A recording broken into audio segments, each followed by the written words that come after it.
missing day 51. Tonight, one of her neighbors joins us.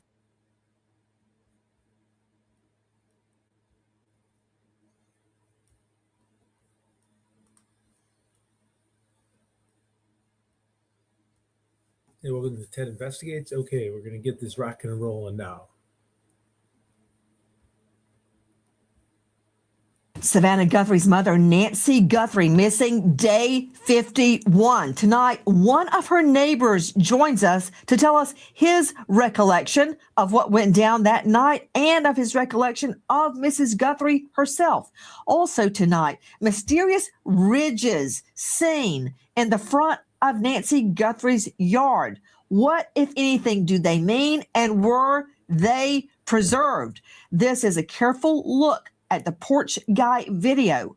Does it reveal headlights over his shoulder? And tonight, was a lockpick or a lockpick gun used to penetrate Nancy Guthrie's home? And can we analyze that and use it as evidence? Good evening. I'm Nancy Grace. This is Crime Stories. I want to thank you for being with us.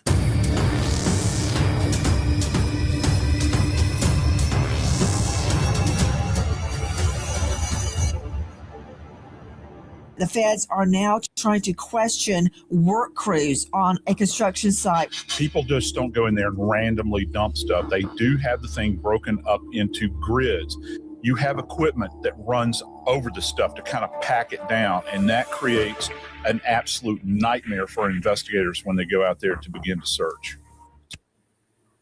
I'm very anxious to get to the ridges that were seen in front of Nancy Guthrie's home. Can I just see that very quickly, please, control room, as well as what's revealed by a careful look at the porch guy, lights, possibly headlights over his shoulder.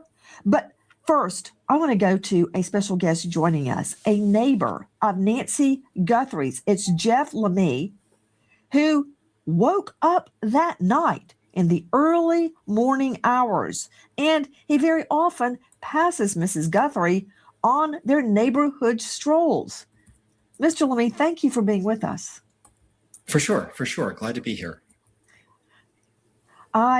You know what? I'm so glad you said that, because in my world of investigating and prosecuting nothing but violent felonies for so many years, you wouldn't believe it, Mr. Lemay, of how many people, quote, don't want to get involved. They don't come forward. They don't say anything, and they feel okay with that. I will never understand it. First, I'm sure the FBI has quizzed you extensively, but I just want to hear at the beginning of your encounters with Mrs. Guthrie when you would both be out strolling the neighborhood. We would see her when we were walking our dogs. She had a dog at one time also, and greet her. She was just a person who lived here, a pleasant, wonderful neighbor. And we're so saddened, of course. Saddened isn't even the word. Heartbroken about what's happened. I guess you're also fed up with the ghouls showing up in your neighborhood in hot pants and stripper shoes to take photos in front of Mrs. Guthrie's home. It's sick. But before I go off on a tangent that gets me nowhere and proves nothing, that night, Jeff Lemay, that night, what happened? Well, preceding the event, there were some evenings where our dogs woke up, which was highly unusual. We don't know if there's a correlation. I know the FBI and the investigators have asked for cameras and camera footage. All the neighbors have shared camera footage and any recollection they have. But the next day, we were surprised when there were helicopters above flying through the neighborhood, a large response of sheriff's department, a volunteer crew of community members who do rescue in the mountains of hikers who came and scoured the neighborhood. And initially we were wondering what was going on. And then we found out it was our neighbor, which obviously is horrible. You stated that you live 4 homes down from Mrs. Guthrie. Is that correct? Yes. Okay. Now, your dogs often, as does mine, want to go out in the middle of the night to use the bathroom. That night, did your dog go out? Yeah, that was where actually I sort of one of our dogs I have to rouse in the morning is a deep sleeper. There were some nights in question where he's a the deep investigators have sleeper. asked us about certain evenings and if we've seen anything unusual. And once again, it could be coincidence, it could be nothing. I'm not an investigator, I'm a layperson. But the dogs did rouse and I took them out. There's a image of me on camera. I heard nothing or saw nothing, but animals can be, especially dogs, can be hypersensitive, and we don't know if there's a correlation. We've shared it, and whether it helps with timeline or in any way, we hope it is of some value. What time was that, Jeff Lemay? Gosh, it was. I'm working from memory. It may have been a little bit past 1 a.m. Jeff Lemay, you really hit the nail on the head because after everything calms down at night and everything settles and the kitchen is clean, and we'll be sitting there, watching something on TV maybe, and our dog, Fat Boy, will go insane.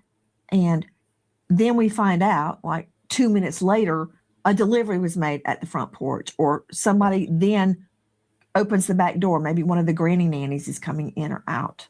But he hears it or smells it long before we do. So yeah. I want you to tell me again. And the reason I'm so interested, Jeff, is because I personally have investigated cases where the dog was the initial trigger that raised the first alarm. And there have been many in real life. This is one everybody knows, so I use it a lot. The O.J. Simpson case. The neighbors heard the dog, Akita, issue a, as they say, plaintive wail that they had never heard the dog do before. And this was around the time Simpson was murdering Nicole and Ron. So the dog was the first alarm. Now, I'm very curious. Tell me exactly what happened. Sure. As I've mentioned, our dogs are usually sound sleepers. Full confession, when the dog woke me up to say, I've got to go outside, I was grudgingly accommodating and took the dog out to our little courtyard in the back of our house. And it was unusual, and it seldom happens. And we've gone back to the other dates that we've been asked about to see if there's a correlation. And as mentioned, shared this information. But animals, especially dogs, can be so sensitive and kind of work on a different realm with smell, hearing, etc. And we hope it's of some help. We don't know. Now, you said something was unusual. What was unusual?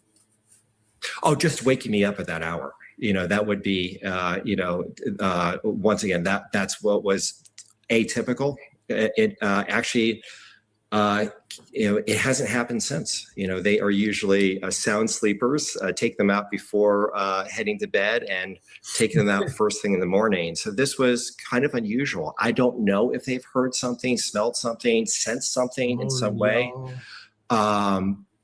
So we've obviously provided that information, and I don't know if it's of help, but we hope it is.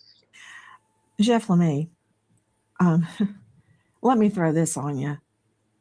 As I've told many a jury, there is no coincidence in criminal law. There's just not. Coincidences happen in life, but in my experience, not in criminal cases, much less a kidnap or worse, a murder. So at first, I didn't understand that this was unusual. I thought your dogs wanted to go out in the middle of the night all the time like mine does. I think I was projecting, which is never a good thing for a trial lawyer to do. So this is becoming more important in my mind because your dogs don't normally do that. I would like to also share with you that the best witness I ever put on the stand, and I practiced for 14 years as a Fed and a violent felony prosecutor, was a dog. Best witness I ever put on the stand. That said, Now this is becoming more significant because your dogs don't normally get up in the middle of the night. I thought that they did because I was projecting. But that night, the night Mrs. Guthrie is kidnapped, your dogs get up and want to go outside. Is that correct? Yeah, and also some of the other evenings that we've been questioned about. I'm working from memory again. I believe January 11th was another date that was in question.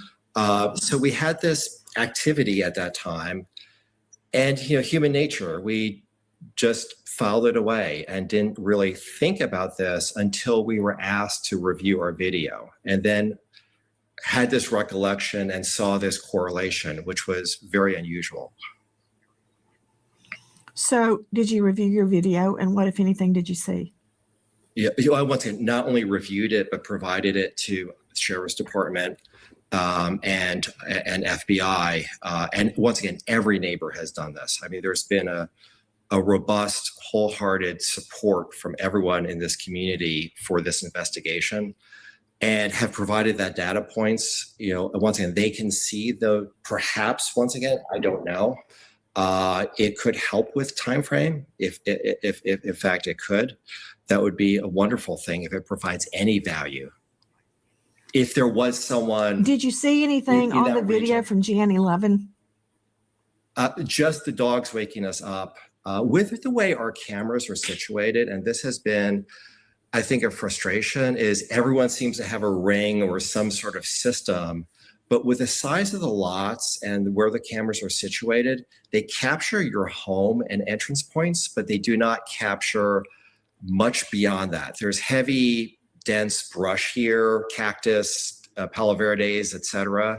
So part of the challenge has been, you can see beautiful views of our courtyard, front door, garage, et cetera, but not much beyond that. Let me understand something, Jeff. And of course, I would have this all nailed down if I were putting you on the stand. And forgive me if I keep asking the same question over and over. But on January 11, you see nothing out in the yard, as you've just explained, where your cameras are trained. But having reviewed January 11th video at the request of the FBI, you realize that on January 11 and January 31, both nights, your dogs uncharacteristically wanted to go outside. Yes. And that was very atypical. Yes. When they went outside, you said they went to the back or the front? It's the rear of our home, where we have a courtyard that abuts our bedroom. Okay. Got it. Rear of home. Is there a shortcut? Sure. Do people walk it is, that way to get toward Nancy Guthrie's home? Or could they? It is fairly dense. We can see her home, the top of her home from the rear of our house. And it is, I'm just guesstimating, maybe 150 yards away. But it is very dense, cactus, rock, dense brush. From my layperson's perspective, it would be a challenge. Unless someone had mapped it out ahead of time. There are what? Sure.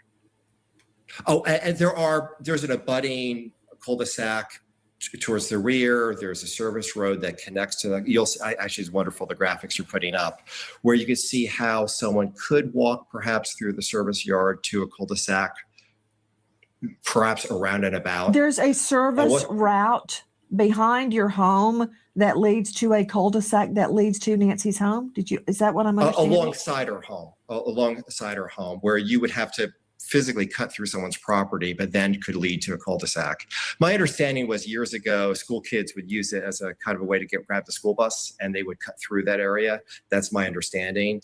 But once again, directly from our home to Nancy's house, it would be rough brush now, especially in the dark.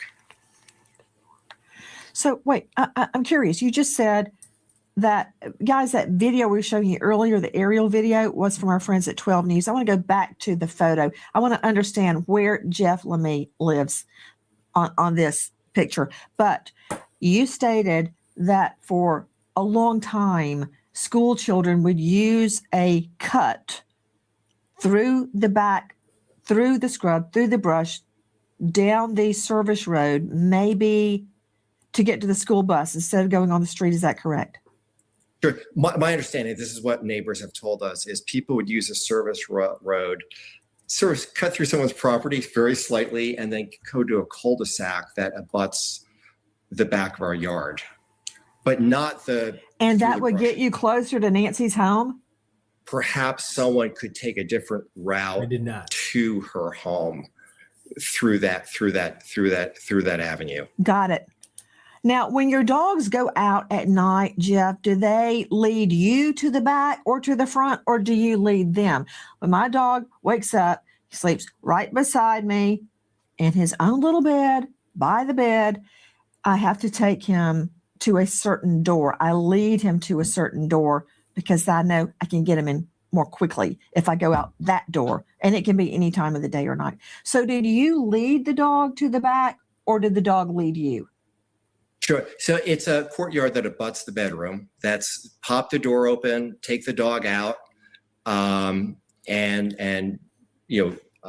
it's right there. So it's the most natural point to be, and that's where we always take the dogs. When your dog went out on Jan 31 and Jan 11, what did the dog do to continue barking? No barking, but I saw on video the dog sort of looking off to the distance and sort of very focused for a moment. It was fascinating, actually. And then moving on. Now, once again, in my daze, my fugue state, past 1 a.m., I did not take note of any of this at the time, and took the dog back in and went back to bed. And once again, we don't know what was occurring, but it's just some information to provide of some value, we hope, to the investigation. Jeff, can you look at that overhead and tell me which home is yours as it relates to Mrs. Sure. Guthrie's? So we would be, if you leave Nancy's house, take a right, and the immediate next right, we're on that street. At the end of the street. So if you count, so 1, hold 2, on, 3. I'm trying to digest this. You see the red marker on the screen on her home. Yeah. So you go forward, which in this Yes. picture would be up. You'd make an immediate right, and then your first right, and go 1, 2, 3, 4 houses away. 1, 2, Right. 3. Yes. Perfect. Perfectly said. Got it. It's kind of a little square with the driveway to its left. I see. I see actually what would be the cut through. See Yes. it behind your home? So it's alongside our home. It's a utility road for the power company. Now that I'm talking to you, I see that. Now, Jeff, question. We keep hearing about a vacant home. Where is the vacant home as it relates to Mrs. Guthrie's home? So that is catty-corner to our house across the street. The one with the beige gray roof, that one kind of to the left of your home a little bit? Yes. Aha, that's the vacant home. Wow, that is right around the corner from Mrs. Guthrie. I've been wondering, where's the vacant home? Answer. Okay, what about construction? Where is the construction that's happening in the neighborhood? So that actually is, if you're on Escalante and you directly stare from Nancy's home up the street, that kind of there's a cul-de-sac above, if on this camera view above her street, you'll see a white roofed house. At the very, very top of that cul-de-sac, that's where construction is occurring. Mr. LeMay, do you recall any power outage either on Jan 31 or Jan 11? This is, once again, all this information has been provided to the authorities. 2 of our cameras were quote unquote offline during this time, which really surprised us. I can't say, whether or not that was a coincidence that the cameras were out and offline. I mean, once again, that's for the investigators to determine. But they were. How did you learn, Jeff, that your cameras how did you learn that there were outages on 11 and 31? We learned that when we were reviewing the data with the investigators and saw this notation that there was an offline camera, 2 offline cameras. Jeff, who first came to your home asking for information? The feds? FBI walked our yard, and we actually had a conversation about the rear yard and walked the scrub, so to speak, to see how inhospitable it was, and they put an opportunity to assess that. But we've had multiple visits from both, but the initial visit was from the sheriff's department. Jeff, did you ever notice an individual that didn't live in your neighborhood the way another neighbor has?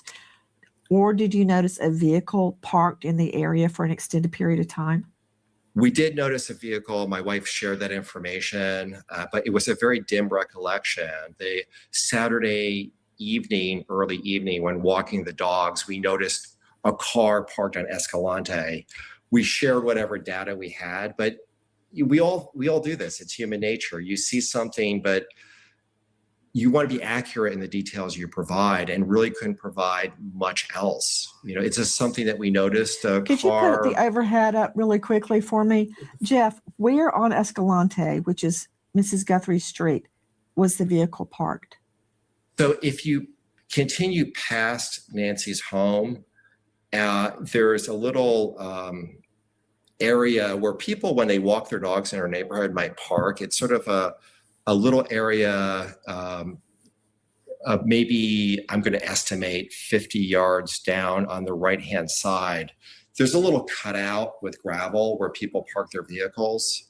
And we noticed a car there. And so we noticed a vehicle, but once again, we shared that information. We did not notice any individuals walking around. I know other neighbors have. Are you and or your neighbors afraid? We're unsettled.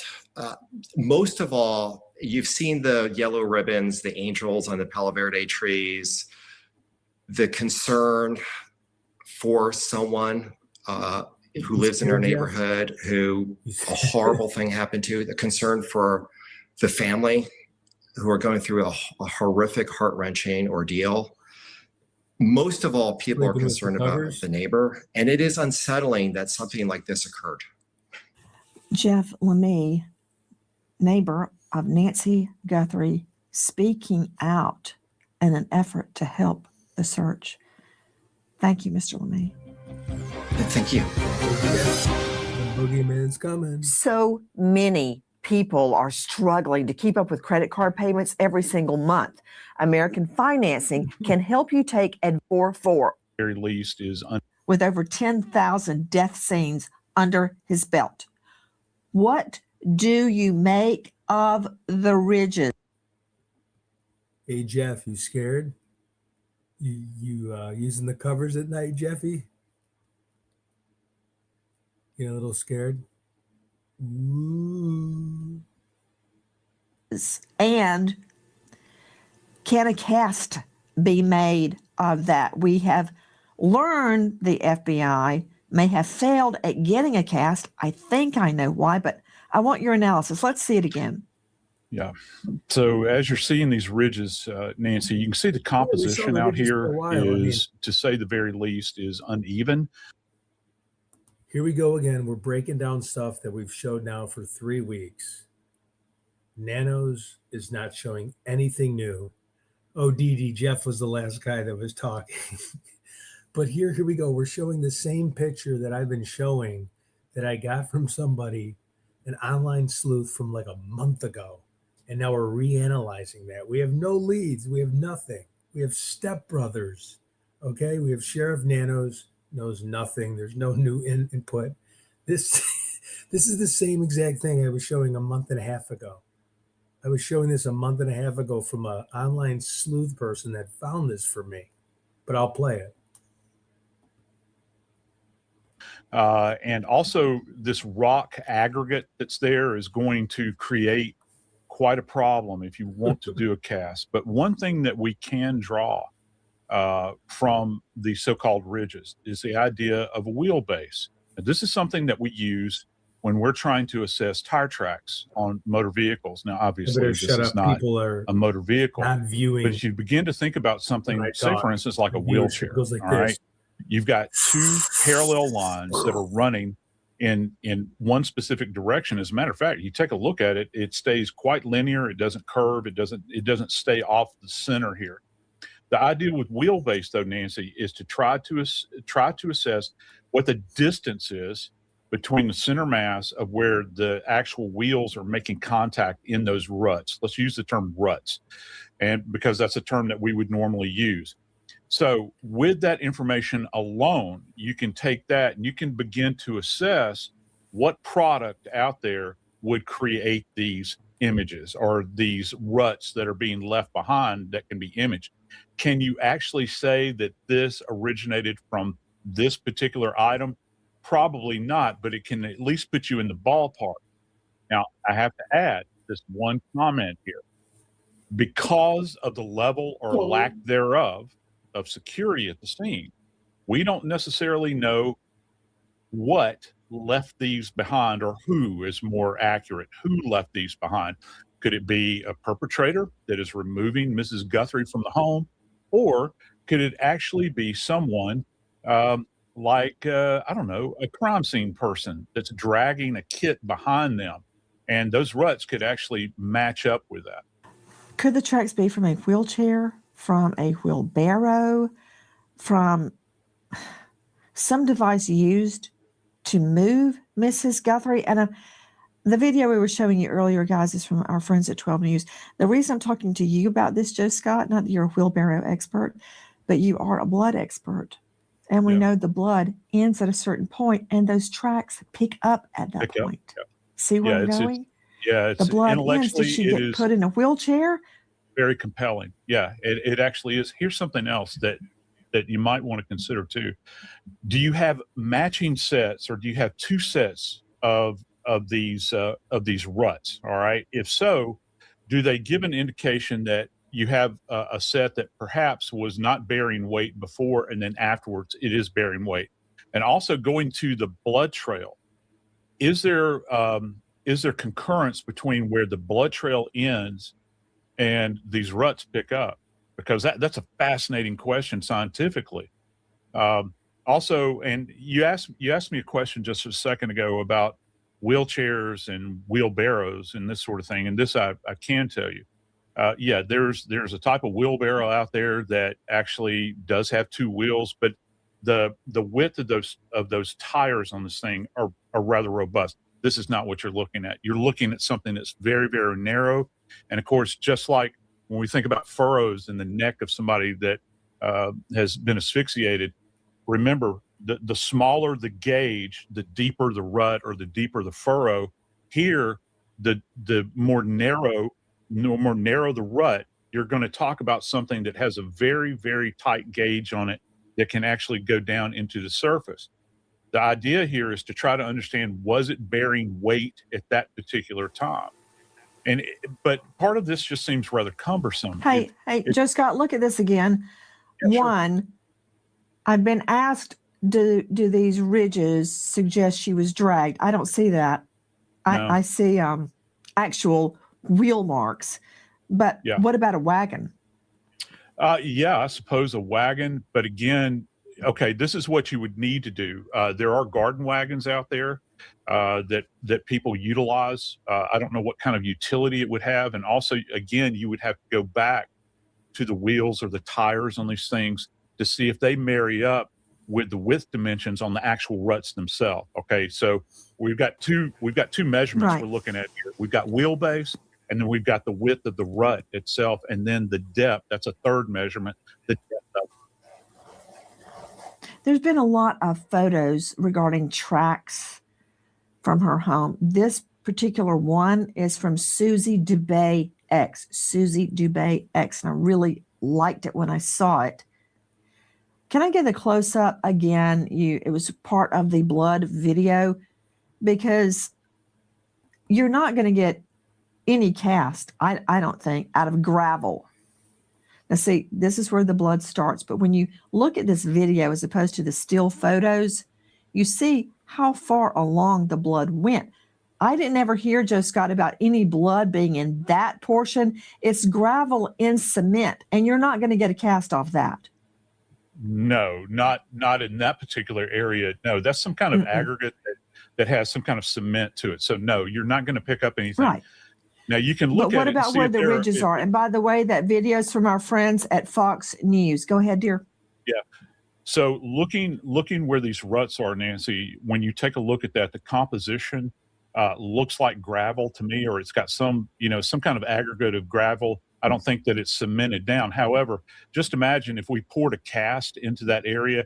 We actually use, people might not know this, we use dental stone in order to facilitate these casts, which is kind of made out of gypsum.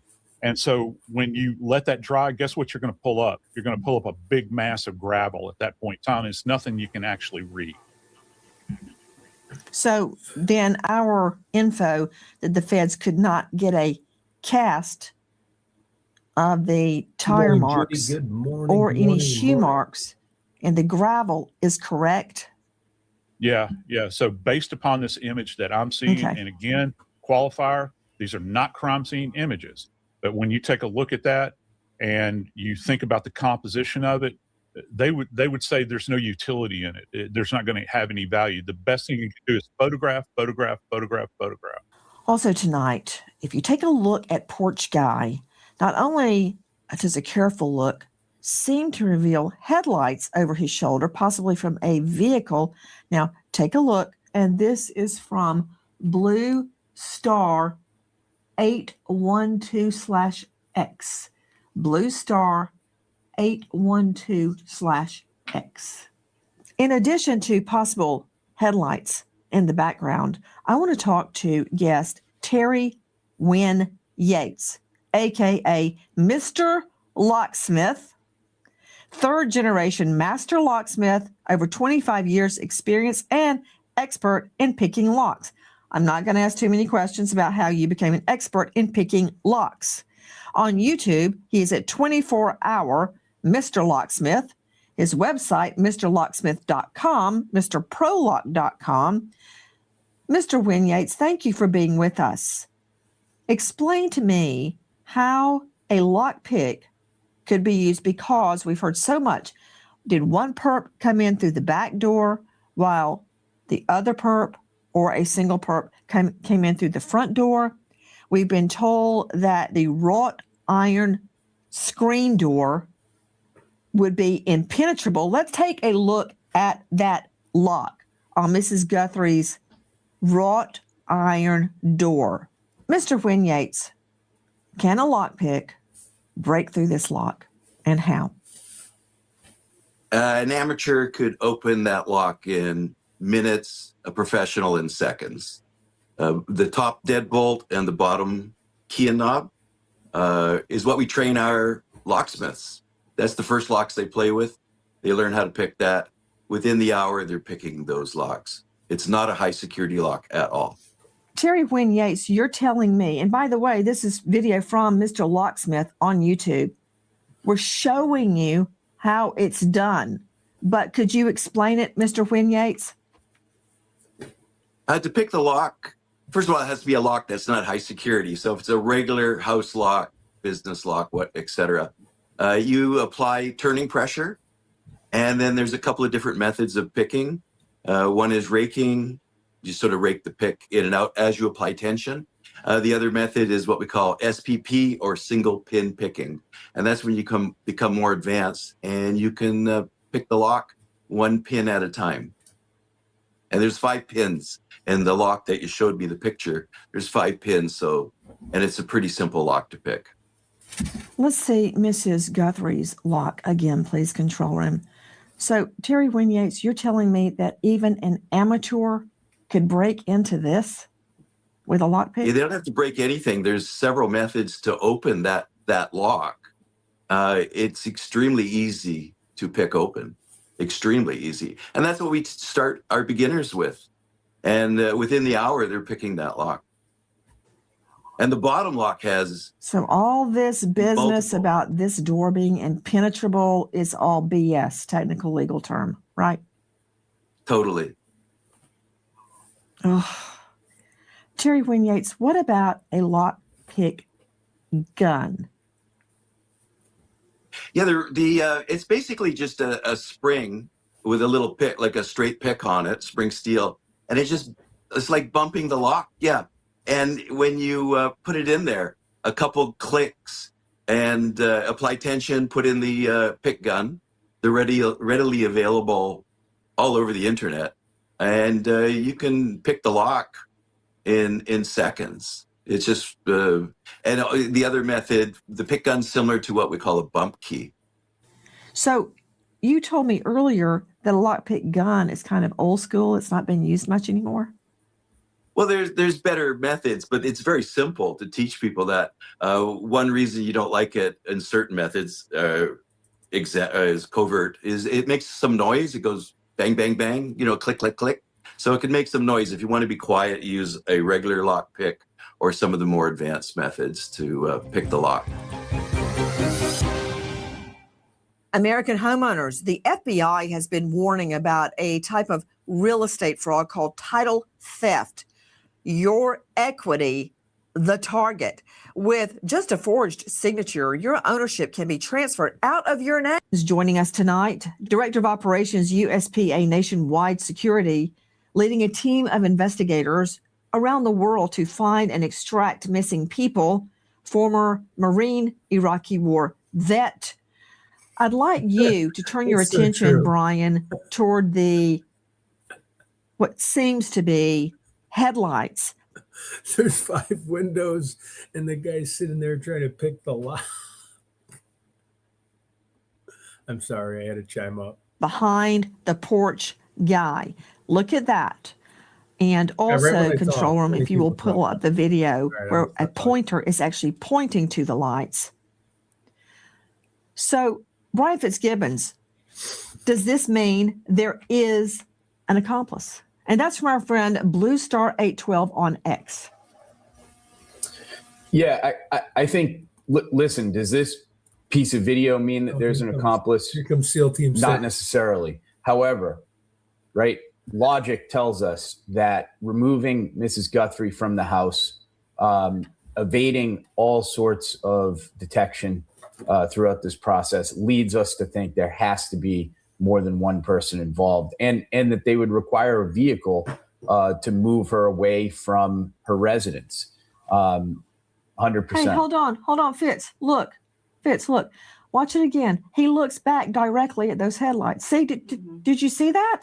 Wait, let's play that again in its entirety of this particular. See him look back? I did not notice that the first time. Come on, Nancy, you need to step up your game. There's been a number of really good breakdowns done in the online sleuth community, seeing this, what appears to be some communication from the perp on the porch back in the direction of what appears to be headlights going off. So that is certainly, an interesting point there. Brian, other theories have emerged that, and this is from a retired FBI, that there are up to 5 accomplices. I find the 5 to be unbelievable, because with 5 people, somebody's going to crack, or some wife, girlfriend, neighbor is going to blab. 5, way too many. What's your thought? I share that. With a $1.2 million reward and 5 people associated in a conspiracy, it's very unlikely that they can keep things that tight without somebody leaking information or going to law enforcement.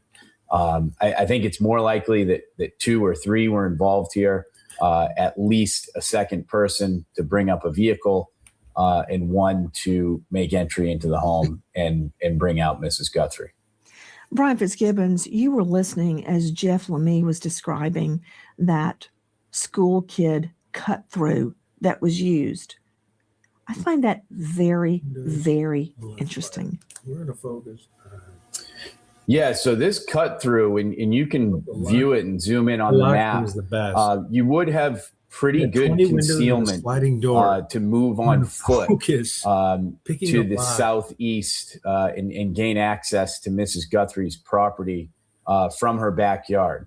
That cut through seems relatively navigable at night, with that dirt road there, and would have good cover and concealment from cameras on the backyards of these properties. Joining me now, Todd Shipley, digital cybercrime expert, former detective sergeant, Reno, Nevada, 25 years in law enforcement, author of Surviving a Cyber Attack, and author of Investigating Internet Crimes. You can find him at darkintel.info. Todd, you have been listening very carefully. Here's a question regarding your expertise. We know that Mrs. Guthrie had cameras in her backyard, including one up on a post.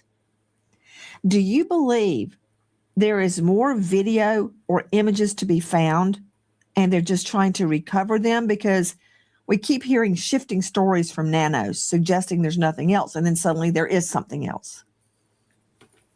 Well, I think you're right. I think there is more to be gotten out of this. That's evident by the fact that they had this other video that they classified from January 11th that all of a sudden showed up. But I think one of the things about the current video and the lights you're seeing in there is the bias that law enforcement has shown in their review of that video. And I mean that they focused on the person in the video because that was what they see and didn't look at the background. And so oftentimes when we're looking at these things, we have to look at the bigger picture, and they didn't do that. They focused on the guy. They focused on that he had a gun. They focused on, what was up his sleeve, whether it was a watch or a tattoo, all these things, and missed the fact that there was something in the background that was there that came out through crowdsourcing by somebody on X or, through social media, which should have been one of the first things that they looked at when they looked at that video, what's going on. So there's a bunch of information I think that still exists that law enforcement hasn't either gotten to or has not released to us, obviously. Todd Shipley, what is your other observation tonight? Well, one of the things that we've not seen yet from the releases by the FBI or the Sheriff's Department is the metadata regarding these videos. Metadata is data that describes other data. When you take a picture, you take a video, there's data that is collected by the camera that describes who took it, what camera took it, the dates and times, sometimes geolocation. And so we don't have any of that. And I think that was why, at least initially, there was some concern about the January 11th date, is because there was something that indicated that date in a camera video at some portion, which we haven't gotten yet. So we don't know what that metadata is related to any of these videos or any of the pictures that have been taken. Hi, guys.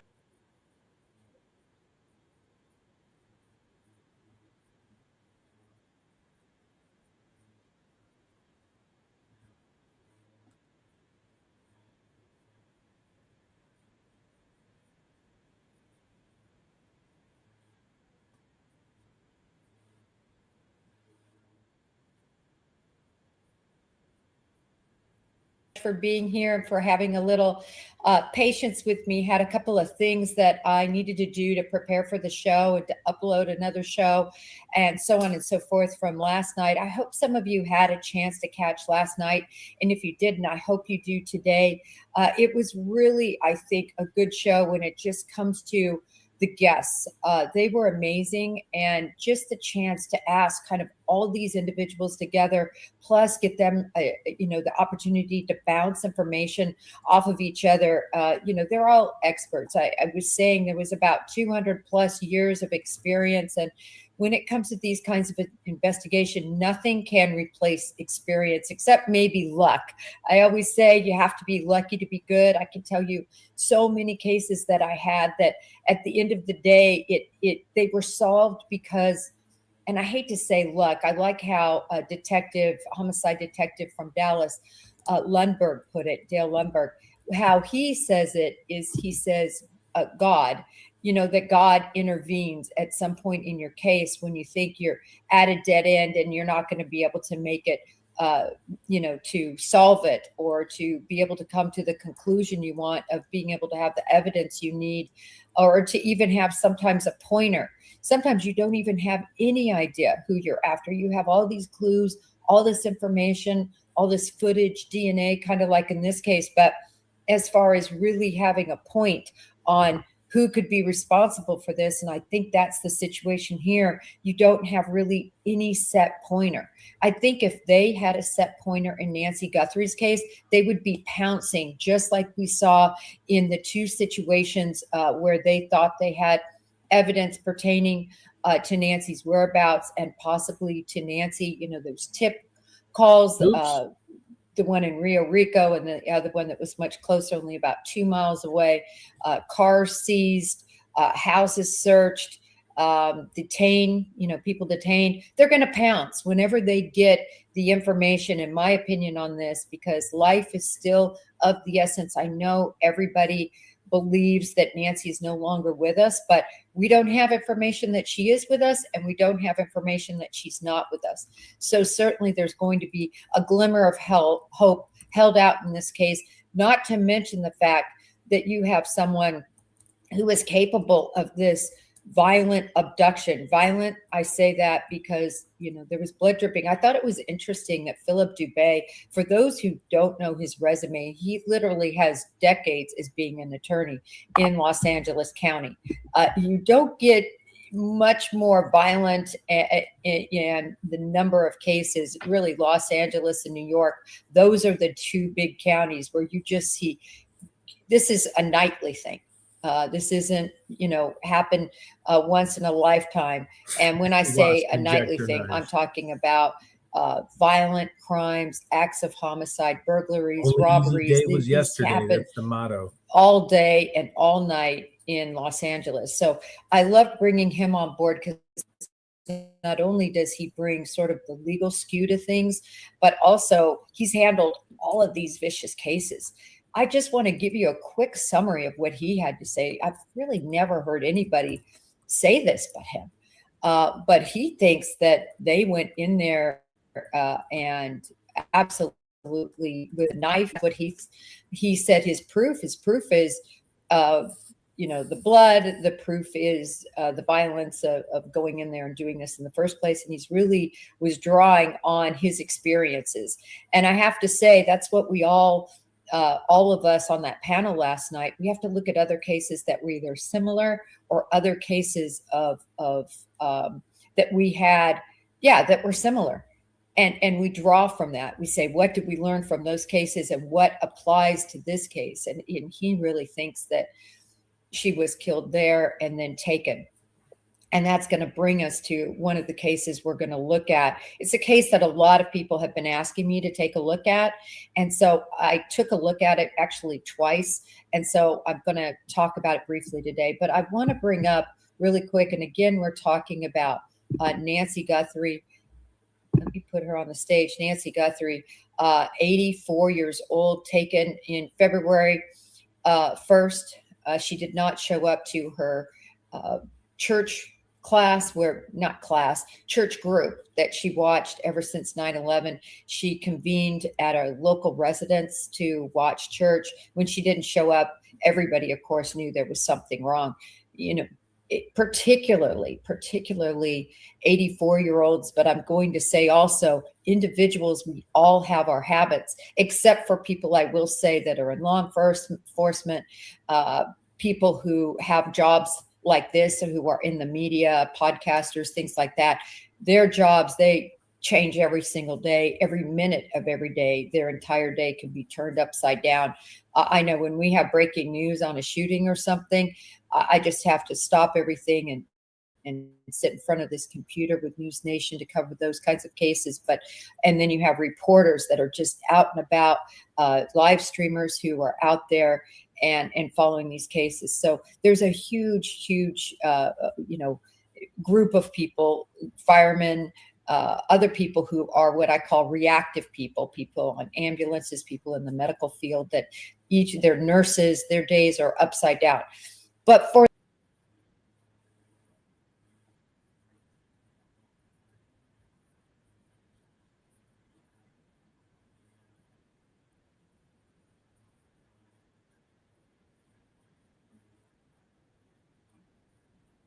tea or nothing, their Mountain Dew, whatever it might be, maybe nothing. They go sit out on their porch, but they have these routines. And Nancy's routine was severely broken when she did not show up to her group that she watched church with. So that's how this got reported. I've done a little bit reporting just out of frustration, I think, with Sheriff Nanos, and I really just law enforcement officer to law enforcement officer, somebody who has had big cases and understands the pressures you're under, the mistakes you're going to make, the, not really ever wanting to armchair quarterback and to be really critical of everything that is done in a case.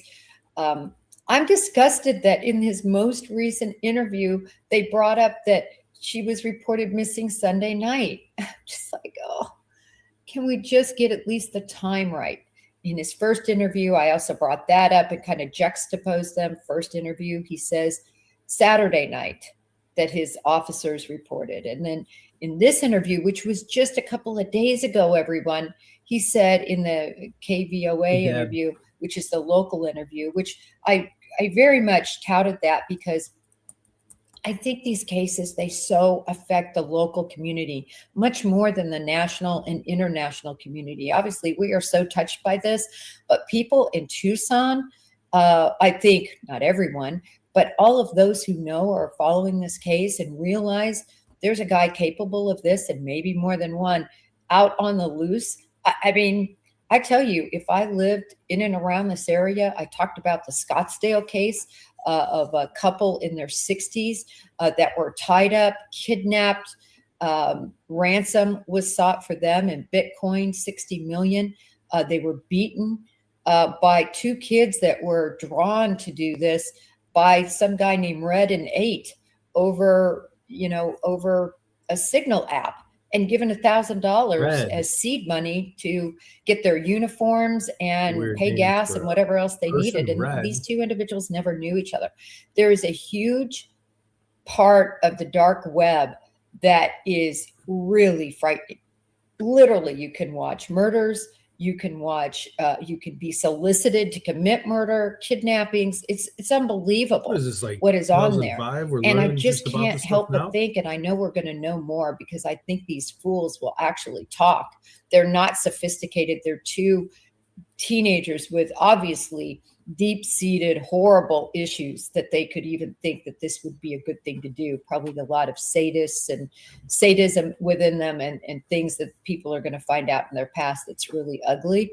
But the fact that these two characters got together and did this crime, encouraged or told to, whatever the money split was going to be, is just crazy to me that it happened about an hour and a half north. I mean, you just have to wonder, until Red and 8 are apprehended, are they behind any other? And again, this happened just the day before Nancy's abduction. So there's a lot of coincidences. There's a lot that doesn't line up, but there's a lot that does. Law enforcement, I guarantee, is at least looking into this. And I've talked about the Chilean crime rings. When you have Chilean crime rings that are so sophisticated that they're breaking into the mansions of Kelsey and Mahomes and many others, and stealing and being very good at what they did, finally being taken down, at least I believe 7 were taken down by the FBI, by a huge task force that had to be formed to find these guys. Very organized. When you look at things like that, I just see, in other words, I'll give you an example.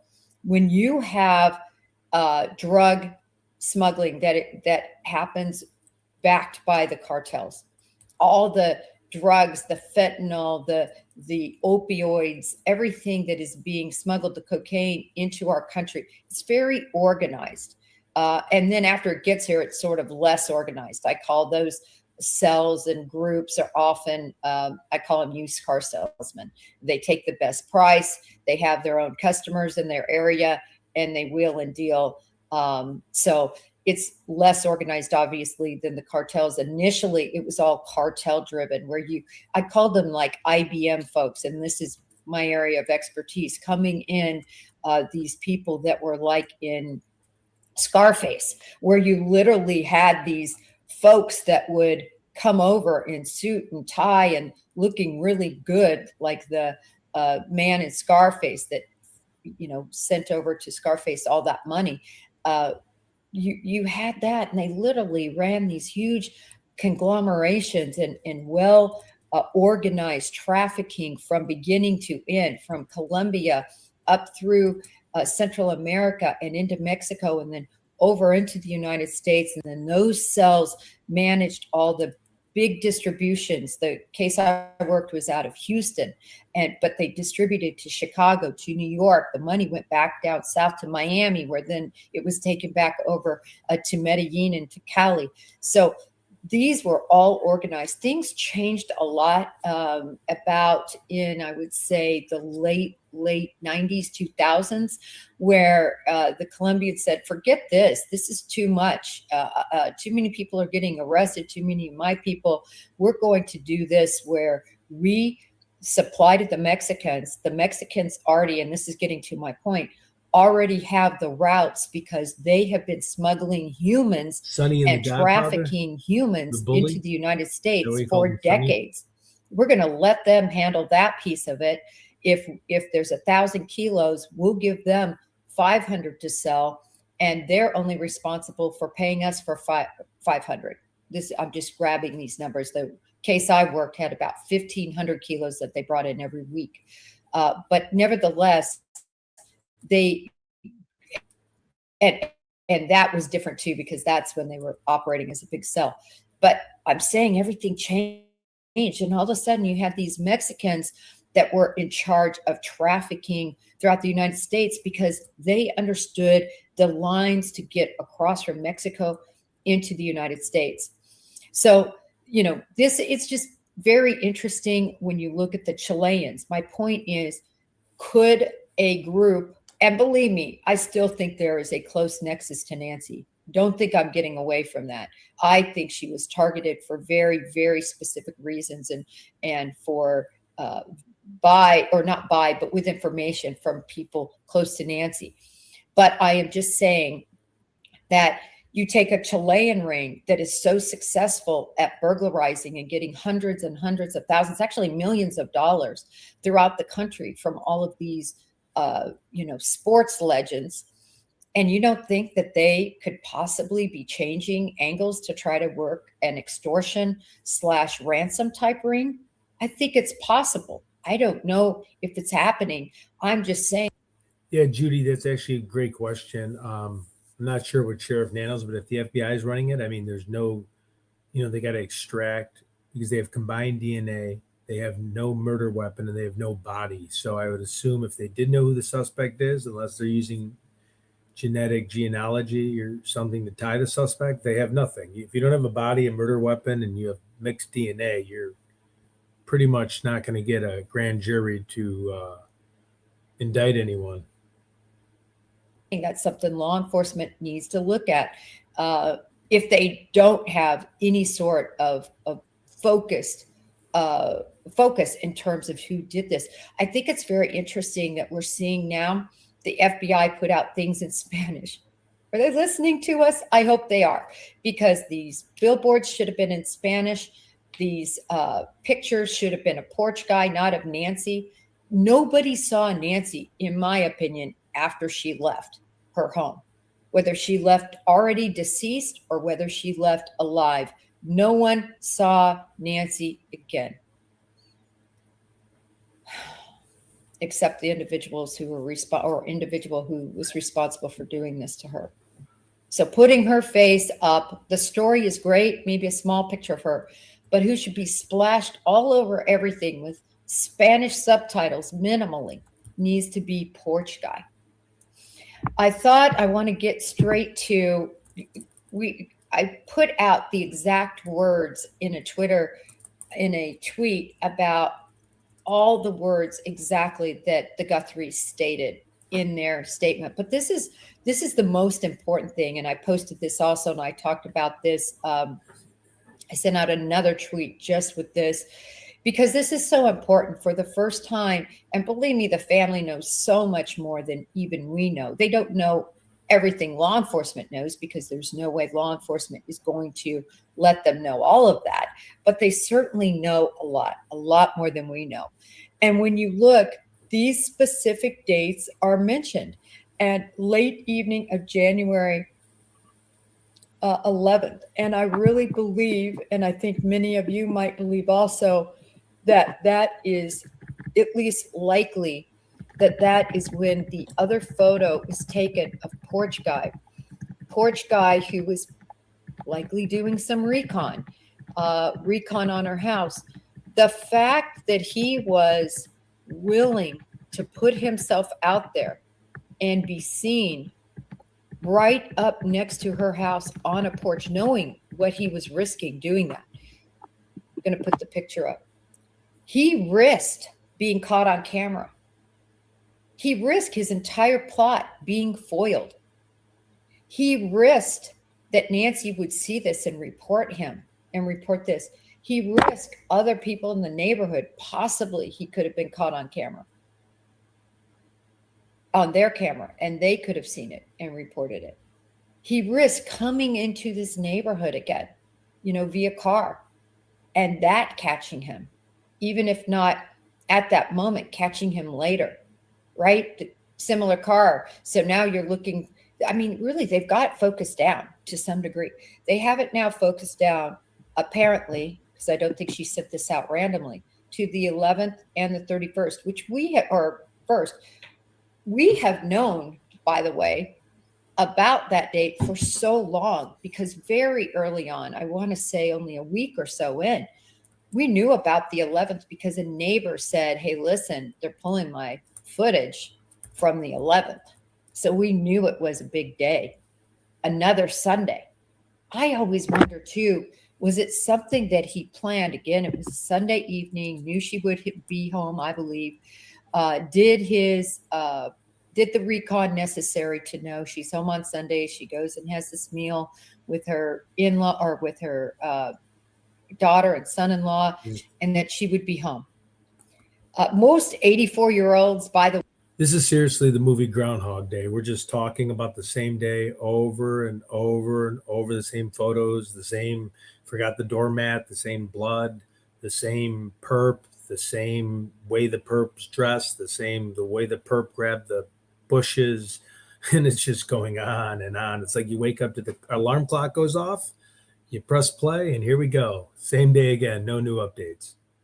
Way are going to be home at 1 a.m. anyway. Look, most people, other than if you're a young college person or do shift work or work in the restaurant business or something like that, you are going to be home at I call it the witching hour. Basically after midnight, after 1 a.m, and certainly in the wee hours of the morning, the real witching hours, which are 2, 3, 4, right in that area, people are not only at home, they are asleep. They're unconscious. Look at when Brian Koberger chose to strike. Even college kids on a night out, he knew that most likely, except Xana, who was hungry and ordered some food and was scrolling, the others were in bed asleep. That wasn't an accident. We know this, that's the perfect time to strike. Porch Guy knew this. Guys, you have to show photos of suspects in order to get public awareness, in order to catch people. That's why they're showing the photo of the suspect, because the FBI and Sheriff Nanos are out of bullets. They don't have any options. You have to get more info out to the public. More eyes on something, the more things are going to be solved, which is pretty. I'm stating the obvious here. So perfect time to strike. No light, dark. These pictures I pulled directly off of Kash Patel's when they were released. So I don't have the ability to enhance and everything. Jennifer does like name dropping. She said Kash Patel about 30 times in the last 2 videos. Mob Crew does that all the time. He likes to take things, and that's one of his fortes. Certainly not my forte. My forte is investigations, and I try not to slink into these others. I just say that because I want you to know I haven't adjusted the light. I haven't adjusted anything in these images at all. So you can see the background here was dark. And thank you, Danielle. I appreciate it. Very, very generous. Thank you. I didn't adjust this one. And when you compare this one, and I'm going to put up the one, actually, I'll put up the video so you can see how the light looked in the back. I really am concerned that sometimes when we look at these images, oh, that's not the best one, is it? That sometimes when we see these images, that's him fiddling with that. I really was wondering if he was more waving that around. Nevertheless, I just wonder if depending on, I think this is the better one. I wonder if depending on the amount of light that was being output by that Nest camera, and then of course when he puts the camera in his, or I'm sorry, the light in his mouth, the mouth light, if some of that could have radiated back to, you know, darkness. But take a look at these. Looks pretty dang dark that night. Again, we know the night of the 11th was a waning crescent. So there could be up to 43% light still. I think somebody's broken it down to even in that moon cycle exactly where it was. But it can be as low as it's waning, not waxing, not going into the crescent, but waxing away from the crescent. It could be just a sliver. But nevertheless, you'll see this darkness back here. And then look at this one. This is the actual video.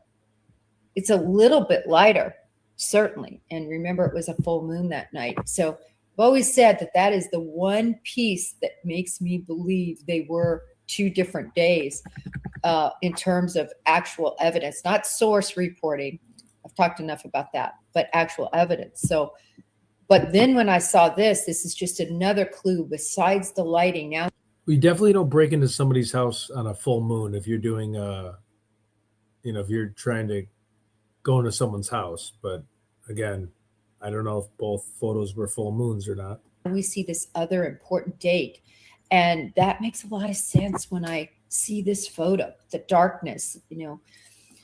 It doesn't make a lot of sense for him having sense. I get the recon. You want to do recon. You want to be out. You have to do it before you are going to do a big mission.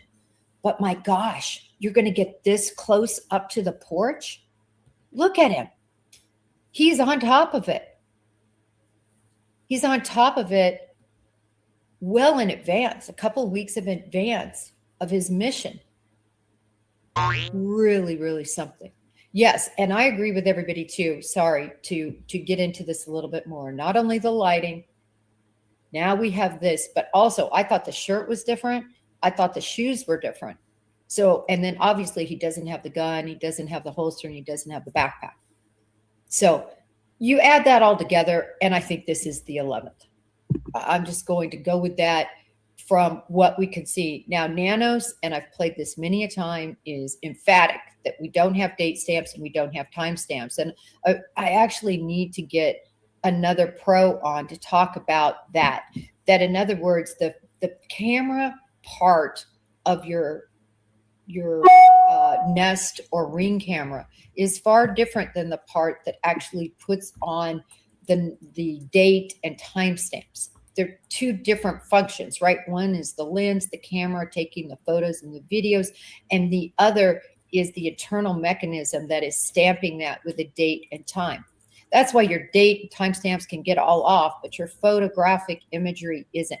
But I need to get a specialist on here that can talk about that much more educated than I can. Just like when I needed a ballistic expert, I called a ballistic expert. I need to have somebody on particularly about that. So Just when I need someone to interrogate somebody to wrongly accuse them, that's when I call Jerry Holman up. Nevertheless, I thought it was very important they came out with this, and hopefully, I think I had this asked by News Nation last night when I interviewed was, hey, listen, what is happening with this statement? Was it backed by law enforcement? Did they just come out rogue? Were they able to say the 11th? This is all the FBI, their victim witness specialists, which I've talked about. They're the liaison between the actual boots on the ground investigators that are doing that are. Jerry would have this case already solved. He'd have the wrong guy in prison. No, seriously, Jerry would be just interviewing some random like chef off the street and said, well, you know, the experts say it's you. We have the data. It's you. Let's, you know, get your wife in. It's him. It's definitely him. The experts said it was. Case closed. We'd be done talking about this. Investigating this case and the actual victim. So you can imagine, just imagine if you lost your mother, you would be saying every day, where are we at on the case? Are we any closer? What's happening? Well, who you're saying that to are not the investigators. They're out pounding the pavement, at least in the FBI. I know in smaller departments, these poor detectives have to wear all of these hats, but not in the FBI. In the FBI, in every like case this. I had where there was a victim, one of the first things I did was wrote my EC out and requested a victim specialist. And they are specialists. That's all they do. They have a background in this sort of management of individuals going through crisis. They have a huge Rolodex, dating myself, going back to individuals that can be assigned to them, doctors, psychologists, psychiatrists, that they can hook them up with that are trusted by the FBI, that have done incredible work in the past with victims that are dealing with loss, that are dealing with the pain that they're going through. So they just serve such an important function when there are victims left behind. That is the liaison that Savannah Guthrie and Cameron and Annie and Tommaso, the victims, and the other spouses, this is who they have to resource with, to network with, to get help from. And this is also the nexus of information, which is my point. This was not released without the FBI's blessing. Now, I will say this, the FBI doesn't control you. In other words, the FBI will say things like this: we recommend you do or don't do this. In other words, if they came to them and said, we want to do this, the FBI will likely say, that's a good idea or that's a bad idea. I believe the FBI here said they condoned it. They said that's a good idea, because I will tell you, in cases I've had where a family, a victim, a witness wants to do something and they have come to either me or the victim specialist to me via them, I can tell you that they absolutely never went against what the recommendation was. Same with BAU, the Behavioral Analysis Unit. When we looked at those scripted, what was being said and the scripts and what was written and what came out in terms of their pleas to the abductor or abductors, when you look at those,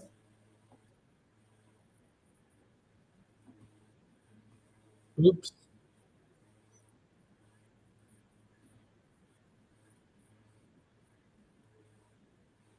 say in these situations. And typically, just like you would, or I would, so I would definitely, because when you're the forest for the trees, you just like you can't operate on yourself as a doctor. I would take what the Bureau, the BAU, is recommending. And this, they didn't mind coming out the January 11th. Last night we talked about, I think it was Tom Smith that brought it up, who I really love. He was in New York. He was a detective for years. He worked in major cases and was really good. If you have a chance to catch last night, he's another person that I think you would really enjoy hearing from. Very, very good. And he talked about the enhancement of the photo and of the video.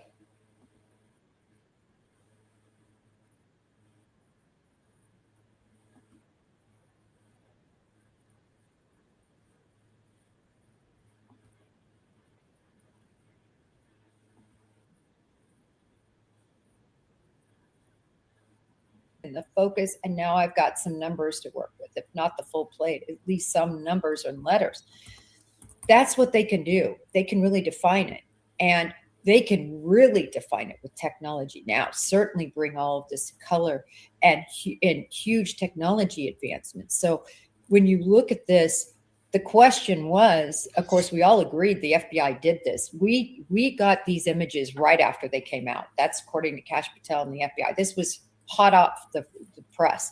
So they hadn't sent it back to Quantico for the hours and hours and hours that would have been put into defining every detail of these. And remember, there were multiple images and videos.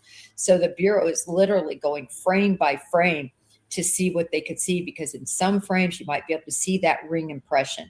In other frames, you might be able to see that little, was that a tattoo impression? In other frames, is there bow-leggedness? Can we define that more? There are probably so many other details because of their enhancement capabilities that we don't even know about. But the point Tom made and Dale reinforced, and we all said, is head shaking. FBI, let's see the good stuff. Put it out here. We need it. If you want the help of the public, which they do, that's why they sent these out. That's why they are asking for help. That's why all of you are here, and all of us care about continuing with this case in part. Yes, we want Nancy home, but what we also want is to be able to help and to get this plastered everywhere so somebody who knows this guy can come forward. Let's see, I want to read this. Why didn't Ellie put out a request for residents to look at their footage from at least 30 days prior? I agree. And hopefully they did. Hopefully they did. We don't know that they didn't. I will. And thank you so much, Karen. Hopefully they did, because I tell you what, a lot of the things that make sense to you all, because you guys are true crimers, you follow cases, you follow trials, you're right in the thick of these kinds of cases and what's happening. Because of your expertise here, you guys, first of all, would be perfect jurors. I would love to see you all on juries. I would never but you ask the right questions, and you ask the same questions that any good law enforcement officer is going to be looking into. And so in any event, I hope they did it 30 days out. We don't know how long they were preying, or minimally he, and maybe they were preying on Nancy. Janet, I think it was a jammer, but we had a Nest, which has a backup. When the Wi-Fi came back, the images appeared. Maybe the neighbors didn't have that. So Janet, and I know I've been pretty strong on this particular topic. I do not think it was a jammer. I really think that mainstream media, because when you hear jammer, it sounds kind of sexy and you want to throw that up there. Oh, maybe it was a jammer. And then you hear Nanos kind of blow it off a little bit. He says, yeah, they're going to be looking into all of that. I don't think it was a jammer at all. I think if it was a jammer, her signal on her pacemaker would have been interrupted. We know it wasn't interrupted till 2:28, which I believe that's when she was taken off the property. They call them Wi-Fi jammers, but they're really not Wi-Fi jammers. They're signal jammers. And you would not need to take the camera off if you had a jammer. You wouldn't even worry about it. This is what a jammer does. You can see, though, it operates from very close distances. The other thing I think is some people, there's so much crap out there. It's driving me insane about this case, and I need to do that spreadsheet. I'm just so busy. I have some work obligations that I have deadlines for. But as soon as I get those wrapped up, which is coming around the corner, then I'm going to be able to really get hot and heavy back on doing the spreadsheet of the garbage versus non-garbage spreadsheet, source information versus either something we can see, something we've heard from the family, something we've heard from law enforcement, and then even on the law enforcement side, because so much is from Sheriff. Hey, Shippy, are you there? Shippy, I think it'd be fun if we did a map and plotted everyone. Like a timeline map would be fun of this. Nanos, the stuff that makes sense and the stuff that doesn't make sense, or where he's contradicted himself, even just when she disappeared. Wasn't Sunday night, wasn't Saturday night, Sheriff. Let's get it down straight to when she disappeared, when she was reported. That still bothers me. I know it seems maybe like just a mistake. I give every deference to law enforcement. They're going to make verbal mistakes. We all do. I make them all the time, but I try to correct them. And that's something he was just asked about, and I just can't get over that they're still saying they're wrong. And just even, sorry, but the reporter, she's the one that asked the question, and then he didn't clarify. So Janet, I don't think this was a jammer. This is what a jammer does. And listen, if you had some great jammer, and again, even the good ones don't work except for if you're close up. He didn't use it the first time either. Look at this. He didn't use these jammers. He didn't use jammers. Jammers do not shut down your Wi-Fi. That, I think, is another misnomer. We have literally one neighbor who came out 40-something days later and said they lost their internet this night, maybe even during the time frame. Jammers don't do that. That's why, recall, they were looking at that electrical box, even though they said the electrical box hadn't been tampered with. That's why they were looking at that. I mean, it could be their system. I've had mine go out just because of an electrical glitch at my house. I mean, I've had live streams go out, unfortunately, because of that. So we don't know. And maybe there were other, maybe there was something that occurred there that the electrical company knows about that we just don't know about in and around this time frame. We always say in law enforcement, Murphy's Law, if you haven't heard about it, this is something we all say. If something's going to go wrong, it does go wrong during a case and an investigation. It's just the facts. We call it Murphy, just interceding. You think you got this, even like on surveillance, you think you have this guy being followed. You got 4 units, one in front, one in back, something like that. And then you have a wreck occur and everything's messed up and the guy gets off the exit. And you're like, Murphy just struck again. In law enforcement, we use that all the time. So did Murphy strike here, and was there electrical outage? Could have been in and around this time frame. I don't know. Because we have a lot of images, a lot of video, but I don't think it was a jammer. I just want to be clear. This is what a jammer does. You have to, this was actually surveillance from a bank or from, a group of thieves that would burglarize, go when you're not there, not when you're there, would go when you're not there and break into your house. And so they specifically wanted to be jammed. So they had a jammer. So that meant they didn't have to take cameras and do some of this other stuff. Has anybody ever had to use that god-awful Microsoft Authenticator password? So you have to put in a password on Outlook and then confirms it through this Authenticator password that gives you a verification code that you have to enter in 10 seconds or the password expires. I just said, look, I'm done. I'm out. Unsubscribe. Text me if it's important or call me. No more emails. If it's contractual stuff, send it through DocuSign. But I don't do passwords anymore. I gave up 5 years ago. When it comes to work passwords, no way. Every 2 days you have to update a new one. I'm just done with that. This was a very sophisticated group, and they did carry a jammer, and you can see they're obscured. So it was very effective. But again, we don't see that, and that pacemaker was still working. But I really appreciate your comment because it gave me a chance to talk about again, what a jammer does. I think this rabbit hole, and again, jammers don't allow or don't make for your Jennifer might be falling off the rails here, everyone. Your equipment going down. They don't cause loss of electricity. But nevertheless, I want to see this, even if it's not the color version, even if they don't release the versions that are even more defined, because they have them. And this is a pretty good one. Screenshot from the video. This is a pretty good one. But and it's my favorite to use because you can see those eyebrows. You could see the left eye trail, or sorry, the right eye trails in. And again, I talk about that I have an eye that does that. You have to kind of look at me close and really know me for a long time, but you can see it trails in. Not exactly like a lazy eye, but it's very small, but you can see it. I think he has that. He's got a mustache.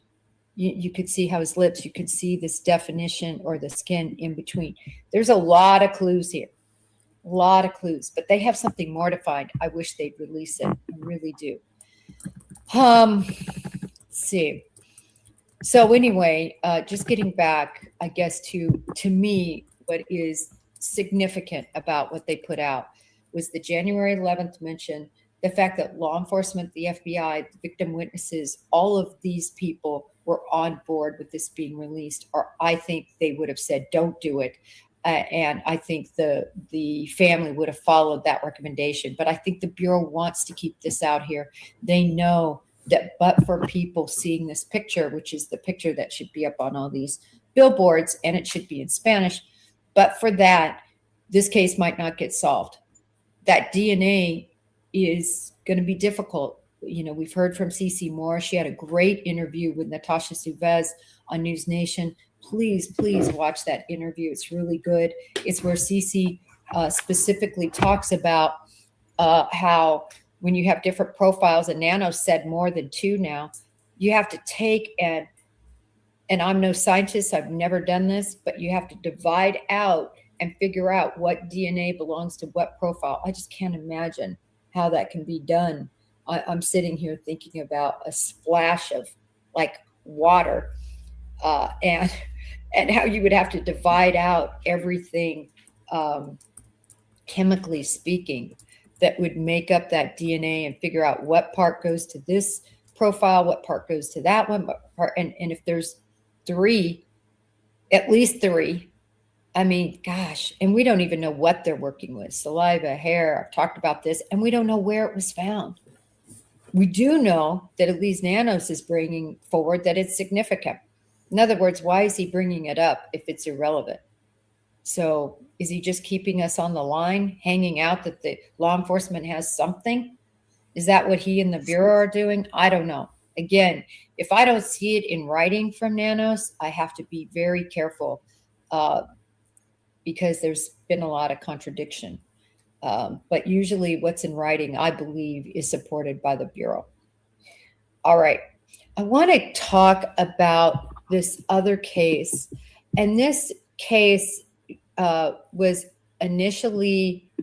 I'm pulling up a picture, was initially brought forward by Ashley Banfield. So I want to give her all the credit in the world for talking about this case. If I don't find something and somebody else does, I always give credit, of course, where it's due. And this is the Nancy Woodrum case, but I want to go through the details and why I really don't believe it's that important. This was a case that occurred back in As soon as we showed this lady's face, like 30 people jumped off. That was hilarious. 2018. And Miss Woodrum had... We're going to be talking about Nancy Guthrie every day for the rest of our lives. It's just going to be repeat every day. Day 52, day 53, day 54, perp again, mustache, eyes look female. Day 55, oh, there might be a car in the background. Oh, look at the way he grabbed the bushes. Oh, day 56, oh, he might have been at the pool. Hey, the doormat again. Day 57, Sheriff Nanos is an idiot. Day 58, day 59. I'm going to end up in a mental institute talking. I'm going to be in a mental ward from this. A huge ranch. So she had workers working there. And she had a particular painter working there that was a real bad guy. I mean, I've lost words. I have not found out whether he was legally here or illegally here. I don't even know how to fill but the he air. was a really bad guy. What he did was he got wasted one night, drunk, and knowing the house, understanding that she would be there, knowing her patterns, which again is what we talk Yeah, about none of it happened. with our Nancy. You know, is this somebody that I knew all started of out that my that brother wanted to delete his because profile and all the they boyfriends. know somebody who knows all of that, or because they had some affiliation, right? So, and I know a lot of people now are talking about the guest house. I think that that's a really good track to take. I think it's something that needs to be looked at. Today, I looked at all the sex offenders in the area. There's 46 sex offenders near Nancy's home, within 3 miles of Nancy Guthrie's home, 46 of them. And of those, and I pulled up the pictures and I posted on my Twitter, I posted the ones that kind of looked like porch guy in the face. But this was the issue. They were all either too tall, over 6 foot, 6 foot or over, or they were too short. And their profile did not fit. Their propensity for all of these sexual predators was to prey on the minorities, or I'm sorry, on the minors. So kids, that's what, these are true pedophiles. So there's a big difference between a sexual predator and a sexual pedophile. A pedophile is we're going physically to definitions now. drawn to, excited by a child, prepubescent children. That's a big difference between a sexual predator. A sexual predator is somebody who actually gets their jollies off of completely owning, being in charge of, forceful with, dominating another. So I don't care whether you're 80 or you're 5. That's the thrill for those predators. That's all about them, and that's what they're seeking, to dominate. And so when you look at this case, she was dealing with a sexual predator, not a pedophile. So the ones that I found in Nancy's neighborhood, and again, 46 of them, they were pedophiles. So they're not going to be turned on and be able to, go into a house of an 84-year-old and get off. Sexual predator would be. And that's what happened to at Nancy Woodrum. This painter that worked there, that again knew when she would be there, knew the lay of the land, knew the house, knew the ranch. Kim, I was just thinking that. I just checked how many more minutes we have left of this. There's like 8. Made his way in there, broke in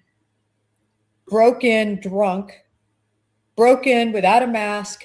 And this is why this so deviates really from this case, and why I think they're not at all alike. The MO is not at all alike. First of all, she was in her 60s, 62 only. So much, much younger, a decade or 2 decades, much, much younger, an 84-year-old versus a 62-year-old. Secondarily, they didn't mask up. They went in full knowing they were going to be recognized by their victim. Then as he is sexually assaulting her, he takes a pillow and smothers her there. I was always a little confused about this because I've seen 2 different fact recitations depending on your sourcing. But the facts are, and getting down to I know, I'm trying to see if there's the any reliable more sources, stuff, but and this came from his confession, is that she was actually smothered in the act of the sexual assault. let's see if I can do it. He smothers her. But he also, we know, was violent with her because there's blood spatter all over. Here, I'll see if he's got original. So you got to wonder, did he punch her? What blunt force trauma was used before the smothering? Or was it after? It is so, so hard to smother somebody. It takes a long time. All right, here's the original Nano's press conference. 1 second. This is the first one. Let's go back. Let's see what he's saying. I think I can show this because it's not new. It's not or no, wait. Shoot, hold on a second. Fox 10 Phoenix. I think I can show this. 1 second.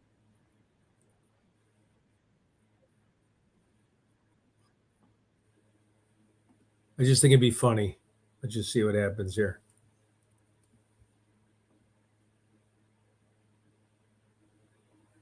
Oh, McCalston, I did once, and then I actually should cover it again because that's like the most important thing in the world. That is so important that they find that guy. That guy has so much intel. 1, 2, 3, 4. Mic check. Mic check. 1, 2, 3. This is where it all 5, started. 6, This is 7, where the 8, 9, nightmare 10. started.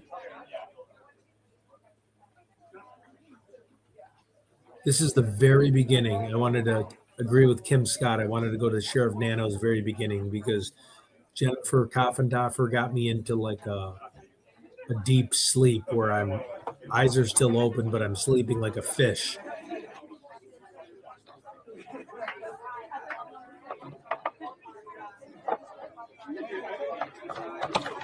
Check 1 2 check 1 2 check.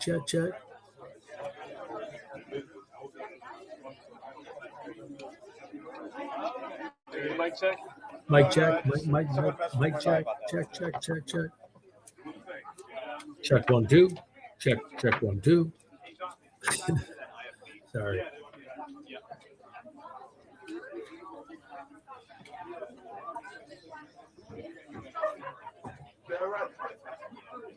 Yep.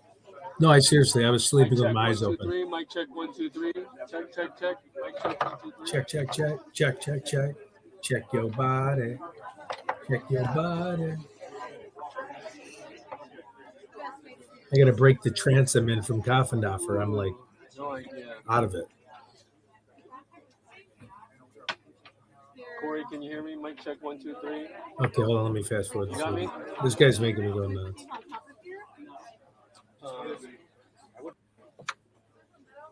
Here, we're all figuring out how to use a mic. 1 2. Mic check 1 2 3. 1 2 3. We should have known red flags right here when we don't know how to use the mic.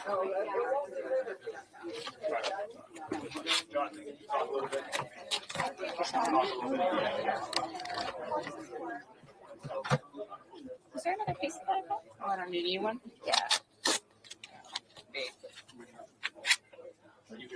Oh no, this perpetrator's got it. This perpetrator's on a lazy boy, relaxing with a beer, just watching these podcasts Lillian. regurgitate the same stuff. Oh yep, same photos again. They got nothing on me. All right, let me fast forward this one.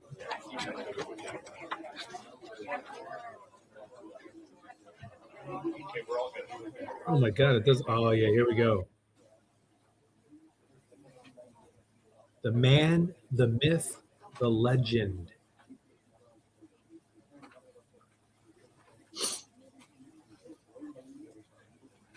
Uh-oh.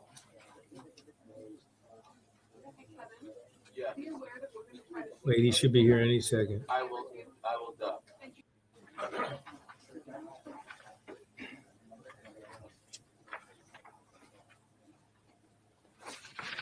Trying not to cover any of these microphones up.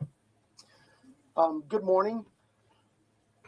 I hope you've been kind of informed of the rules. That I'm going to try to get as many, if not all of you, an opportunity to ask a question. But last time we tried this, it was just kind of chaotic, people yelling. So I'd ask that you just kind of be patient with me, pay attention to the questions asked, because sometimes you guys want to ask the same question twice, and you're going to get the same answer. So help yourself. What is this guy talking about? I'm going to give you one question and a follow-up, okay? But before we get there, I do have some comments. First of all, I want to begin by offering our condolences to our partners at the state Department of Public Safety. Just tragically lost 2 members last night in a helicopter crash. Oh wait, I don't want to boo his partners. So if you would keep them in your prayers, Colonel Glover and his team, I'm sure, would have greatly appreciate it. Along the same lines, I think you all saw last night. Not yell. Apparently, I talk soft. We saw last night the family. They just hurt, understandably so. And so I really want you to know this entire team here, those behind me, and our community are hurting with you. We really just want Mom back. Okay. Nancy Guthrie, please say the Right person's now, name. we believe Nancy is still out there. We want her home. Our department, the Sheriff's Department, along with all of our partners at the FBI, have been working around the clock. And we just want her home and get and find a way to get to the bottom That's of good, all Kara. of this, just as you do. But I have other partners out there who have stepped up. Probably the last few guys, if not the Sorry, last it's 2 the hours, booing we'll see button. more of that. Well, I made a decision to contact our PCRIT team, and those of you not local, that's our Pima Regional Critical Incident Team. It's made up of law enforcement officers from this entire valley. Pasquayaki Police Department, Tucson Police Department, Marana Police Department, Oro Valley Police Department, Pima College Police Department, Tucson International Police Department, Sarita Police Department, so many of them. And they are going to help us tremendously. And that's really done because we have so much in front of us still. And we're hoping that, I know the FBI has committed a very large number of men and women to partner with us, work side by side with us. We go do an interview, they're going to be there with us. We're going to go look at some evidence or process evidence, they're going to be right there with us. We're sharing every piece of information, all the data we can to get this thing solved. And it's important that my partners in law enforcement know and understand their roles, because it is very large, complex investigation. And we're at that phase now where sometimes we're waiting, right? We're waiting for analysis. We're waiting for lab reports. But even then, when they come back quickly, for example, some DNA, we rushed what we thought was the best target for DNA. We did a rush through and got some of that back. The results were minimal. I think you all know the blood on the porch. That was one we did. It came back to Nancy. That's what we know. But there's still the blood on the porch with the mat that he forgot to take that was on the steps. More items that have been submitted. We just haven't got them back yet. But in the meantime, we're not just sitting on our haunches waiting. We do have a number of leads coming in, and that's why we brought in the FBI for one, but PCRIT as well, to be able to get out there and handle these leads as they come in as quickly and as expeditiously as we can. And every single lead is looked at, every one of them. And so we're gearing up. You probably have some questions about what you've seen in the last couple of days.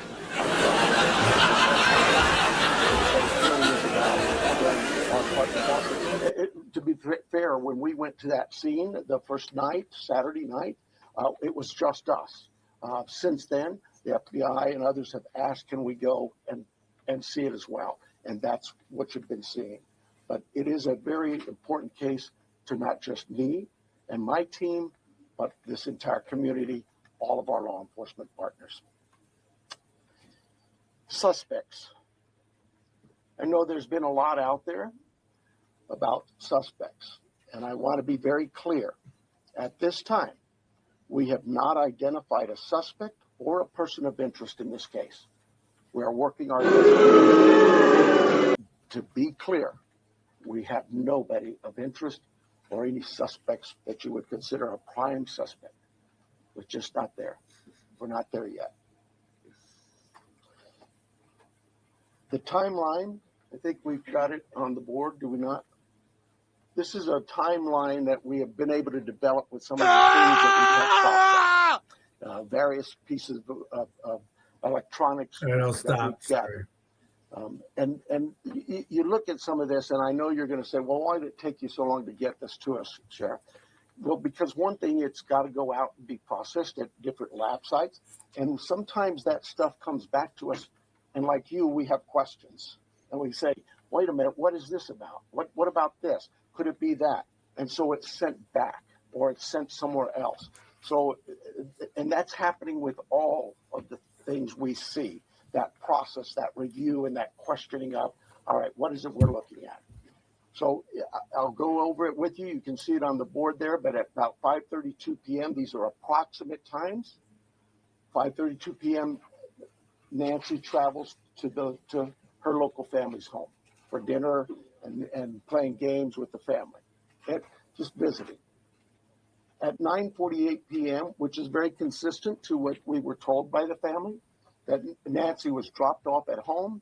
And we know that because we have a garage door open at approximately, I can't stress that enough, at approximately 9:48 p.m. At 9:50 p.m., that garage door closes, because that time we assume that Nancy's home and probably going to bed. Sunday morning, early morning at 1:47 a.m., the doorbell camera disconnects. At 2:12 a.m., software detects a person on a camera, but there's no video available. They had no subscription, and therefore it would rewrite itself. It just kind of loops, right, and covers up. That's what our analysis teams have told us. We're not done with that. We'll do all we can, but that's what it says. So it detects a person on camera. Could that be an animal? I imagine that's possible. We don't know that. We just have no video. But we're not giving up on that. 2:28, Nancy's pacemaker app shows that it was a disconnect from the phone. And at 11:56 a.m., the family checks on Nancy, discovers her missing, and at 12:03 p.m., 911 is called in to the Pima County Sheriff's Department. I believe it's about approximately 10 minutes later, 12 minutes later, our patrol teams arrive. They see the scene, and we start our response with our search and rescue teams and our detectives from homicide and various units. In fact, every unit here, I think somebody questioned, how come there's an ICAC member out here, or this member? Everybody in our criminal investigations team is a part of this team and part of this investigative effort. I think with that, let me make sure.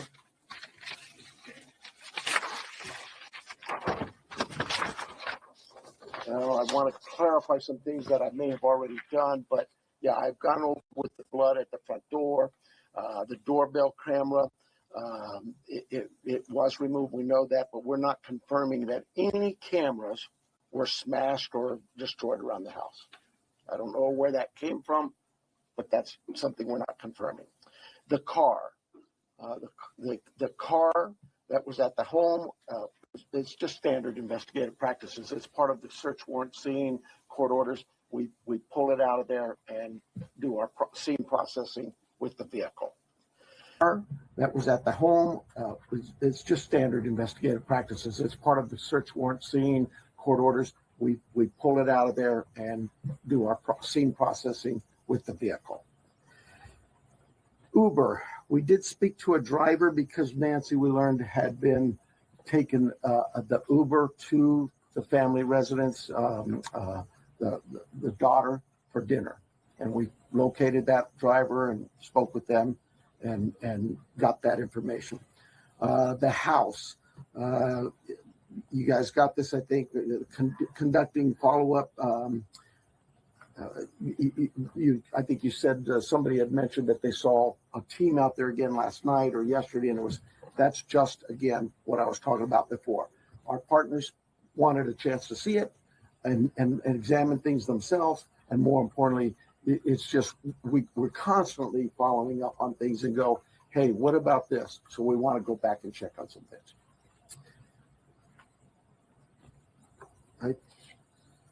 Oh, here's the other thing.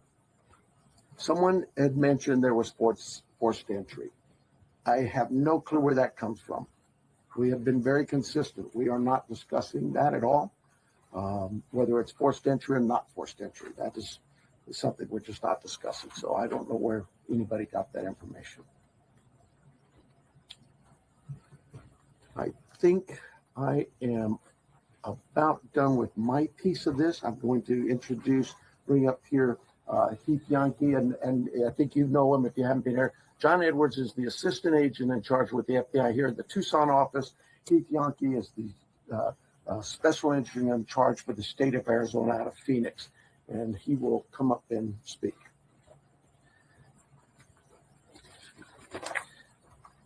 Thank you, Sheriff.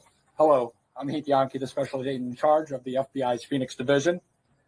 First, I want to let the Guthrie family know that our hearts are heavy for them. After seeing your message last night, it is clear that you and your family are in pain. Please know that we are doing everything to bring your mother home. The FBI is now working this case jointly with the Pima County Sheriff's Department.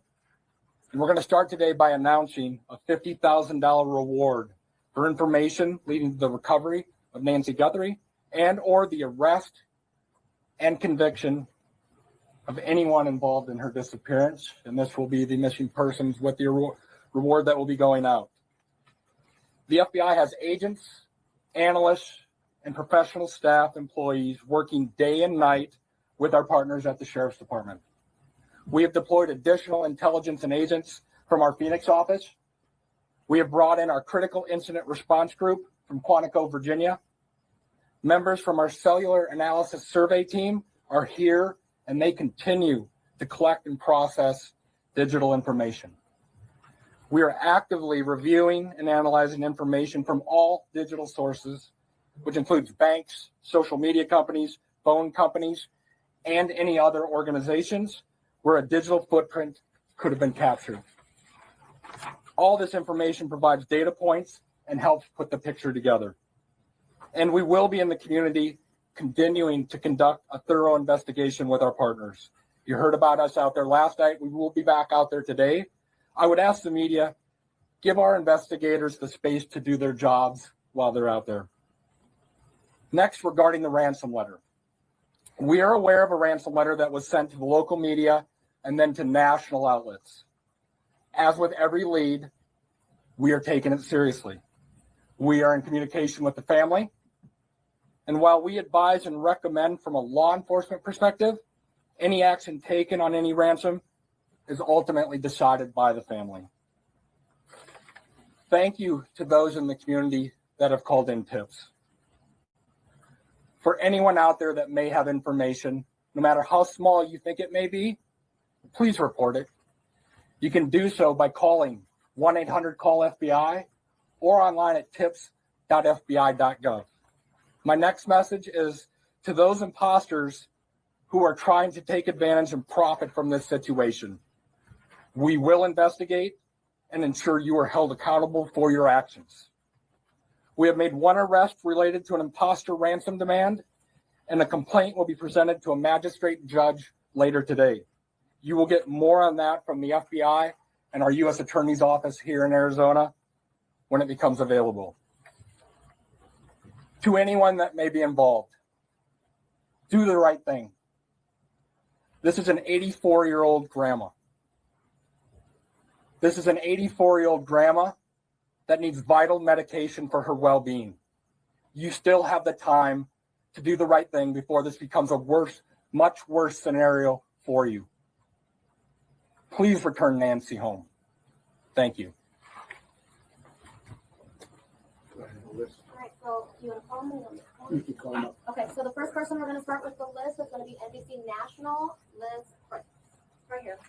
Can you walk us through that timeline from when you believe, if you look at this here, from 147 to 228, what you think happened there, and what particular software would have detected somebody on camera? Yeah, I don't. I know we know the software that was there. But I'm not really. I know that. Think of your doorbell cameras. Somebody walks up. My wife's. If I walk up, she gets an alert, and it's usually something like that. A person's detected. So to understand them both, one, does that mean that it was about a 45-minute span that this suspect or suspects would have been on the property? And then also, does this essentially mean that you cooperated with the tech companies and you can officially say that no surveillance video is available from the home? We know that the tech company that we sent that camera off to, yes, they've said they've run out of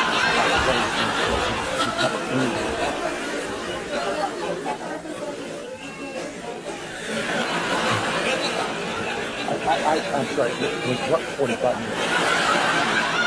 Somebody would have been on the property then from 147 to 228? Yeah, I think those times speak for themselves, and it is about, like I say, those are approximates. So yes. I'm sorry, who was next? Did you say? Hi, Sheriff. Thanks very much. Is there information that you are purposefully withholding because of the active investigation that might be leading you in a particular direction? You know, this is no different than any criminal investigation that we conduct here. Law enforcement has conducted investigations since 1865 here in Pima County. We're always mindful of what it is that's in front of us and what we should release and can release.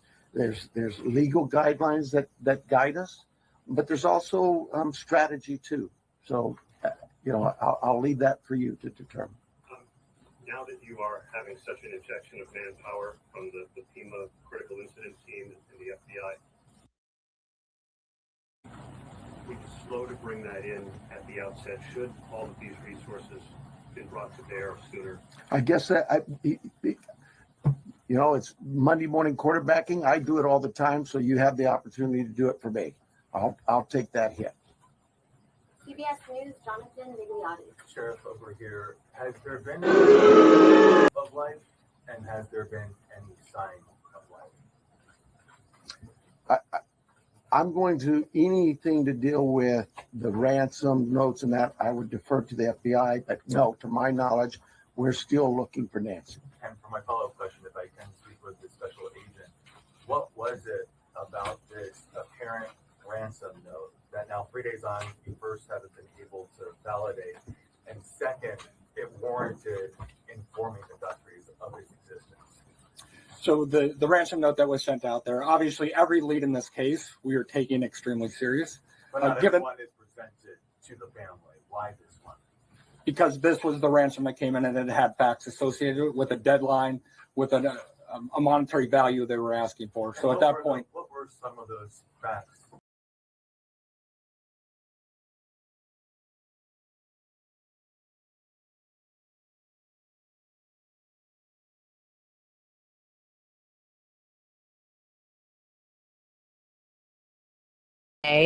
Yesterday, I think it went for almost 2 hours early to NBC and to KVOA. That's Savannah's former TV station in Tucson, where she started. And then a day later, they released it to the public. So I wanted to tell you, there's something really significant in this statement. 2 things, in fact, that just popped sort of right off the screen at me. I'm going to read it and you see if you can tell right away what those 2 things are. And don't worry, because I'll tell you what they are later. It says, quote, "We are deeply grateful for the outpouring from neighbors, friends, and the people of Tucson. We are all family now. We continue to believe it is Tucsonans and the greater Arizona community that hold the key to finding resolution in this case. Someone knows something. It's possible a member of this community has information that they do not even realize is significant. We hope people search their memories, especially around the key timelines of January 31st and the early morning hours of February 1st, as well as the late evening of January 11th. We desperately ask this community for renewed attention to our mom's case. Please consult camera footage, journal notes, text messages, observations, or conversations that in retrospect hold significance. No detail is too small. It may be the key. We miss our mom with every breath, and we cannot be in peace until she is home. We cannot grieve. We can only ache and wonder. Our focus is solely on finding her and bringing her home. We want to celebrate her beautiful and courageous life, but we cannot do that until she is brought to a final place of rest. Thank you for continuing to pray without ceasing. the Guthrie family. And it's signed Cameron and Christine. That's Cameron, Nancy Guthrie's son, and presumably his wife.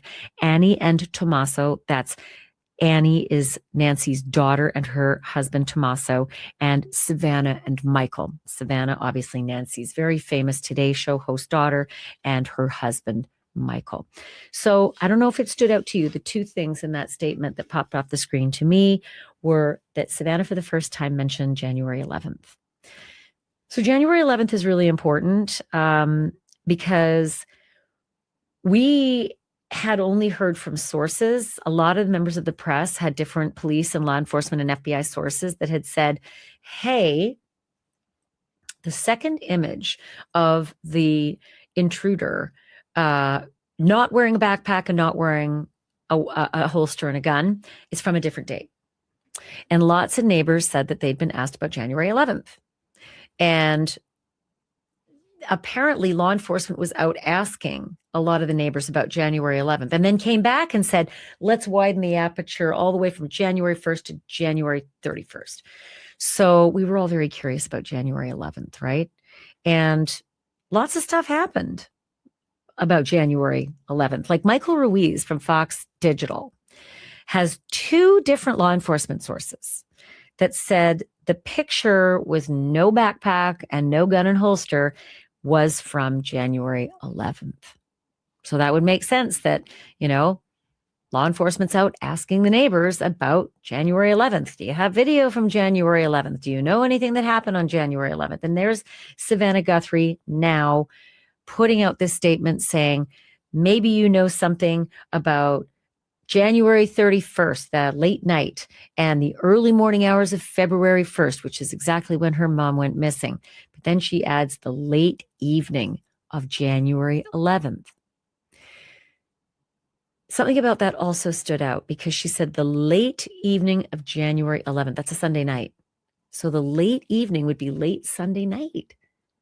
Whereas we were all thinking like the late Saturday night into Sunday morning. Was he assessing these dates? Because neighbors also said that police came around asking about January 24th. That's a Saturday.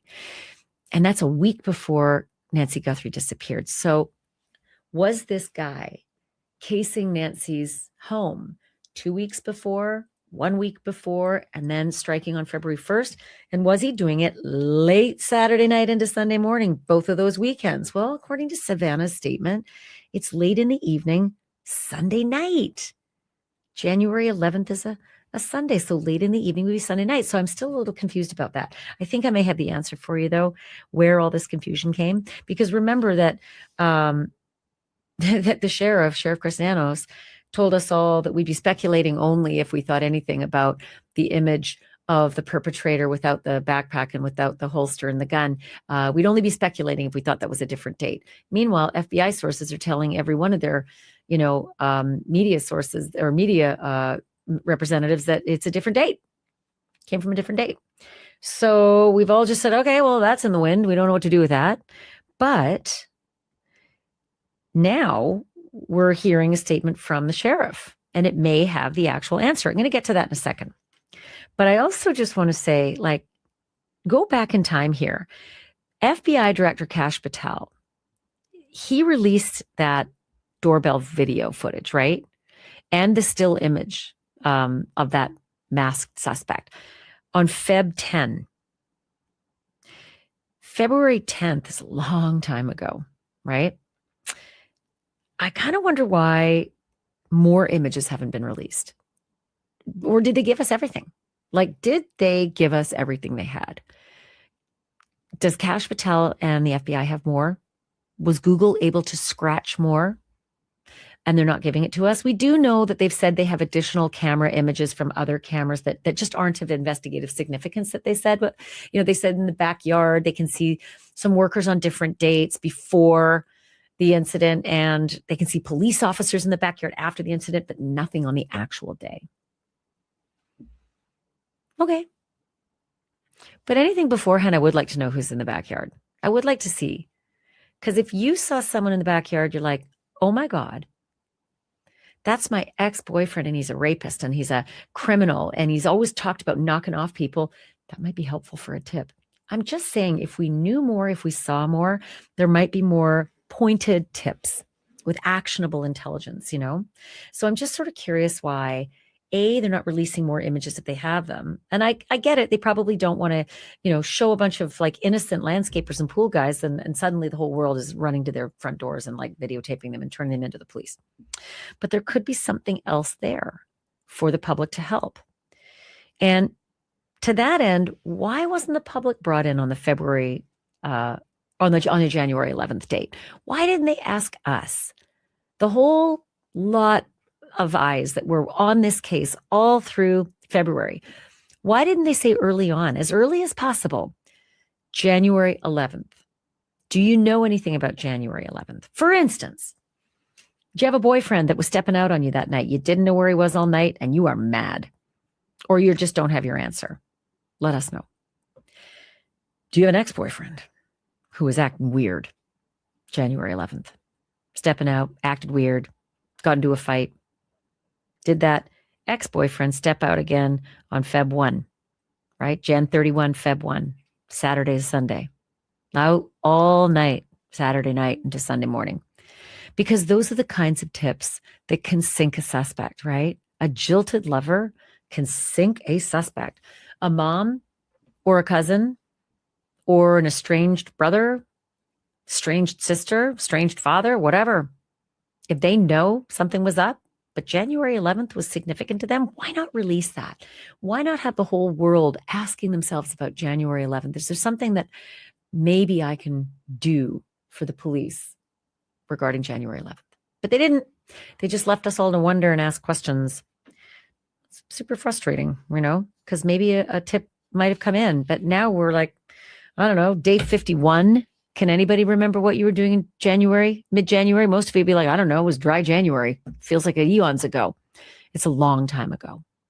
It's a lot longer ago than maybe it needed to be. They work in mysterious ways. Maybe they had their reasons, but it just seems frustrating that could have had a lot of people thinking about January 11th if you just leveled up and told us why January 11th mattered. And here's what we can tell you now. Again, with the cherry-picked interview, the sheriff chooses NBC, seems to really favor NBC, and favors locals. This is what the sheriff said regarding January 11th. He said to NBC, Google initially told investigators that a surveillance image of a masked man at Guthrie's front door that was recovered from a Nest camera at her home was believed to be from January 11th. That's when you should have gone out to the public and yelled January 11th from the rooftops. Anybody seen anything weird on that day? Did anybody behave weirdly in your family? They didn't. And then this is what Nanos continues to say. However, Google then backed off that assertion. Quote, Google initially reported that date as a, quote, possibility, quote, then later retracted the statement, Nanos told NBC. The company told authorities it could not definitively determine that the surveillance image was from January 11th or any specific date, according to the sheriff. Sheriff Nanos maintains it remains unclear if the suspect showed up at Guthrie's home prior to the night of her abduction. The FBI and Google have not commented on the timeline. So let me unpack that for a hot minute. We now do not know, according to the sheriff, whether the guy with no backpack, no gun, no holster, and what looked like different shoes was on a different night. Even though the FBI has told many sources among the media that those are two different nights. Is that because the FBI was going off of this Google information that the sheriff is saying became outdated? I don't know, but I kind of feel like those reporters keep going back to those sources and they would have said, hey, I got to tell you something. By the way, I've got several sources and they call me and say, let me tweak something I told you earlier today. I'm talking to others and that's not, this part's more accurate. If you word it that way, this is more accurate. So it's not like they don't care once they give us information. They don't just give us something, walk away and forget about us. That's not all the time. That's not how it works. There's a lot of care and consideration. So I would be shocked that nobody's sources came back to them to say, oh, you remember that January 11th thing I told you about? That maybe the guy wearing the no backpack and no gun is from a different date. Yeah, scratch that. Google changed their minds. That didn't happen. It's only happening with nanos. And it's only happening in this one cherry-picked NBC interview. Google initially told investigators that a surveillance image of a masked man at Guthrie's front door was recovered from a Nest camera at her home, believed to be from January 11th. Google initially reported that date as a possibility, then later retracted the statement. Okay, I'd be thoroughly satisfied with all of this if it weren't coming from Sheriff Nanos. And I'm sad to say that. I like to trust law enforcement. I do. I just don't trust him and don't trust his statements because he just seems to mess up. And then what he says is either untrue or completely confusing or doesn't make sense. If you need an example, that's a lie, he told a Fox reporter who said, can you talk to me about the FBI going to gun stores with a list of names and images of people's faces? That's a lie. Well, no, it isn't, because we've already been interviewing the gun stores and they said it's happening. We believe we know why he was here, and we've known since day one. That was Sheriff Nanos, last week, I guess? Yeah, okay. Really? So you've known since day one, huh? So on day one, you said there's no cause for concern out there in the community. There's no danger to the community. We called off the search and we're handing the crime scene back to the family. And then 6 weeks later, he could strike again. I guess that means there is a concern to the community. So what do you mean you've known since day one? Because on day one, you said there was no concern. This is why I don't trust everything that Sheriff Nanos says. I just feel nervous. Like looking at that, I'd like it to make sense, but I don't know if it does. I don't know if he knows, honestly. He didn't even know the FBI was in there with the Guthrie family getting statements on camera to hand out to these alleged ransom seekers. He didn't even know about that. His wife told him. She saw it on TV. So again, I'm not 100% sure that I can be satisfied that he knows what he's talking about here. But for what it's worth, that happened. Also, I'm still very, very curious about January 24th, right? That's a Saturday night, a week before Mrs. Guthrie disappeared. Neighbors were being canvassed just in the last 2 weeks, again, about January 24th. So was this guy really, really good at casing the place before he made his strike? Or did he just show up that night, have a look around, maybe tried a few other doors down the way and, finally ended up at this house, and wouldn't you know it, great, it's open and I can find a victim. I have a harder time believing that. And what you're about to learn really backs that up. It backs up it being hard to believe that this was sort of random. My source telling me that Mrs. Guthrie often left those back doors unlocked. It lends itself to the kind of investigation that pushes towards an opportunity narrative. Let's quote, opportunity narrative. An offender exploiting a routine vulnerability rather than executing a sophisticated high-skill breach. This in turn affects how they think about offender selection. More likely somebody local or observant who noticed the pattern of unlocked doors, not necessarily someone with specialized tools or inside access. So I called Gray Hughes of Gray Hughes Investigates. Very good podcast. Check it out for sure. I've linked the description to the podcast that I did with him just a few days ago, because Gray and I kind of did the macro look. And he's so good at literally mapping things out, mapping the home inside, outside, doorways, egress, and also neighborhood. And so Gray and I talked a lot about the potential of what might have happened within the neighborhood the night that Mr. Family has told the good at literally mapping things out, mapping the home inside, outside, doorways, egress, and also neighborhood. And so Gray and I talked a lot about the potential of what might have happened within the neighborhood the night that Mrs. Guthrie disappeared, and his theories about what this perpetrator did with his vehicle. He's got a very interesting theory, by the way, and it matches with the timeline of the cameras going out.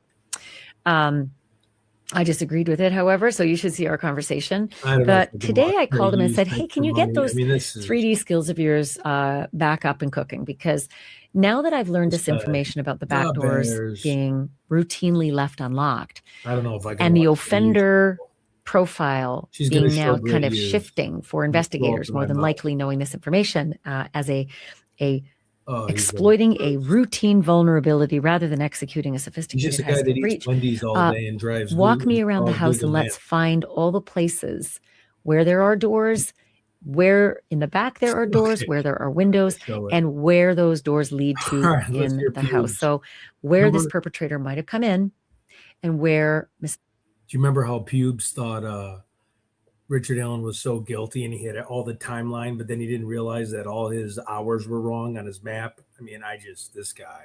Okay, we'll watch him. I can't stand this guy. Give me money, money, money. He throws himself in jail until you pay him to get out of jail so he talks again.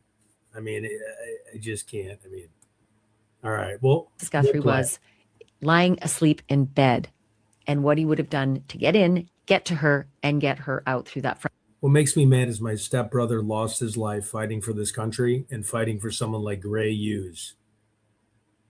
That devastates me. This guy sitting back begging for money on YouTube, begging, super chat, pay me. Hey guys, we're a little bit low right now. You know what? Oh God, we're gonna have one of these nights. I got to donate all this to the victims. I'm not gonna be able to donate, but we'll play it. Front door. So Gray is fantastic the way he walks me through it. Have a listen to our conversation. Quick note from my sponsor. If your teenager, Peggy would destroy, if everyone can hear me, Peggy would destroy Gray Hughes in maps. That's not even close. Peggy's maps are real. Gray Hughes is like me using like a waypoint on Google Earth and just like drawing a straight line and be like, okay, Kohlberger went down King Road. Now he went up north. Then the gas station camera saw him here. But we'll put it. No, I did not get that Bedard jersey. I should have. Damn it. I know. That's the only good player we got in the Hawks. The rebuilding has been terrible. is glued to their.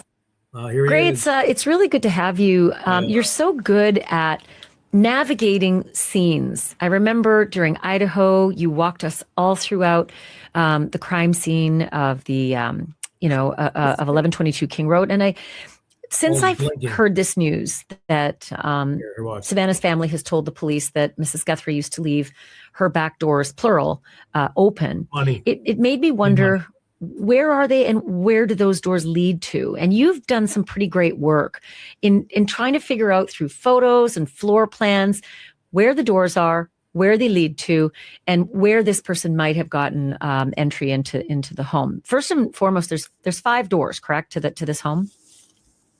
Yeah, I think there's one that leads to a storage unit. There's one in the back. I know, Becky, but that it's just another single door that sort of. They wanted me to do this. Peggy, they wanted me to do this, Peggy. It is too damn early for this dude. I want to like jump in a hot pan of acid, but we'll play it because people are saying it is too damn early for this dude. Here we go. Counting how many doors a house has. Good job.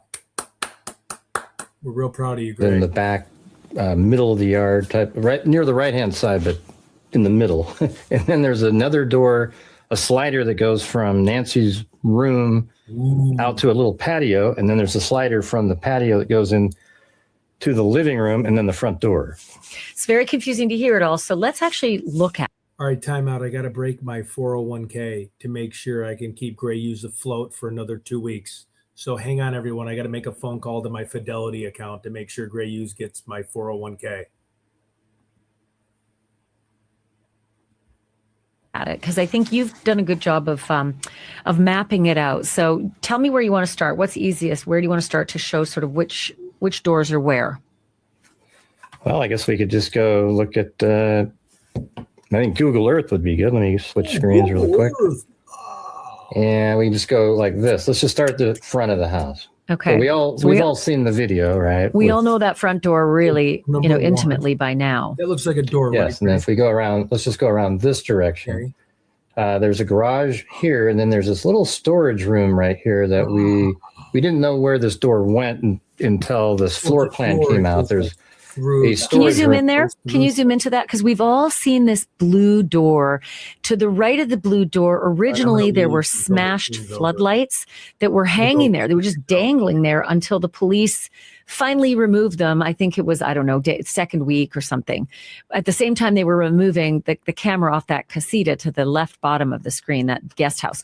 But that blue door there on the left, a lot of us thought it was a back door to maybe the kitchen or something or other. But your inner floor plan shows that corner there is actually not necessarily house. It's actually a little piece of the garage, right? Yeah, let's get here's the garage. Let's say we're driving from the bottom of the screen into the garage. Can you do that? Yeah, if we were driving from the beginning, driving from the bottom of the screen, it would have came in like this. So Okay, this so is we're- the front of the garage. We're actually looking at it from behind the house, and that camera that you were just referring to was right over here on the top. But people of the should know that this big, huge bottom square that says 5-6 point is why I want to tell you about OmniWatch. Bedroom. So now you were going to tell us about the adjacent out to the private patio where Nancy could go from her room to the right over there. She could go out the living room slider, take a right, and go in a slider into the presumed master bedroom. Exactly. And that fireplace, if we could get the picture wider, which you can't, would have another window right over there on the left-hand side of it. The entire episode. That's right. And then the door to go outside is a little bit even more back behind us a little bit. Almost where you're standing. If you're the Right. photographer, you're probably standing my God. close to the front door at this point, right? Mhm. Hold on. I have So like that shot was taken from probably somewhere like this, but God. inside There's the home. There's the You gotta chimney. just put on And then there's the arches right there that goes inside the Hold on, house. hold on. So we couldn't see this window, so we were probably like right here. And then I'll find Yeah. something. You gotta remove this. Yep. Hold on. I'm gonna put this on for just a second until I find something else. These people are so tone deaf, mainstream media, that they don't know to show gray hues. They're so tone deaf on life.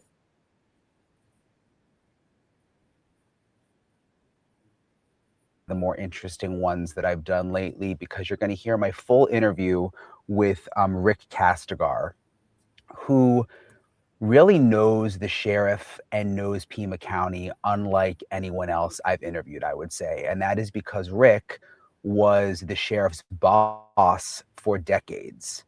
The Sheriff Nanos, Pima County Sheriff, was actually under Rick when he was in leadership at the sheriff's office for decades. Then Rick supported him in running for sheriff. Sheriff Nanos won, and then Rick was actually his chief deputy, his under sheriff. But things went.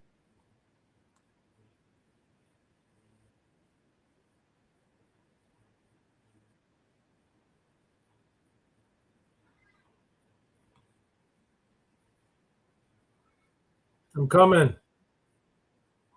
Hold on, I gotta change my kid's cartoon. He tells me his theory I'm gonna based on find everything something he else, knows just- on what he thinks happened.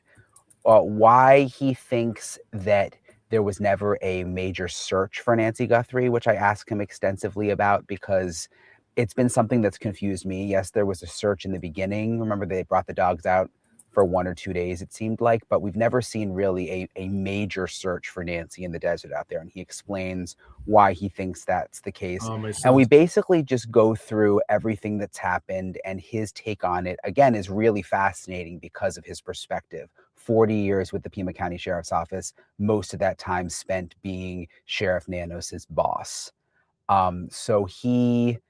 I think you guys will be interested in everything he has to say. That's coming up in a second. What I also wanted to let you know about is, remember, there's this recall where they are trying to recall the sheriff, essentially throw him out of office. The Pima County Board of Supervisors, I was just going over their agenda. They have a meeting tomorrow. So today is Monday, tomorrow is Tuesday, where in their executive session, it says that they will be having a discussion regarding recently reported issues concerning Sheriff Nanos's work history and apparent related false statements and related personnel management, internal affairs investigations, or other issues in the department. Sorry, I forgot my glasses and this text is really small. So they're going to talk about Sheriff Nanos in executive session tomorrow. So I'll follow up on that tomorrow. It's kind of interesting because he's an elected official. I mean, the sheriff is elected. It's a powerful role anywhere, especially in Arizona. So it's not like the Board of Supervisors can just throw him out. But it's my understanding they do control the budget. So it's interesting that's going to be on their agenda tomorrow. But I want to get to this conversation that I had with Rick Castigar again. He was the chief deputy at the Pima County Sheriff's Office about all of the latest developments involving the Nancy Guthrie case. Rick, it's nice to see you again. Thank you for joining me. Last time I saw you, I was riding around in your car, sort of getting a lay of the land of Tucson. And then you were out of town for quite some time. And I'm interested to catch up with you and get your perspective on some of the things that have been happening for the last month or so. The first thing I wanted to ask you, Rick, is I was actually up last night kind of thinking about this. Why do you think we never really saw anyone searching for Nancy? I mean, there were initially, I remember they called in Bortak, like, I think it was like day 1 or 2, very briefly, but there was never a big grid search. There was never like a coordinated search. Well, I think that's a valid point. And one of the concerns that a lot of people have had related to the way this operation has been handled. And I think your viewers and you know full well I have some serious concerns. By the way, thanks for having me back. I appreciate the fact that you want to talk to me. And as you well know, I've been retired from the organization for a couple of years now, but I did serve there over 46 years, and I know the players intimately. That said, you're talking about a grid search. Initially, the case was handled as though this was an elderly woman who walked away from her home. That was the initial response for the first perhaps 18, 24 hours or so. And that did involve a search. There were search and rescue components on the ground, some on foot, some on horseback, and of course the helicopter. That didn't really find anything, but as soon as the sheriff's department saw the initial evidence, and now we have the luxury 7 weeks out to understand what that is, it became very clear, at least to me, that this was a very sophisticated abduction. And when I use that word sophisticated, I don't use it lightly, because the preparation that took place of the individual or individuals that committed this crime is evident in the video that we've seen. It's evident in the scene itself. And even the sheriff has concluded this was an abduction. That's not rocket science, but it's scary, because we don't know what the intent was initially. I have some guesses. And there were, getting back to the grid idea, the grid search itself, one of the things they want to do is look very carefully from the point of origin, which would have been her home, and perhaps any evidence that led 360 degrees around her home, footprints, articles of clothing, things she might have been carrying. Of course, then the next step would be, well, where would she logically go? Has she done this before? But as we became well aware, she had the mental faculties and sharpness of a much, much younger person. Her family told investigators that up front, and the need for a ground search was put on the back burner. That's the way I see it, spiraling forward. But even weeks later, or even now, and I think to Savannah's or the Guthrie family statement that just came out in the last 24 hours, and it's so sad, but they seem to be acknowledging that Nancy is probably not with us anymore. And I think most people have kind of sadly come to that reality. But why wouldn't you still do some kind of search? And maybe I'm wrong. Maybe you can tell me, you had so many years in law enforcement, but like, wouldn't you still do some kind of search to see if there's a grave, to see if there's a body somewhere? Or is it just too vast, the desert?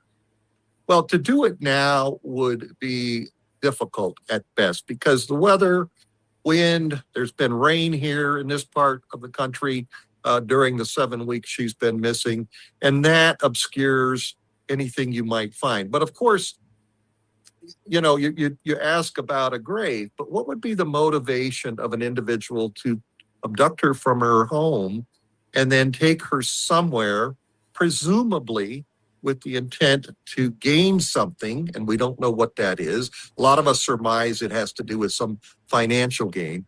But what would be the purpose of burying her if she passed near the home? That doesn't make a lot of sense. And hey, does anybody have the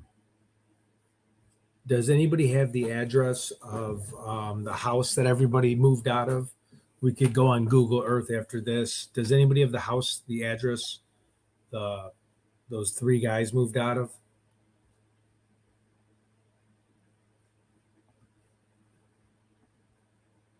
It's not a likely scenario. There's several others that you and I have explored that I've shared with you.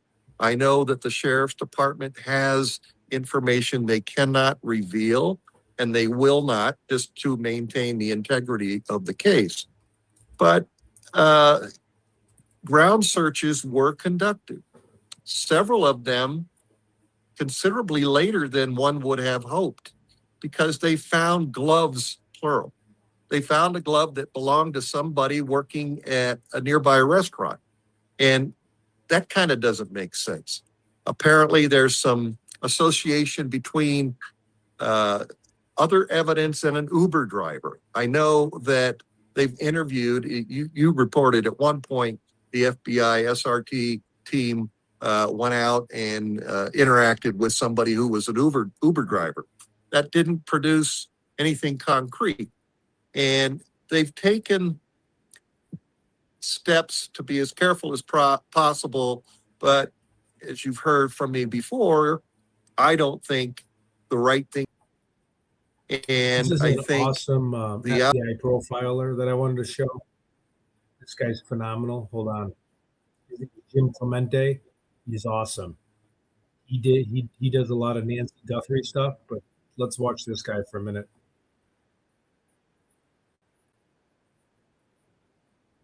Anyone or seen anyone that scored 40? Oh, yeah. There's a potential for 40 points on this psychopathy checklist, but you only need 30 to be diagnosed as a psychopath. So as a former FBI profiler, have you ever profiled anyone or seen anyone that scored 40? Oh, yeah. Oh, yeah. 1 in 20 people now have actually psychopathic traits. And so I just thought, if you're dating and you date 20 guys, the chances are that maybe you've actually dated a psychopath. Now, as a former FBI profiler, and you worked on a show called Am I Dating a Serial Killer? Yes. There was a woman that you brought on that you said that she actually didn't realize that she was dating a psychopath, but you knew. What on earth did you see that her and most of us women end up missing? Well, this woman was dating a guy who almost immediately tried to isolate her and keep her away from her family and friends, who was overly nice about making sure that she never had to want for anything. In fact, he would drive her and pick her up from work. He would take her to the store. He did everything for her, which on the surface sounds, wow, this guy really cares.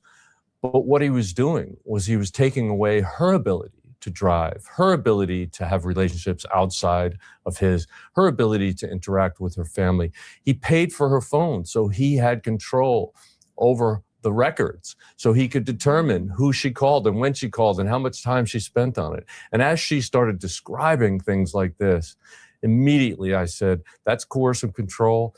It can be incredibly insidious. But it's a pattern of behavior that typically is used by an intimate partner or family member to control, manipulate, coerce, isolate, and basically prevent their partner from having any autonomy at all. And what ends up happening is they have complete control over that person's life and is almost like a captive slave. And what she came to us to talk about was the fact that at times he seemed to sort of get very angry about things that she didn't anticipate he would get angry about. And yes, those were little red flags, but she did try to paint in her own mind all of the things that turned out to be controlling as, well, he just cares. Well, it's just his love, because this is what he's explaining to her. I do this because I love you. And although it may really feed someone's ego, and especially if they've had negative experiences and relationships in the past, to have somebody say such nice things and do such nice things, that seems amazing. But those are real red flags. And eventually, as I started interacting with this woman on the show and explaining this to her, she had aha moments. And eventually they realize, wow, this is a really bad relationship. So what you have to do is listen to your instincts. There's a great book by Gavin de Becker. It's called The Gift of Fear. And fear is a gift when it protects you from impending danger. And your intuition is nothing more than your subconscious doing all the calculations for you at an incredibly rapid speed. And that means your subconscious is at least 200 million times faster than your conscious mind. Mm-hmm. And if you listen to it, it gives you warnings, like the hair standing up on your arms or the back of your neck, or a weird feeling in your gut. And those things are warning systems, right? So Gavin de Becker in his book talks about the nurse who gets off at 3 a.m. every night and then goes to her car in the parking garage. And this night, as she's about to put the key into the lock to open her car, she gets the hair on the back of her neck, stands up. And so instead, she puts the keys in between her fingers and turns around just as this guy's about to jump on her. She punches him in the eye with the keys. He goes down. She gets in the car, gets away. Now, what she didn't realize is as she was walking there, she's thinking, oh, I'm just so tired. I just want to get home and get to bed. She's not thinking about the fact that her shoes crunched on some very light glass. That light glass was the light bulb that was above her car that the bad guy broke so that he would be able to hide in darkness. Now, she didn't consciously think of it, but her subconscious says, where's that light bulb? Where's that glass from? The light bulb above is out. Why is that out? It's never been out before. Who broke it? Probably a bad guy. You need to turn around. So that's what happened. And it's really important because it is our own internal safety system. It's our alarm system. And it's not just, women's intuition, something that you laugh off. It's actually an incredibly important and valuable tool. And it is how women have survived the centuries. This is why I do this show, and I bring such amazing guests like yourself on that have the credibility to talk about this. Because when I go back to how do so many women end up getting trapped, I think that it can be so many multiple facets. So one of them is, I think as a woman, I'm going to speak for myself, when someone does something, says something to me, I think in my head what that would mean if I said it or did it. Mm. And so if a guy is kind to me, if a guy is loving on me, if a guy is giving me compliments, I go, what would that mean if I did it to somebody else? It means that I care about them. It means that I really like them. I want them to feel good. Therefore, I interpret it to mean that. And I think that that's where a lot of us women may get trapped in that we go on please. Right. Well, I'm sorry. No, please. No, jump in. No, you're saying the things that are absolutely true. The fact is, women sometimes blame themselves when they get taken advantage of. No, it is good people who get taken advantage of, who are nice and polite and kind and giving, right? They see those traits as a big target, and that's what they aim for. But the fact that you would fall for that means that you're honest. You don't deceive other people. You are kind and giving and caring. And so you expect that from others. However, it's not always true. And so there are things that you really need to do to avoid that. I think that is so important. Thank you for echoing it. I once interviewed Dr. Ramani, who's like one of my favorite humans. She's a psychologist that really specializes in narcissism. And I remember her telling me a story. She's like, oh, if you want to see if someone's a narcissist or not, make them sit in economy, but have them pass first class. And she says, that will trigger a narcissist because they realize they're lower, right? Like from a financial standpoint, and it could really irritate them. It's just one of those very subtle signs that maybe we don't think about, but that could be a sign. And you actually talk about Dr. Hare's psychopathy checklist. Oh, absolutely. Now, one of the things is, as a woman, or just in general, I should say, we can't control other people. I wish I could, Jim. I wish. But we all Are know. you a psychopath? Yeah. But we know we can't. So I go to, how can we teach people to take their power, to really assess in their lives, whether they go on a date, whether it's their partner, whether it's a friend, whether it's a boss, who they're really dealing with. And so the psychopathy checklist is fascinating to me because you have said that if it scores over 30, is that correct? Yes. Then they are considered a psychopath. Yes. So Dr. Robert Hare, who's a great guy, amazing person. And when he put together the PCL psychopathy checklist, there's 20 attributes. And if the person that you're evaluating has none of this attribute, then you put 0. If they have a little of it, then you put 1. And if they have it in great quantity, put 2. And then you add up the score. The first one is glibness and superficial charm. Now, this is something that love bombers use to their advantage. They're basically smooth talking. They're very engaging. They're very slick. They know, they come off as completely confident. They have absolutely no self-confidence issues at all. And they're effective at it. They make people around them feel better or feel like they are with somebody who's important. All right. How do you know the difference between glibness and charm versus just a guy that's confident? Like, I think of my husband as being confident. All right, we'll be right back, guys, with Jim Clemente. But just for a moment, I want to ask you if this or any other worth, all right, greatly inflated idea of who they are. And they like to tell people about it. And they are incredibly good at selling themselves.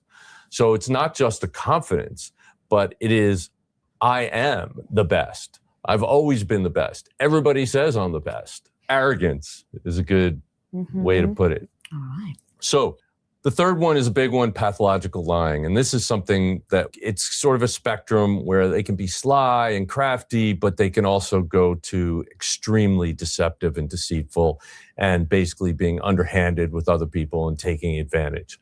So that pathological lying, you know, there are people who just, it's just easier for me to say something that isn't true, so I don't have to explain myself, so I don't have to worry about this and that. That's one on the sort of the low end of it. But then there's the aggressive form of it where they're literally trying to take advantage of people all the time by lying, misrepresenting what's going on and so forth. So the next one is cunning and manipulative. And that's using deceit, deception to cheat other people, all right, to manipulate people into a situation where that's not good for them, but it's good for you. And that's pretty clear. The next one is a lack of remorse or guilt.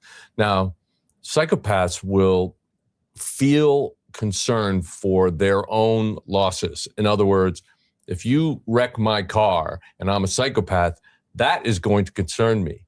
But if I drive my car over a little kitten, well, the kitten was there and I was driving, so it shouldn't have been there. And they have absolutely no concern. It doesn't compute for them. They don't feel guilty about doing something that hurts somebody or something else. As long as it doesn't hurt them, they have no emotional reaction to it. It's literally just something that happened. So shallow affect or emotional poverty. And this means that they have a very limited range in terms of the emotions that they will express or feel. So you're not going to get a feeling of deep emotional response to anything. Now, smart psychopaths see it in others and can mimic it. So you have to watch that, all right?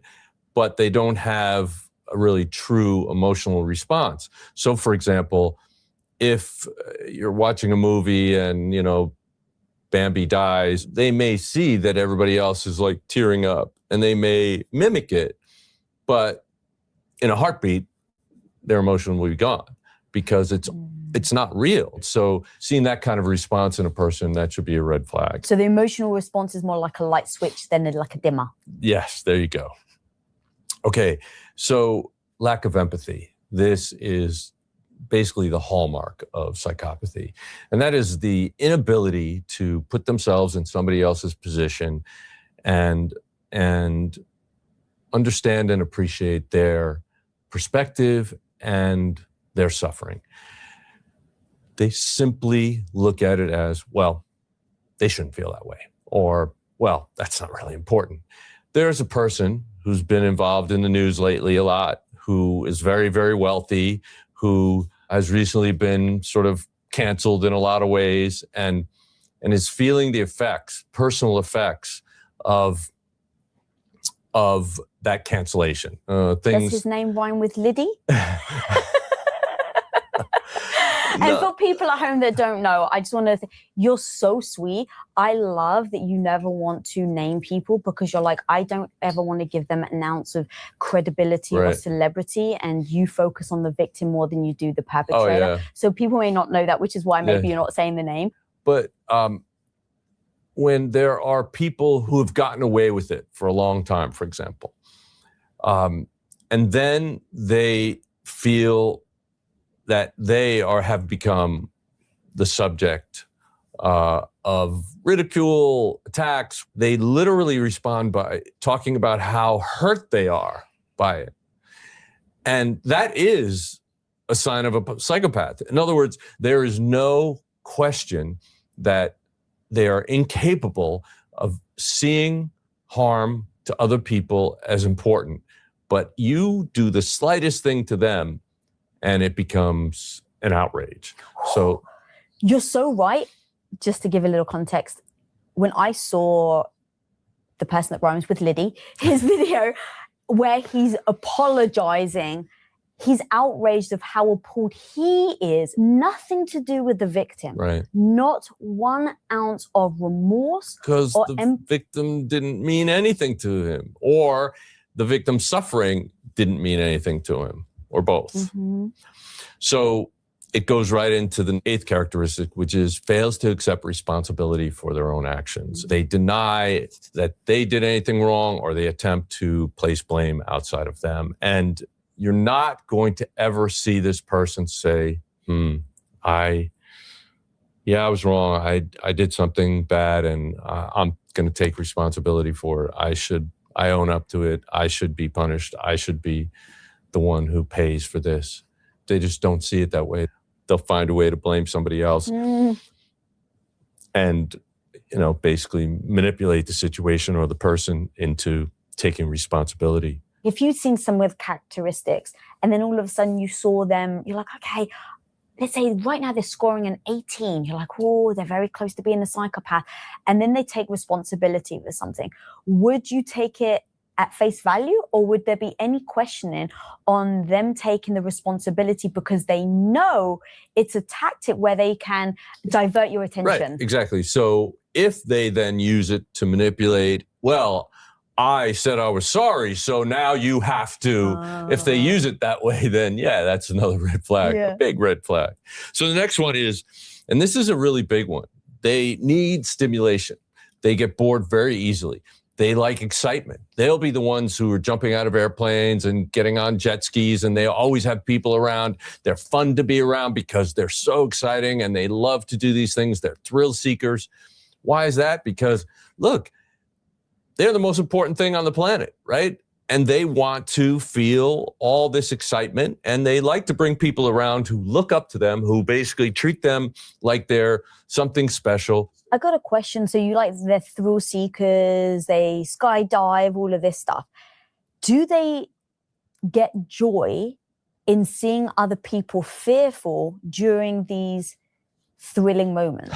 Well, yeah, it's a thrill for them to create a situation where somebody else is going through anxiety and they're not feeling it at all, right? So the 10th one is parasitic lifestyle. And this is basically selfish and manipulative, taking advantage of other people, to basically depending on them financially, manipulating other people. There was a show a couple of years ago about a social media fraudster. Is this the Tinder swindler? It is. Oh, you're not naming it. I was like, oh, I know that person. Oh, damn it. Yes. Damn it, I missed that one. But you're right. No, it's okay. But yes. And he has used that moniker to his advantage, by the way, and he continues to do what he was doing. But basically, he still continues now? Of course he does. He's not arrested? He got arrested, but that didn't stop him. He's not in jail forever. He was arrested and released.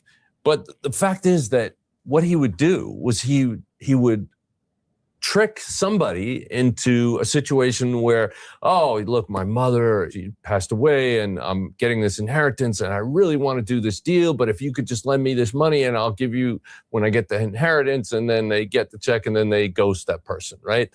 So this is how he gets money from women. And then he uses that money to lure the next one and the next one and the next one. It's just a Ponzi scheme and it's horrific, but he's glib and superficial charm. He gets them to trust him. He's a pathological liar. He gets them to give him money with the hopes of getting more back, and then they never get it. And it's just an unending stream of these unfortunate victims that he takes advantage of. So sorry to interrupt, but the one thing that I realized that he did, it would trick me, Jim. It would absolutely trick me if I was in a scenario where I was dating this guy and, oh my God, he seems lovely. He's taking me on all these trips and he seems so sweet and genuine. And then he sends me a photo and he's bleeding and him and his bodyguard have been hurt. And he's like, can you please just send me some money to help me? Because I'm as an empathetic woman that's seen a photo of this guy who's been sweet to me bleeding, I'll be like, oh, yeah. It is one of the characteristics of a psychopath. And, for example, Jorn Vandersloot, he most likely killed Natalie Holloway. And on the 5-year anniversary, apparently the girl that he was dating at the time found out who he was, and he killed her in a hotel room. And within seconds, he walked outside out the hotel room with 2 empty coffee cups to go get coffee for the both of them. And then when he came back, he, quote, discovered that she had been killed. Well, what he didn't realize was that there was a camera right outside his door and nobody else went in or out. Most human beings, if they killed somebody, they would get so outraged that they killed somebody, they would have a long recovery period. It would take them a long time before they could think rationally, what am I going to do? Oh my God, what? But for him, it was like, okay, that happened. Next, I'll set up my alibi. Okay, let's do it.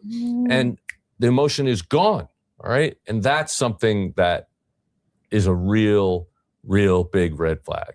And the sneakiness of, if I walk out with 2 cups, I can pretend that no, she wanted a cup of coffee. Yes, of she was course. fine before She I left. asked me to go. Right. It's I think it was the docu-series Don't Fuck with Cats, where they had that CCTV camera where it's like he takes a guy in and he's wearing the yellow shirt and then he comes back out. Clearly he's already killed him and he's wearing the guy's yellow shirt. Yeah. And this was almost one of the biggest slaps in the face, if I can be honest, for me, of the naive person that I can be, where I'm like, how can a human do that?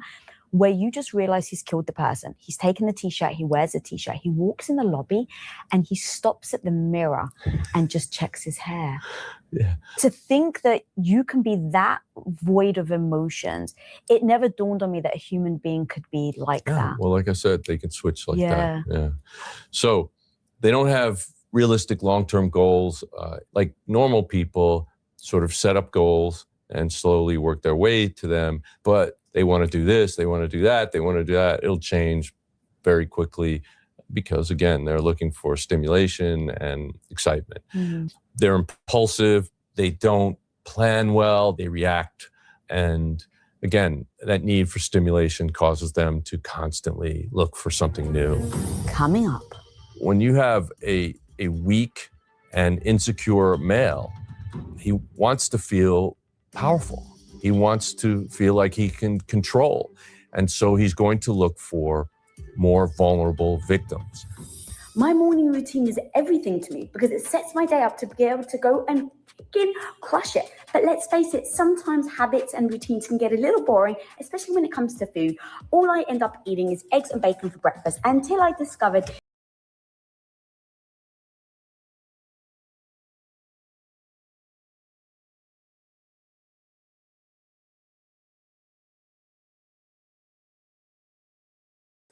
It is now day 36 in the search for Nancy Guthrie. Today is Sunday. I'm actually This walking is phenomenal. down to Nancy's wanna house right show now. They this. still have those parking rules in effect where This is we phenomenal are not allowed to breakdown park by on the Jim. street. I But want to luckily, show again, this. some of the neighbors are This is super day nice 36, but and Jim letting makes us a park lot of great in their points. driveway. We'll In this cut to the episode, chase though, on this I'm one, but getting it's into phenomenal. a theory that I've thought about for a while, but I haven't really dived into, which Two of the best is people. You have Brian sort of this Ensign elder and you abuse have, theory. Jim. And it's awesome. with Nancy's case, I know a lot of people think it's just One gotten second. so Let much me fast attention forward because it of just a little. Savannah It's Guthrie, her phenomenal daughter, in who's these obviously three. famous, Going which is back and forth. The banter. Clemente, both retired FBI special This is agents awesome. and hosts Please, of just listen. Best You're Case, gonna Worst love this. Case, the If you podcast. haven't It's seen nice to this. see you both. Nice to see you. I'm still here in Arizona outside Nancy's house. And I was thinking today about all of the different theories that we've all discussed. And one thing that keeps popping into my mind is like elder abuse. And when you have older parents, and I think a lot of us can relate to this, there's a lot of people coming in and out of the house, whether it be healthcare workers or people helping clean up or helping, your loved one shower, that kind of thing. Jim, do you think that's something we should be considering in this case? Absolutely. I think every single person who had even a tangential relationship to Nancy Guthrie, anybody who worked on the house, on the yard, on the pool, anybody who worked in the house, repairing things, delivering things, even driving her in an Uber or Lyft, all of those people should be looked at because that could have been the nexus that allowed them to understand that she was living alone and that she was vulnerable. Maureen, you agree? I do agree. And I also think that from what we know about Nancy, she was just such a nice and kind and wonderful woman. And I've got a neighbor here that I just love like a second mom. She too is 84. And ever since this whole thing kicked off, I'm on her like white on rice. And I just want her to be 10 times more careful about everything. But the bottom line is they tell everyone anything someone asks them. If someone walked up to her door and said, "Can I come in and use your restroom?" a stranger, she would say yes. I think when you get old, you get one of two ways, either really ornery, like I'm probably going to be, or like Nancy or my neighbor Marcia here. Gonna be. Yeah. I may have a head start on it a little bit. Yeah, it's all right, Jay. Yeah, and even though, they've made such a point to say that Nancy was cognitively totally with it and she had some physical ailments, but still, like, even with, I think about my grandparents when they were older, they were still cognitively with it, but sometimes they can just fall victim for things more easily. Absolutely. I mean, if you look at just what we're having to deal with today in terms of AI sort of takes over. You can create any image, you can take a picture and you can make it into a video saying anything and it looks very realistic.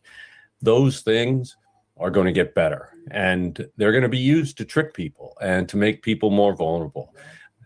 The generation before us had to deal with the internet coming out and dealing with, remember in the beginning of email where all those sort of email spam lists and then fraud came through that and spamware and all sorts of stuff that people had to learn to deal with. Well, as you get older, it's harder to learn new tricks it's harder to keep up with all those changes and all the ways in which people can take advantage of you. So many elderly people are getting calls from their bank or calls from Social Security or calls from the IRS. And they think, I have to take care of this. Unfortunately, they're just being scammed. And there are people who take it further, who don't just want to scam older people. They want to take advantage of them in a number of other ways. And it's disgusting because they are so vulnerable, and there's no way to protect them unless you're with them 24/7. Yeah. And I think that's, I've seen in a lot of the comments, even in my videos, it's something that people struggle with. Like, you want to give your parents their independence still. And I'm sure maybe this is what the Guthries are going through too, She probably want to stay in her house. She's 84, but then you probably worry a lot too, as people come and go. Maureen, and the other thing is with like, when you have, and I don't know if Nancy had home health care, but she had mobility issues. It doesn't seem like she was driving because she took the Uber, but you have sometimes different people coming in and out, or someone will call in sick and the agency will send someone different, that kind of thing. Do you think, Maureen, it'll be hard to, will the FBI be able to track like everyone who was in and out of the house? Yep, they will. But before we get there, let's slow down a little bit, because I think the reason she wasn't driving at night is probably because she doesn't drive in the dark. And she's a very independent woman. Much like Savannah, our father died when I was the same age Savannah was when her dad died. And our mom became the mom and the dad. That makes you a very independent person. You all of a sudden have to do everything that you did as a couple, as well as parent children, which is obviously very hard, especially teenagers. And so she's an independent woman that wants to remain independent. And that's how I want to be. I don't want to go into a home. And my mother said that to her dying day. I do not want to go into any kind of assisted living or anything at all. And she passed away in her sleep, which was a blessing. Very hard for all of us. But so I think Nancy was independent. Obviously, she was very with it. She didn't want to drive at night because a lot of people don't like driving at night, and they don't want to pull into their driveway home alone, come into an empty, dark house. But they're fine during the day. So it could have just been something like that. What were you going to say, Jim? No, I think she also had hearing issues and pretty powerful hearing aids which she probably removed at night, which makes her even more vulnerable. Yeah. There was a few people I've talked to out here who are being kind of judgmental, like, why would they let her Uber? Like, who lets their 84-year-old mom Uber? It didn't seem that weird to me. And also, like you were saying, Maureen, if your parent wants to be independent and has been your parent for, you can only do so much. You kind of have to let them do their thing at some point and just hope that everything's going to be okay. And in the TV show she did with Savannah, she had a margarita. And Savannah even said, don't drink the whole thing, Mom, or whatever, because she was tiny. So maybe she likes going over to Annie's house and playing games and having a margarita. And that way she couldn't drive home either. What would the motivation be, Jim, for someone who worked in the house to come back this way? Well, the thing is, it doesn't create the motivation. What the motivation was there, and what it did was it gave them the information that they now knew this was an opportunity to take advantage of. So we've discussed this before, there are a number of different potential motivations.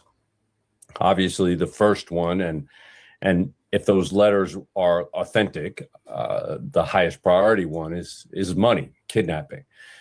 But there's also revenge. There's also personal cause. There's sexual, and we really need to add to that the opportunity that somebody might have found by picking her up in an Uber or Lyft, or by delivering to the house, because then they may have drawn the connection between her and Savannah, and they may have been fixated on Savannah, and this may be the way they thought they could get Savannah's attention. And in fact, I believe that's what they did. They got Savannah's attention. They wanted the attention of Savannah and the world, because that's where those letters went, to the media, so they could be shared with the world. And that's like I think I've told you before, that's a very unusual thing in a kidnapping case. So it means that maybe one of the other motives actually was driving this. And I mean, I don't want to get too deep into this because it's just kind of disturbing and gross. But when you say sexual, I mean, when I think of her being an 84-year-old woman, I mean, is that a thing? Are there criminals out there that like that's what they target? Yes, it is. It is true. And usually they're in their 20s, very impulsive. It's not something that appears to be the case in this case. I don't believe that the guy that was at the front door was in his 20s. And I don't believe that it was impulsive because he spent so much time planning it and doing things to at least attempt to hide his identity and keep his DNA from being left at the scene. I think he failed at that, and I'm hoping that is how this case is going to be solved pretty quickly. Maureen, you've said to me before, like, or was a druggie or something. I mean, do you still think that?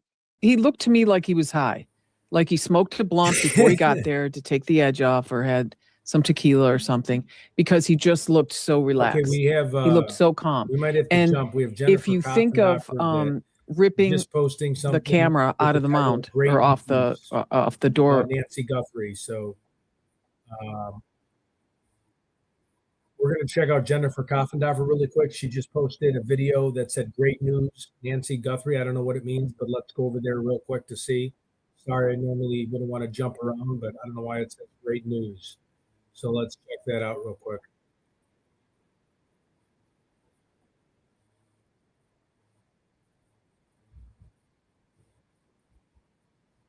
Just give it a second.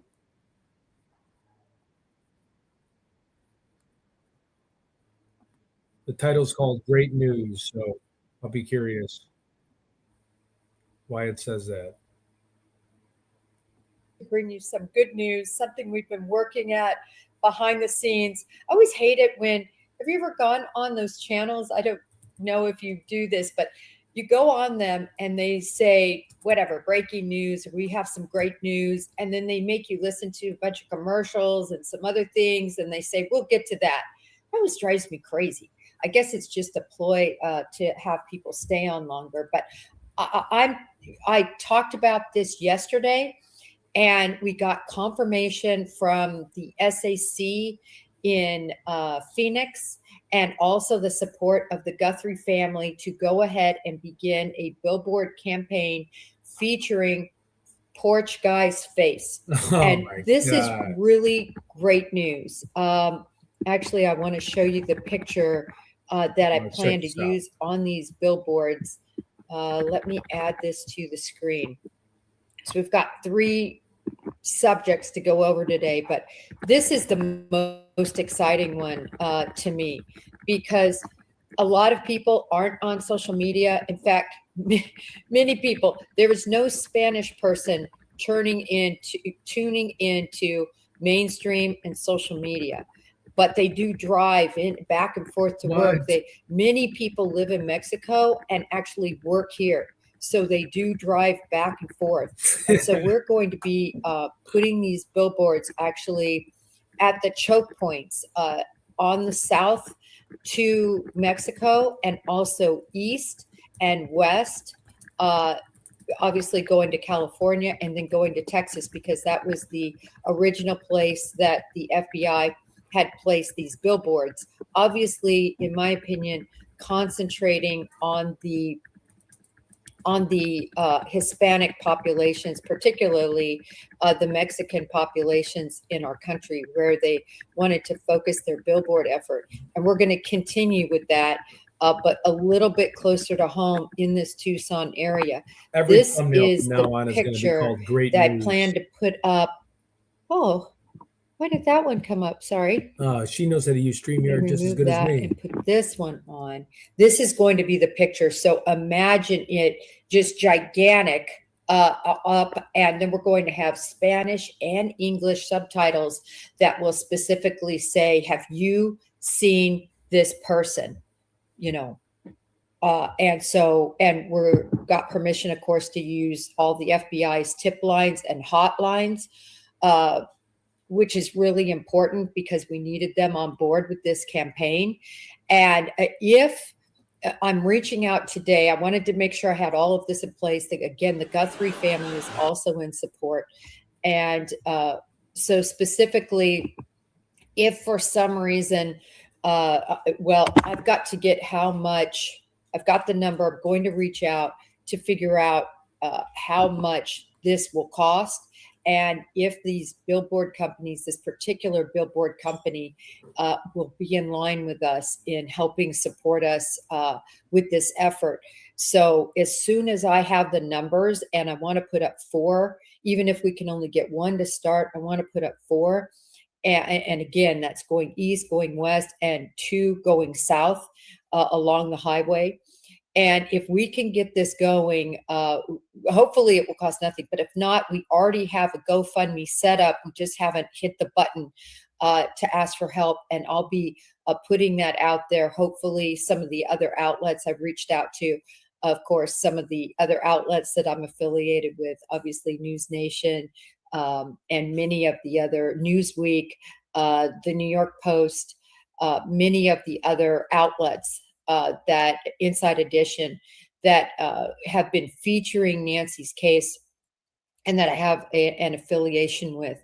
So in any event, really excited about this. I think this could lead to a breakthrough. When I think about all the cases, I love how Dale Lundberg said it. You know, a saying in law enforcement is, I'd much rather be lucky than good. And of course, really, luck is where hard work sort of causes luck. And this is the work we need to put into it to get this done, because all it takes is somebody looking up there that maybe didn't even know this crime was happening. I always call back to the pizza guy. Remember the pizza guy who was at Nancy's doorstep because somebody ordered pizza that was a YouTuber, and he goes to the door, and then it's so great. The media's like, do you know where you're at? He said, no, I have no idea. He literally drives by dozens and dozens of cars. But that's how focused people are on their lives. Look, people need to make a living.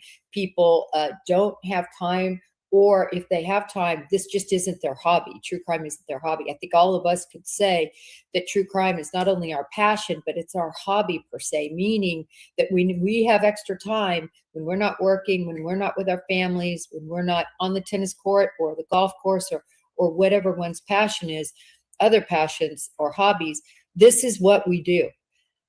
I spend way too much time doing this. I have such a passion for it because it's in my blood. I've done it ever since I was, I took my first internship with the Inspector General when I was 21 years old.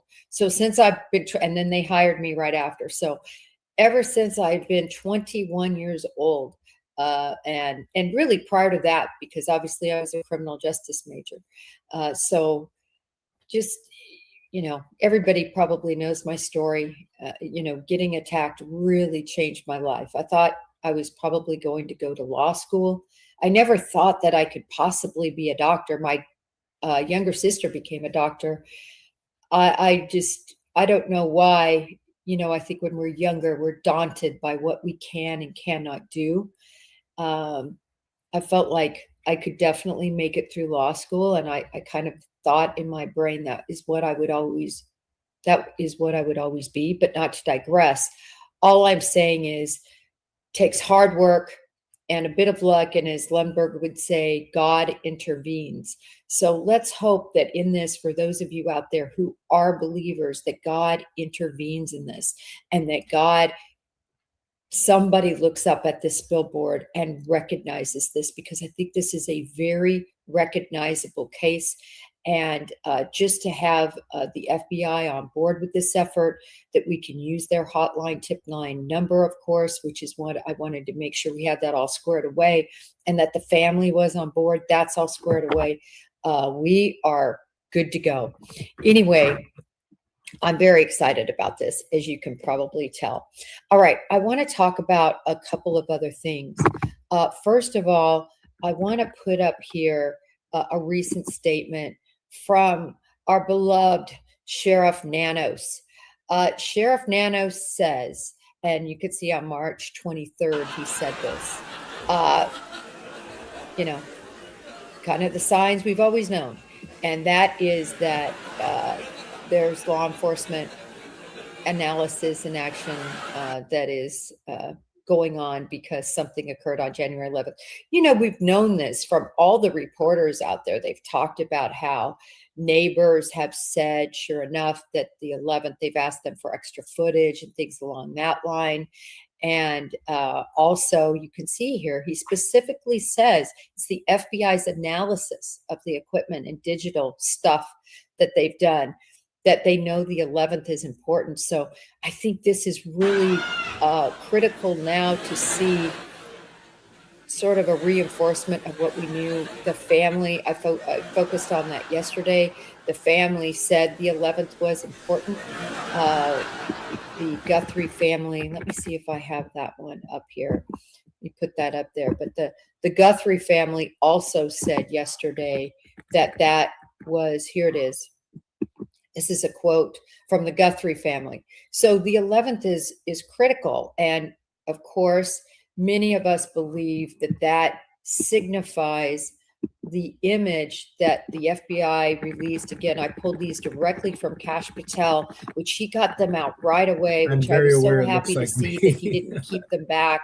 He released them, my word, is within 2 to 3 hours. And of course, this is one of the images that I think likely is from the 11th. Shoes are different, shirts different. The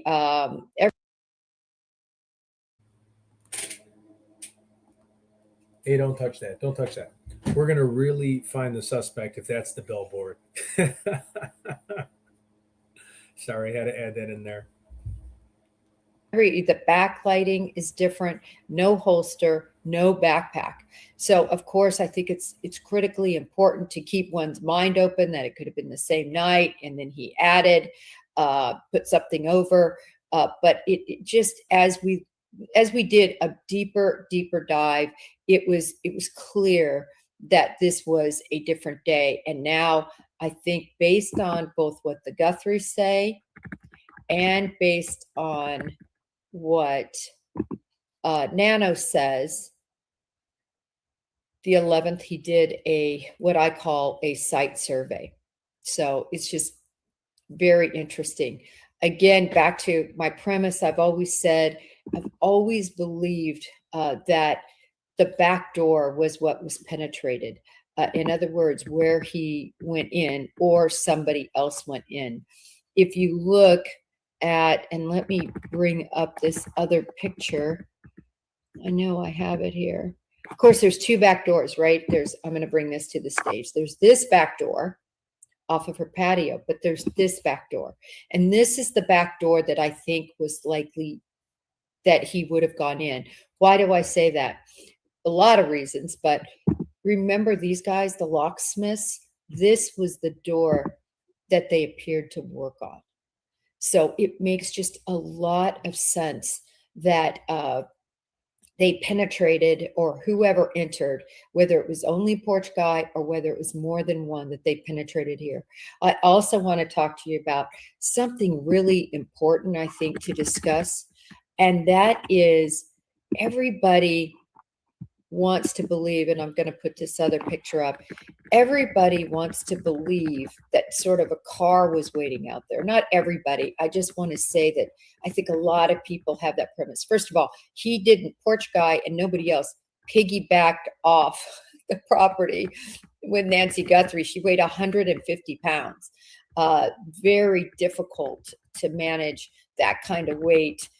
Particularly, and I'm going to say dead weight, not meaning dead, but meaning limp weight, if she was indeed, limp.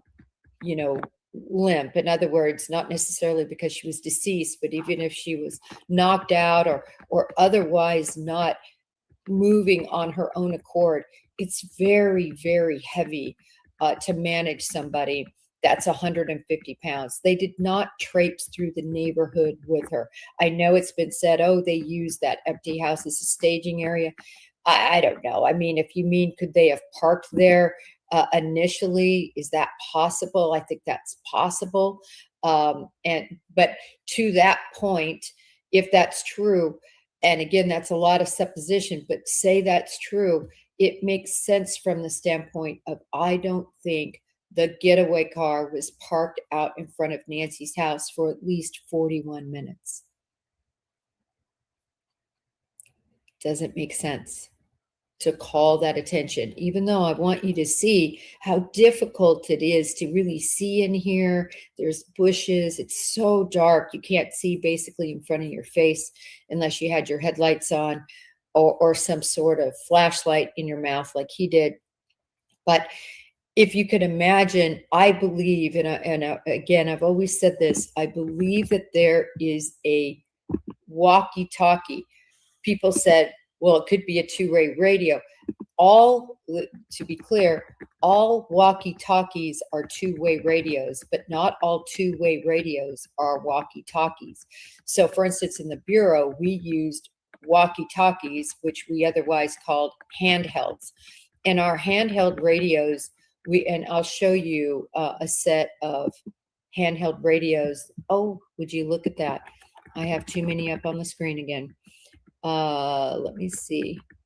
What do I want to get rid of? I already showed you the picture of the locksmith, but I'm thinking something along this line. And this looks almost exactly like what the antenna that was protruding out of the left side pocket of Porch Guy. That's really fairly easy to make out. You have to look close, and I have to say it was quite an epiphany when I saw it personally. But if you look here, that's what the antenna looked like, very similar, that stuck out. These are sold at Walmart. I found so many. But let's see. In any event, that I think he would have used then to call the car over. I just don't believe that, at least as we said, for 41 minutes. Think about 41 minutes. That's a long time to be sitting in front of the house where you're really involved in the most high risk scenario you can imagine. And that is abducting a woman who is the mother of a famous woman who's 84 years old. I just don't think you're going to leave that car parked out in front of that. Could it have been parked out in front of the abandoned house that's under renovation from the Texas folks? That's possible. But I certainly think that it wasn't parked out in front of there. And I really believe a two-way radio could have likely been used to communicate. I say that because we're not getting any geofencing information that is breaking this case wide open. And you would imagure that. I want to bring up here, if I can, sorry, I'm going through my library as we're doing this. I want to put up this picture again, and it's not the best picture. I've got multiple others, but this is the picture of that two-way radio that I keep referring to. I don't at all believe this was a jammer because of the proximity, because of the imagery we have, because of the pacemaker that worked. I think there could have been an outage. See, I have to perfect what she's doing, like being able to like slow it down so much you can get the most out of each segment. Like she's talking about this jammer walkie-talkie. It's got an antenna. It's got a button you press. The color of the walkie-talkie is black. It actually has to be charged for a certain amount of hours before you can use it.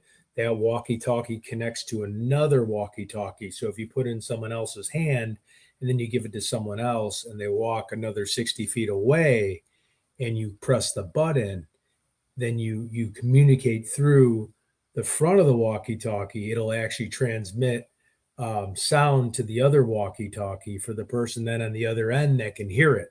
See, I'm getting good. I can do what she does. For sure. But this is the antenna. And you'll see it's actually in this image more of white.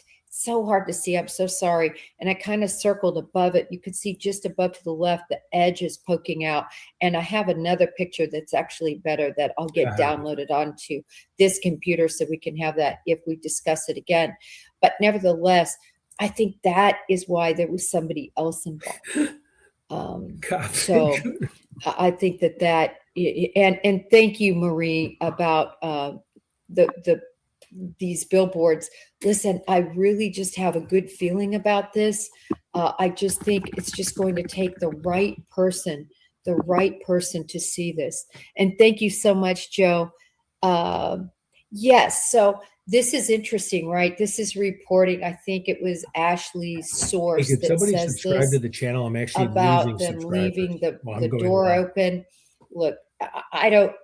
Just one. I don't know. Some Everybody ads knows and I stuff. have One. source issues. And it's as simple as this. I'm just going to call it out. I love that the media is doing their job in developing sources. It's not with the media that is any issue with me.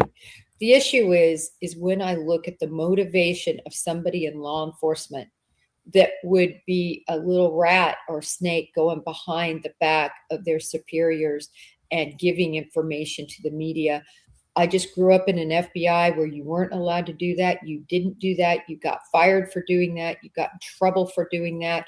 I could give you a long list of even famous names that got in trouble for doing that. So it's just so rubs against my skin that anybody in law enforcement, and I understand it doesn't have to be law enforcement. They could have told their wife, and then their wife is giving that. They could be talking to their hairdresser. There could be so many reasons that this could be done. But it just rubs me wrong. So, and I know this is from source information. I was reading about this, but it doesn't mean that this couldn't be accurate. And this is the door that I think everybody's talking about that could have been left open. And it could have been, look, they could have gone through there into the garage. And then if she left the back door from her house to the garage open or unlocked, then that would be an easy, accessible way. Even if it wasn't unlocked, I can tell you, and I believe they put a deadbolt on here, but I don't want to say that for sure because the images are difficult to tell, but I can tell you for sure, the locksmith, they were there. We traced that license plate, definitely went through a locksmith company, and you can see them back there fiddling with the lock. So if there was any damage to that lock, that, you know, that makes me think there was damage to the lock rather than they left it open. But if there was no damage to the lock, maybe they just wanted to add a deadbolt, and that's very possible because even if you had just a lock, I can get into that in literally less than 20 seconds with not any special FBI tools. So any burglar or person who's going to apprehend this, who would have tried to apprehend somebody who would have been prepared, you know, they would have done that. So again, nothing against Ashley's reporting. I always just worry about these sources. And if the door was regularly left open, that does not bother me, or that does not surprise me one bit. Ask yourself, have you ever left your back door open? Do you regularly leave it back open? I think I told you, I always tease it. My whole family, no one locks the doors because of where we grew up and the environment there. And everybody's on multi-acres. Their neighbors are far away. They couldn't see anything anyway. But I tell you what they do have.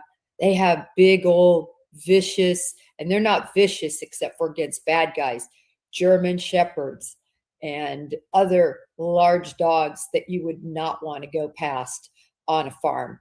So they feel very secure. They don't lock their doors, and many families are like that. She lived in this house since she purchased it in, I believe, 1975 for $89,000. I hope I'm remembering those numbers right, but I think I am.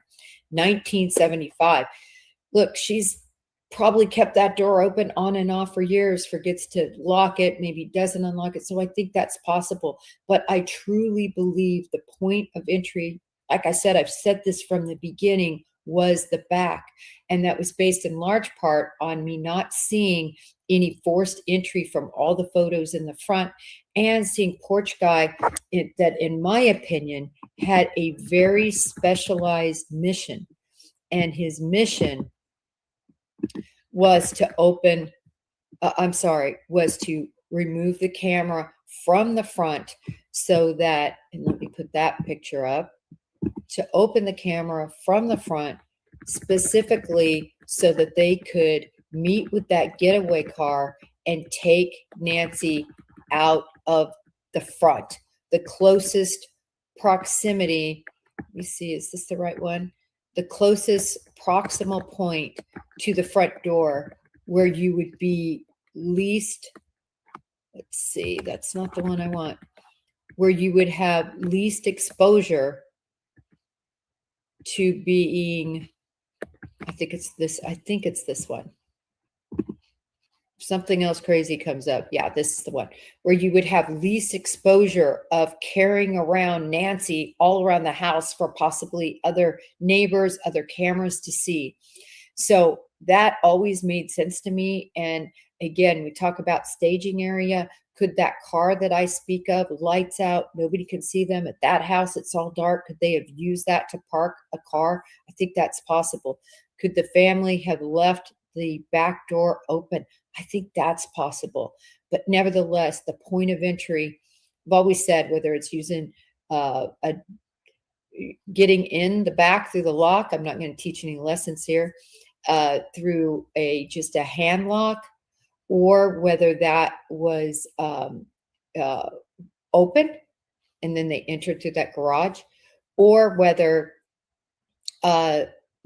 she just left it open. No matter what, I think that was the point of entry based on the locksmith that went there and based on the fact that the front door was not compromised. So when you look at those things, it just made all the sense of the world that was where the point of entry was. Again, could it have been one? Could it have been more? I'm sticking with what the facts tell me as an investigator, and from my experience, this was not just a one-man operation. But I understand Mac, who I respect so much, Cheryl McCollum, Zone 7, and others who believe this was a lone wolf.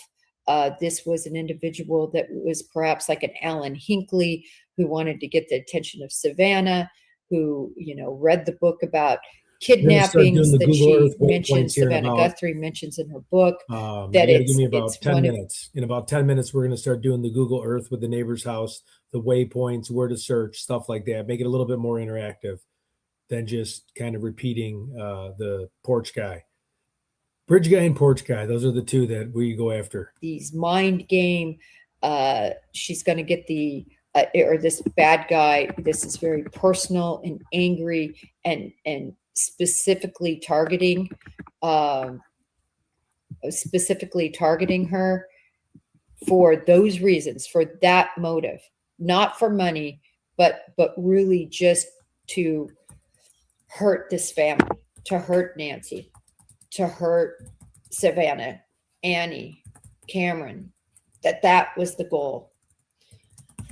That is a school of thought that's out there. Lone wolf. It could be. I told you about 20% of me, and I think I'm down now to about 10%, could see that scenario. But falling on Occam's razor, which is the simplest solution to a case, to a crime, to a medical issue, to an electrical issue, to any issue in your life, the simplest solution is usually the correct solution. And when I look at this looks like a planned abduction that went horribly wrong, and ransom was not sought. I've had people ask me, in fact, Mac asked me, she said, Jen, if they did that, why didn't they leave a note inside? Well, I wouldn't have left a note inside. You never know when the people are going to get to the inside. I would have snatched her out of there, taken her to a predetermined location that was all set for me to keep her in. I would have taken photos, and I would have made communication with Tomasa, with Annie, with Savannah, with the family, and said, you have 24 hours to send this amount of money to this Bitcoin account. I would have made it very simple. I wouldn't have made it a huge amount. I would have said $1 million, something that I would know that somebody worth 40 million could get their hands on quickly, because somebody that's worth 40 million, a huge amount of that is in real estate and in securities and in funds. And, you know, they're making their money work for them. It's not just sitting in a bank account somewhere. But I would believe that somebody could get a hold of $1 million. No, And then I sounds would good. say, Thank you so much. you would get her back, and this is where it's going to be. And this happens all the time in Mexico and South America. That is one thing that I don't know if everybody knows about. I've had Eric Johnson on here, a very well-known, well-respected, not only polygraph examiner, but hostage negotiator. And I need to get him on again. I've been reaching out. His mother, unfortunately, is very ill, but I'm hoping he'll come on with us. And I don't know how comfortable, because, you know, even for me, I remember when Marnie Hughes would interview me about the Gabby Petito case, and I would be sitting out on my porch. There'd be all these lights and camera people, and she'd be interviewing me. And I remember I would answer things like, yes, you know, do you think this investigative, yes, you know, it takes a long time when you come from an environment that is absolutely anti-media. And when I say anti-media, they don't trust the media. They don't believe, they just don't trust the media. The Bureau does not trust the media. If the proof is in the pudding, just look at the fact that they won't talk to the media now about this case, about Gabby Petito's case, about the Luigi Mangione case. Any case where the FBI has the lead and is involved in a great extent, the Idaho 4 case, you're not going to see them talking to the media. They do not trust the media. They know that their words will be flipped upside down, or they'll just take one chunk of what's said and kind of leave out everything on the other side. There's absolutely nothing to be gained in the FBI's view from talking to the media. So somebody like me or Eric Johnson or all the many FBI agents I've had on my show, that's their viewpoint. They're, you know, reluctant to talk to the media. Once you get on this side of the camera, in other words, you're not talking about your own cases or about open FBI cases that you're strictly not ever allowed to talk about.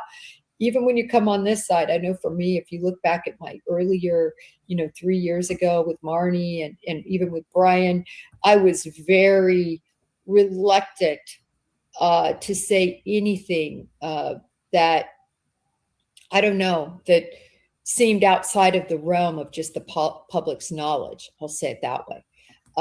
And then in time, you loosen up, you know what you can and can't say that could, you always know what you can and can't say that would compromise an investigation.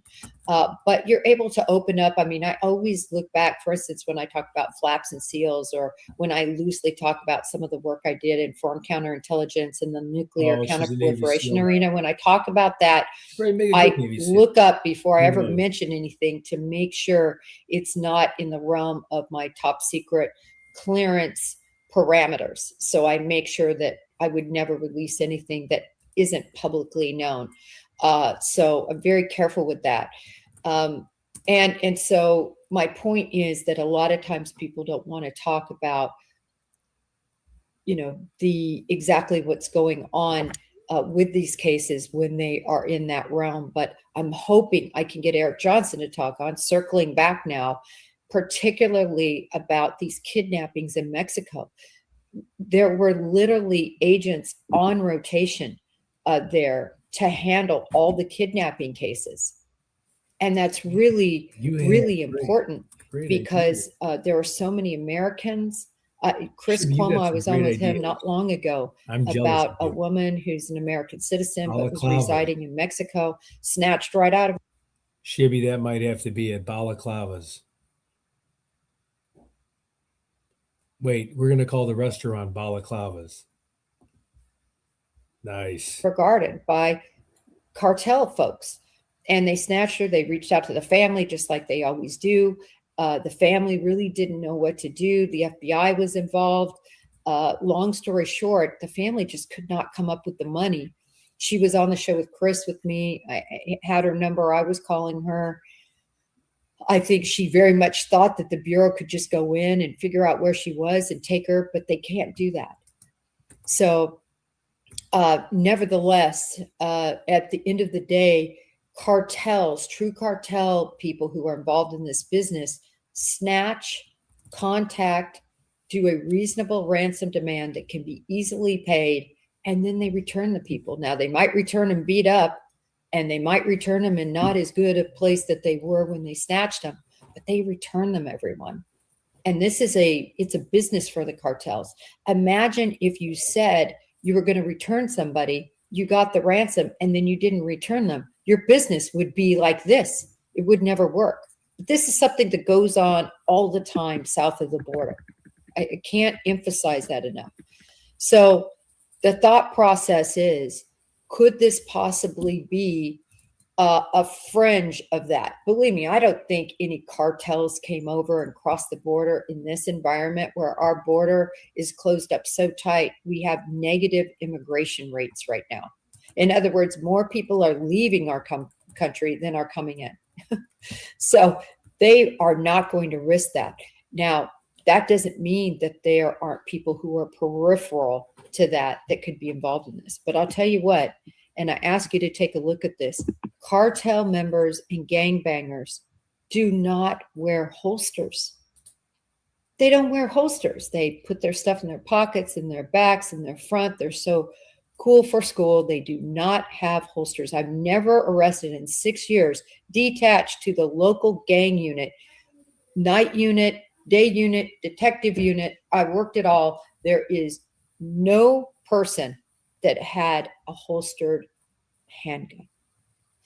And Dale Lemberg actually brought this up too. And he said, listen, in all my years, he's got like 30 years working the streets, working robberies, kidnappings, because that's in one unit, working homicides. They don't wear holsters. Nice. So this guy is not a cartel member. This guy isn't a gangbanger. But is he on the peripheral of that? We can't say. He did a lot of things right to evade law enforcement all this time. He really did. I wanted to show you this picture, and I did this a lot on Twitter. I talked a lot about this on Twitter, and that was these guys. So these folks are part of a Chilean burglary ring. And, you know, obviously we can all see, you know, the backpack that has the, you know, what do you call that? The reflective straps. We can see the general outline of what they wear. In other words, they're not all in black.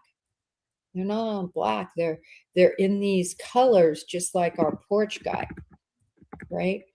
Now, what am I saying? Am I trying to say that this guy is part of a Chilean burglary ring? No.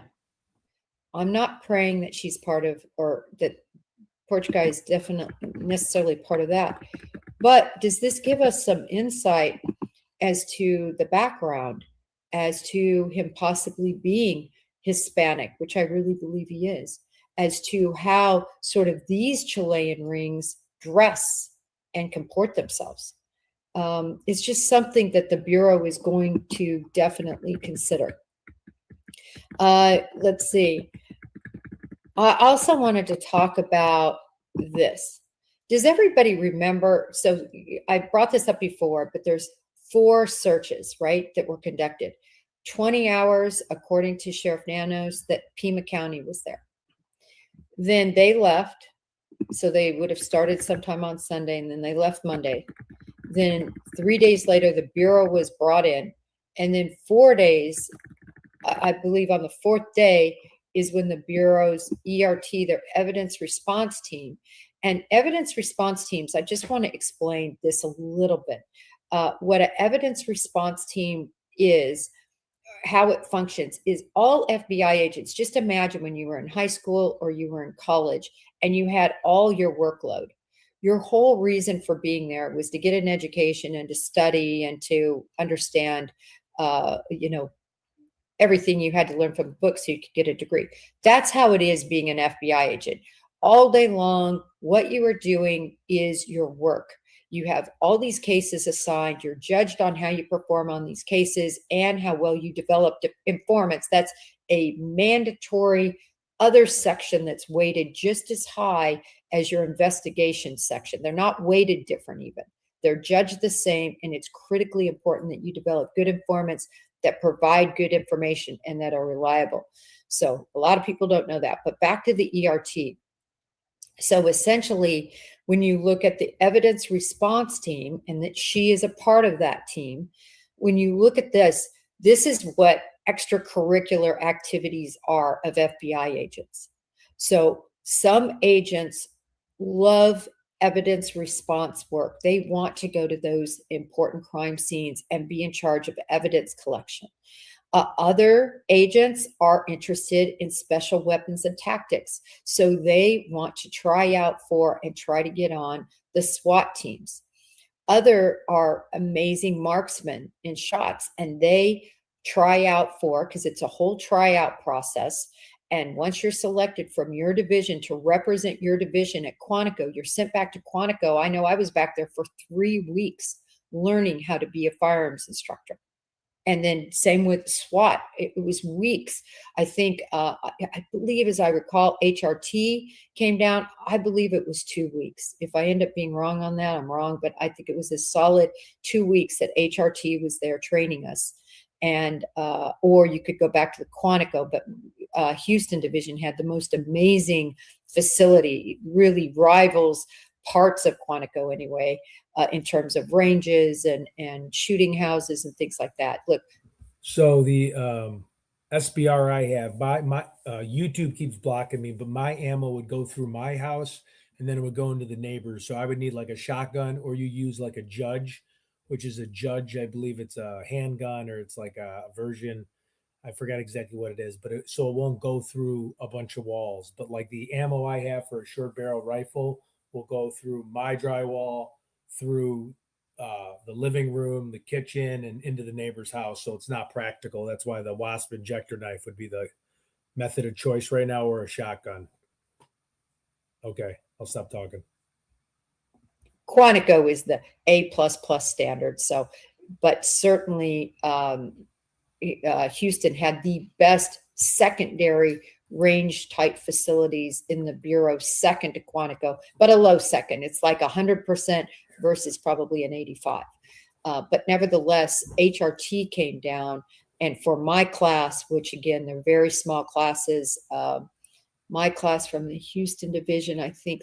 Just a key tip, because they don't talk about it, like for protecting yourself, short barrel AR-15. So you get one that's like a 10-inch barrel, where it's quicker to move around corners, and then you can pick it up faster and fire. So if it's in the middle of the night, again, don't have it if you have kids and stuff like that, because usually the gun owners kill kids, or the kids get your guns. But like the weapon I have is got it from my stepbrother. It's just a short barrel AR-15. So it's got it's a 5.56, so it'll decimate somebody. But again, I wouldn't fire it in a house, because if I miss, I don't want to hit anybody around me, because it'll go through everything. It'll go through brick. It'll go through. I mean, it's a pretty bad. I mean, it'll go through the person. The key of hitting a person is it'll ricochet up, but outside of that, you could really hurt other people around your house, other neighbors. There were maybe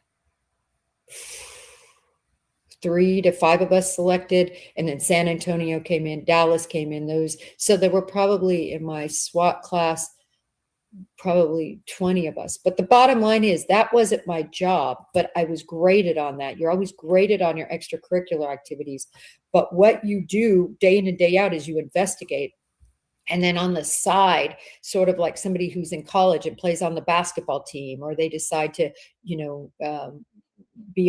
play an instrument and be in the band, whatever it might be, it's extra. So you put in that extra amount of time, you're still expected to 100% work your cases. And then on top of that, you work nights, you work weekends, you do what's necessary to meet your ERT, SWAT,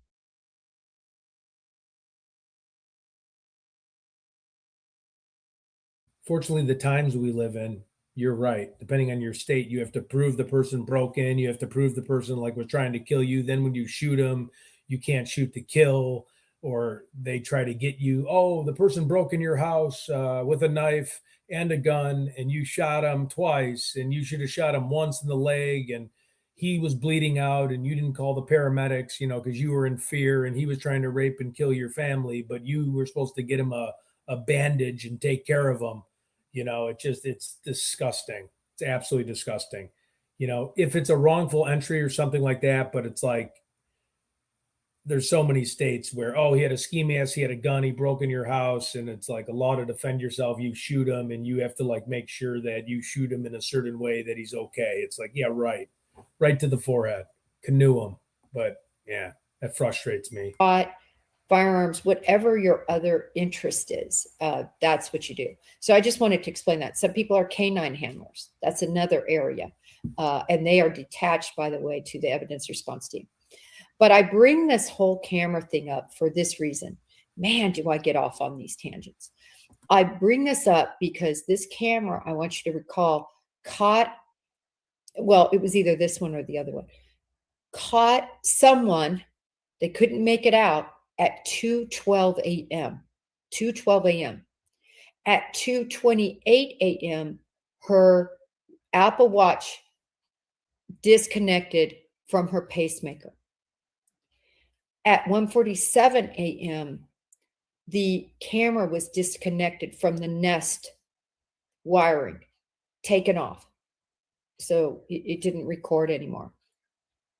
So when you look at that timeline, I just want everybody to consider, and I'm going to talk to on Wednesday, not this Wednesday, tomorrow is Julie Grant, which I'm so excited. And I'm looking on Twitter Twitter X, because underneath there, people had some really cool ideas of what they wanted Julie and I to talk about. Some different cases I didn't expect. And remember, Julie's an attorney. She's a trial attorney. She was a litigator. So excited sort of to be a little bit on the opposite side. Whereas when I was at Court TV, she was asking me questions. Now I get to ask her some questions. So I'm really excited. That's Wednesday, 8 a.m. Eastern. I hope you all will be here. Not only because I think it'll be a fun and interesting and warm discussion, because she's just an amazing human, but also to support Julie Grant. There is nothing that is good or positive about on the sly and unknowingly being told you are not going to have your job in a few weeks. There's nothing, it hits right in the gut for anyone who has had that happen to them. I understand it was a full revamp when Long Crime took over Court TV, and obviously we know almost everybody was slashed. I think 3 anchors were kept, but all the producers, the people behind the scenes were all slashed. Just a few were kept on board. So anyone who, not for the show, but just for Julie, it would be great to have y'all on here at 8 o'clock tomorrow to support Julie. All right. Sorry. Back to this camera. So this I find very interesting because this is what it goes to the point to. Everybody is making the assumption, and Dr. Fitzgerald and I spoke about this. There's a special coming out on the Nancy Guthrie case, but it's a local special that was done specifically to the Phoenix area, to that area. So I don't think it's going to be done nationally. My understanding is it's just in Phoenix. But anyway, I was asked to be on that with a couple other amazing panelists. And one of those was Dr. Fitzpatrick. And I want to tell you about Dr. Fitzpatrick. Look, she's the innovator that discovered genetic genealogy. She actually broke the very first case. Okay, everybody, we're going to pull a little virtual. And she's going to talk about that. She's oh my gosh, like a nuclear. Yeah, Kara, I think it was nuclear. I can walk whatever. You through it if you're She's interested. some sort of. So what you need, Kara, is I think now all you need is 50 subscribers, but you need 500 subscribers. I think 50 to go live on your phone or desktop. 50 to go live on your desktop. 500, they lowered it from 1,000 to 500 subscribers, so you can go live on your phone. So you can go to like crime scenes or, you know, interesting places, or if you wanted to like bring your phone, you wanted to do food reviews. Then you need 3,000. I think it went from 4,000. Now it's 3,000 public watch hours within a year, or like 40 million views on shorts, which is impossible, or not impossible, but you got to be more of like a younger kid that does like tricks or stuff, or I don't know. The shorts are tough. I mean, the highest I've ever got on a short is like 38,000 views. It's probably because no one really cares what I have to say. In true crime genre, it's very hard to get more unless you're like more of a famous person, obviously. So just starting up, you know, if you did like a kids program or like Blippy or kids, shorts are big. But like with true crime, just do like a long video, you know, use Canva. You know, I did a video on Ron Logan and it jumped up my public watch hours because I was scared about how I could ever get to 4,000 public watch hours.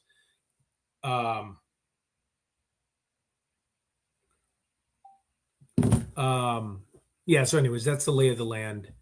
Just give me 1 second. I'm busy with an account for a second. Shibby, do you want to jump in here? Or do you want? I'm going to play this for like 1 more minute and then we can do Google Earth. I'm sorry. But yeah, Kara, if you ever want to call me, I can walk you through it and I can get you started pretty quick.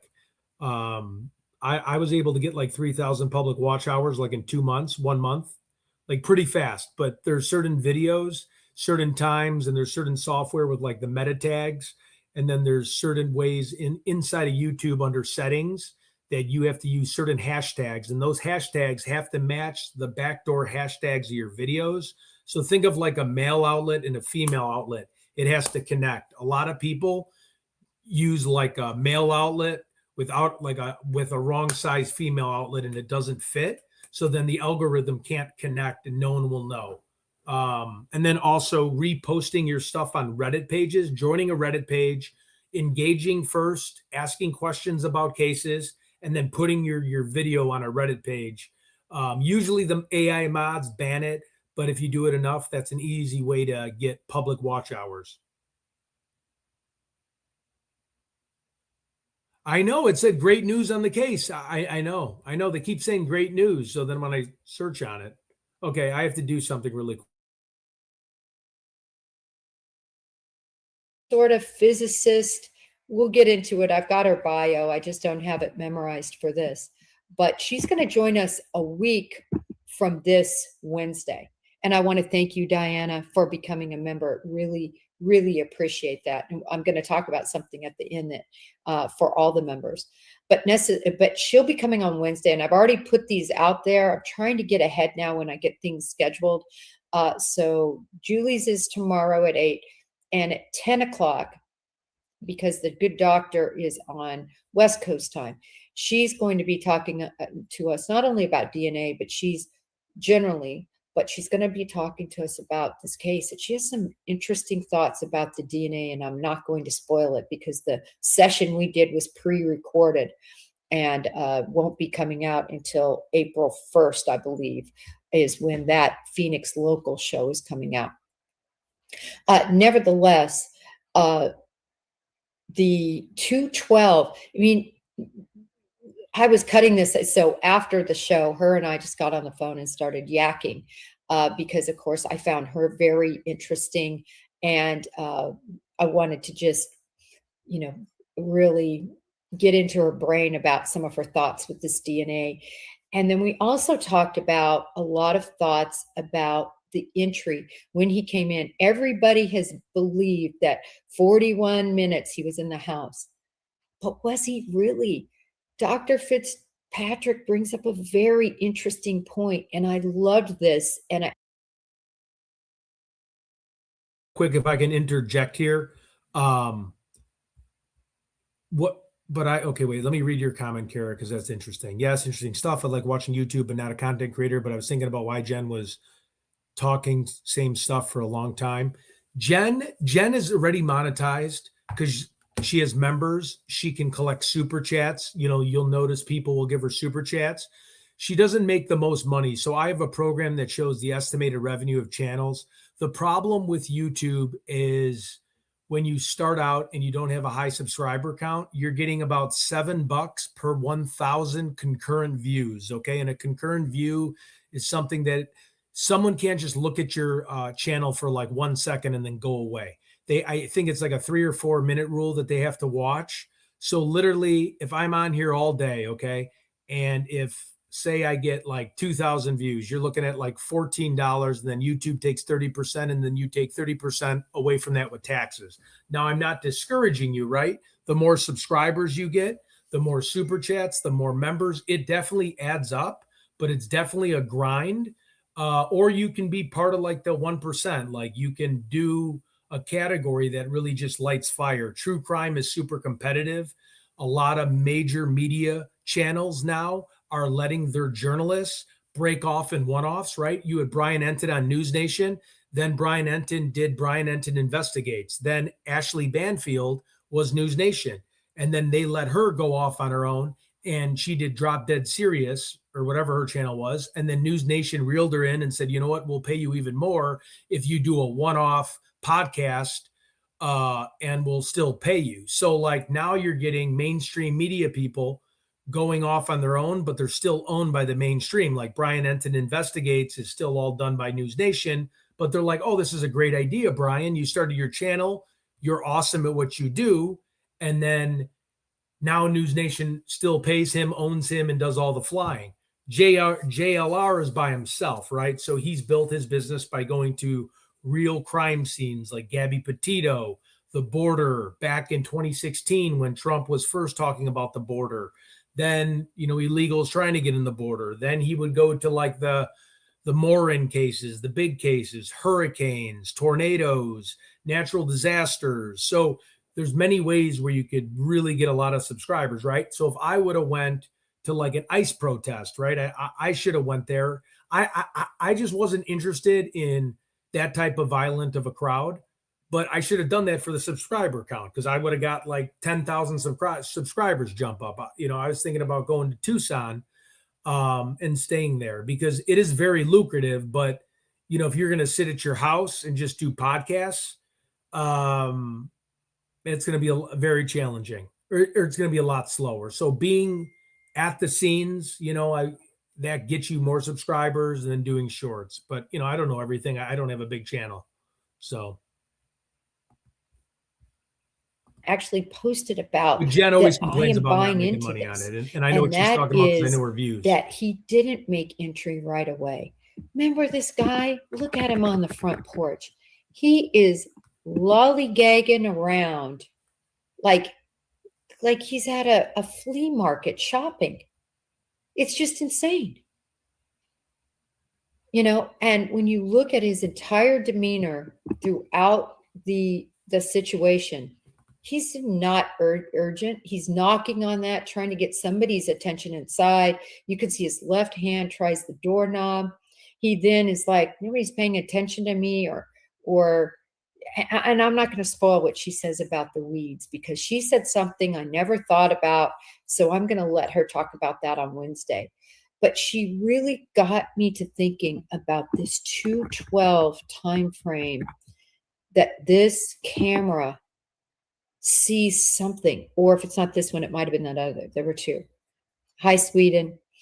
And when you look at that, everyone, so 147 fiddles around, gets the camera off, maybe has some problems. Anybody who does any home repairs, and I do some, very little, but what I do, it ends up taking 5 times longer than I thought it was going to take. You know, it's hilarious. So with him, does he think this removal of the Nest camera, did it really take a Phillips and he had a straight edge? Did he have to go in his tool bag and get out the straight edge or did he have the right size of the Phillips? Did he have the thickness of the straight edge? You know, whatever he needed to remove that camera, to cut the wires, to do everything he did, you know, did that take a little while? I think it did. I think people are giving way too much credit to this 41-minute thing. I just don't think it's 41 minutes. I wondered if it could be longer. In other words, if another bad guy could have slipped in the back and been there even longer. It's possible. But I just think this camera removal, then coming around, and thank you, Cheryl. Thank you so much. Really appreciate you joining. 212, he's seen by Nancy Guthrie's cameras. Hey, Chibi, hop on, and So then we I can go think to Google Maps. And 147 we to can, that 212, address, one of, I he's think, doing whatever he's Hanson doing. gave us 2235 El Lollygagging Camino, and Venado. dismantling that camera at his leisure. Sorry, this is the picture probably from 111. No care in the world. So he's headed around in the back to make entry. Enter 212. Shibby. What's up, bud? If there's not a co-conspirator, by the way, inside. Hey. Someone Should I lower Jennifer? Could it be the co-conspirator? I don't know. He's abducted really at 2:28. I think that's a solid Hey, time. should I 'cause pause that's it when for a the minute? Pacemaker disconnects No, just turn it down a bit. Yeah, we can talk over her. Okay. What's up? from the bed Not much, brother. How you doing? he has on the bed. I just drank the Now, best we coffee. I was just wide have awake. I was. to remove something from the studio so I can. Yeah, put I've been this on a in. ton of coffee this morning. I wanna got pull up. this picture I almost again didn't want to do the that- show. I was going to This fall is from asleep, the but I Today figured Show. I was up at like the Today Show, 4:30, she was but I teaching figured how to make one's bed. why not, right? And it cracked me up because Let's do you want me to pull up so that much Google my Earth mom. and My we can mom's look at favorite the color was other also address yellow. of where those Everybody's guys like, stayed? Jennifer, do you just have a lot of yellow? Sure. don't Hey, know. what should I restream this? Yeah. Go ahead. Yeah. What should I call it? Ted and Shibby do what? What's a good one? Nancy what was that Guthrie, wording? great news. No, I'm kidding. Yeah. Oh, no. should Do I? not do Oh, that. no. No. That Just would call be, it Shibby Deep. Yeah.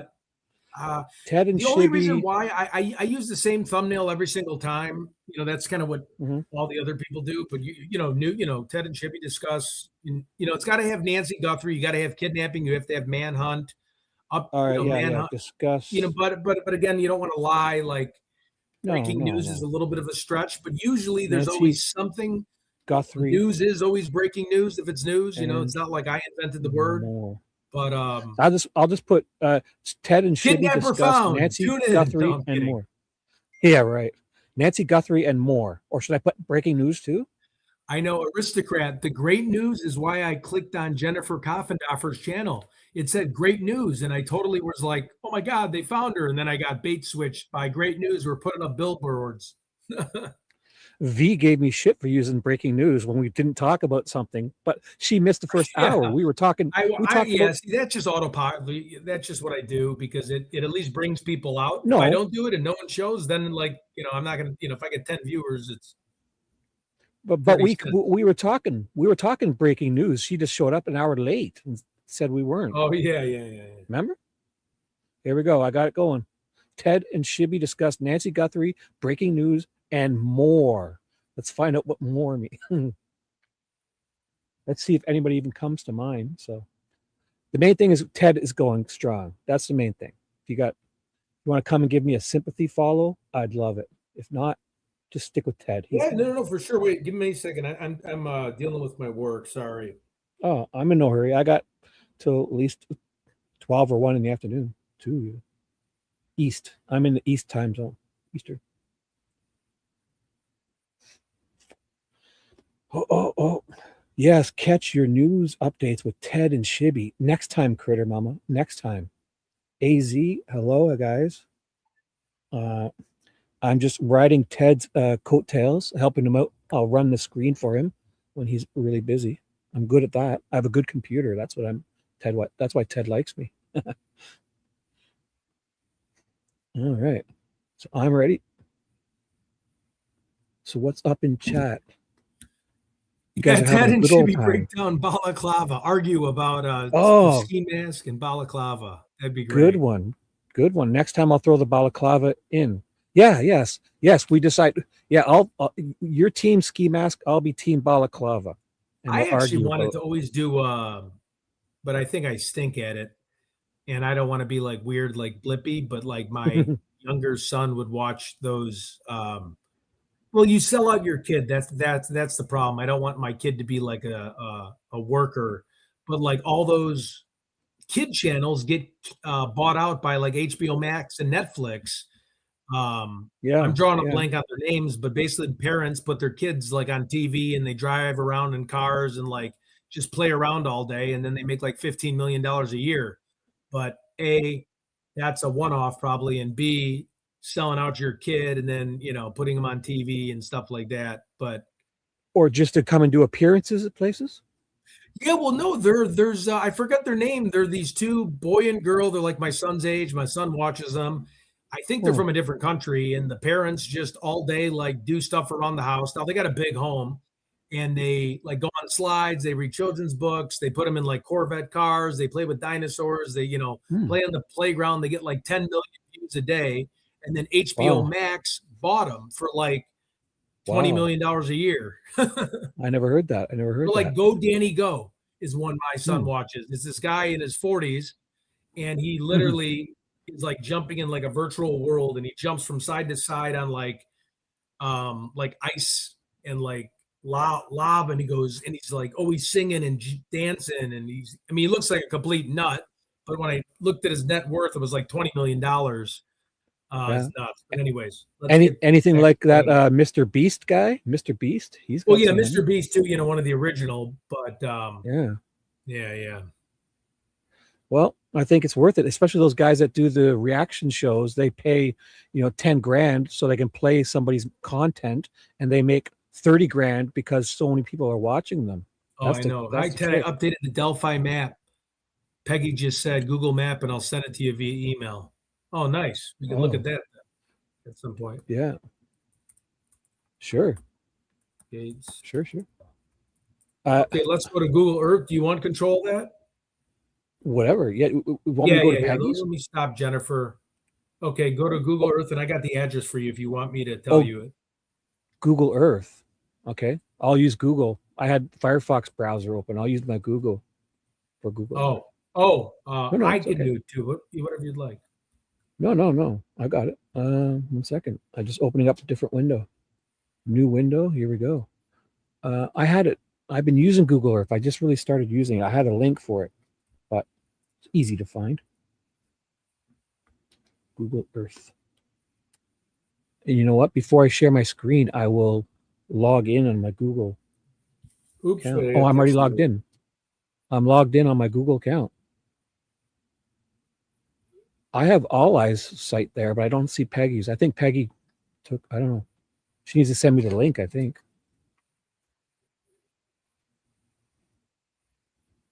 Peggy, if you send it to me on Discord or email, I can open it, or whatever you want.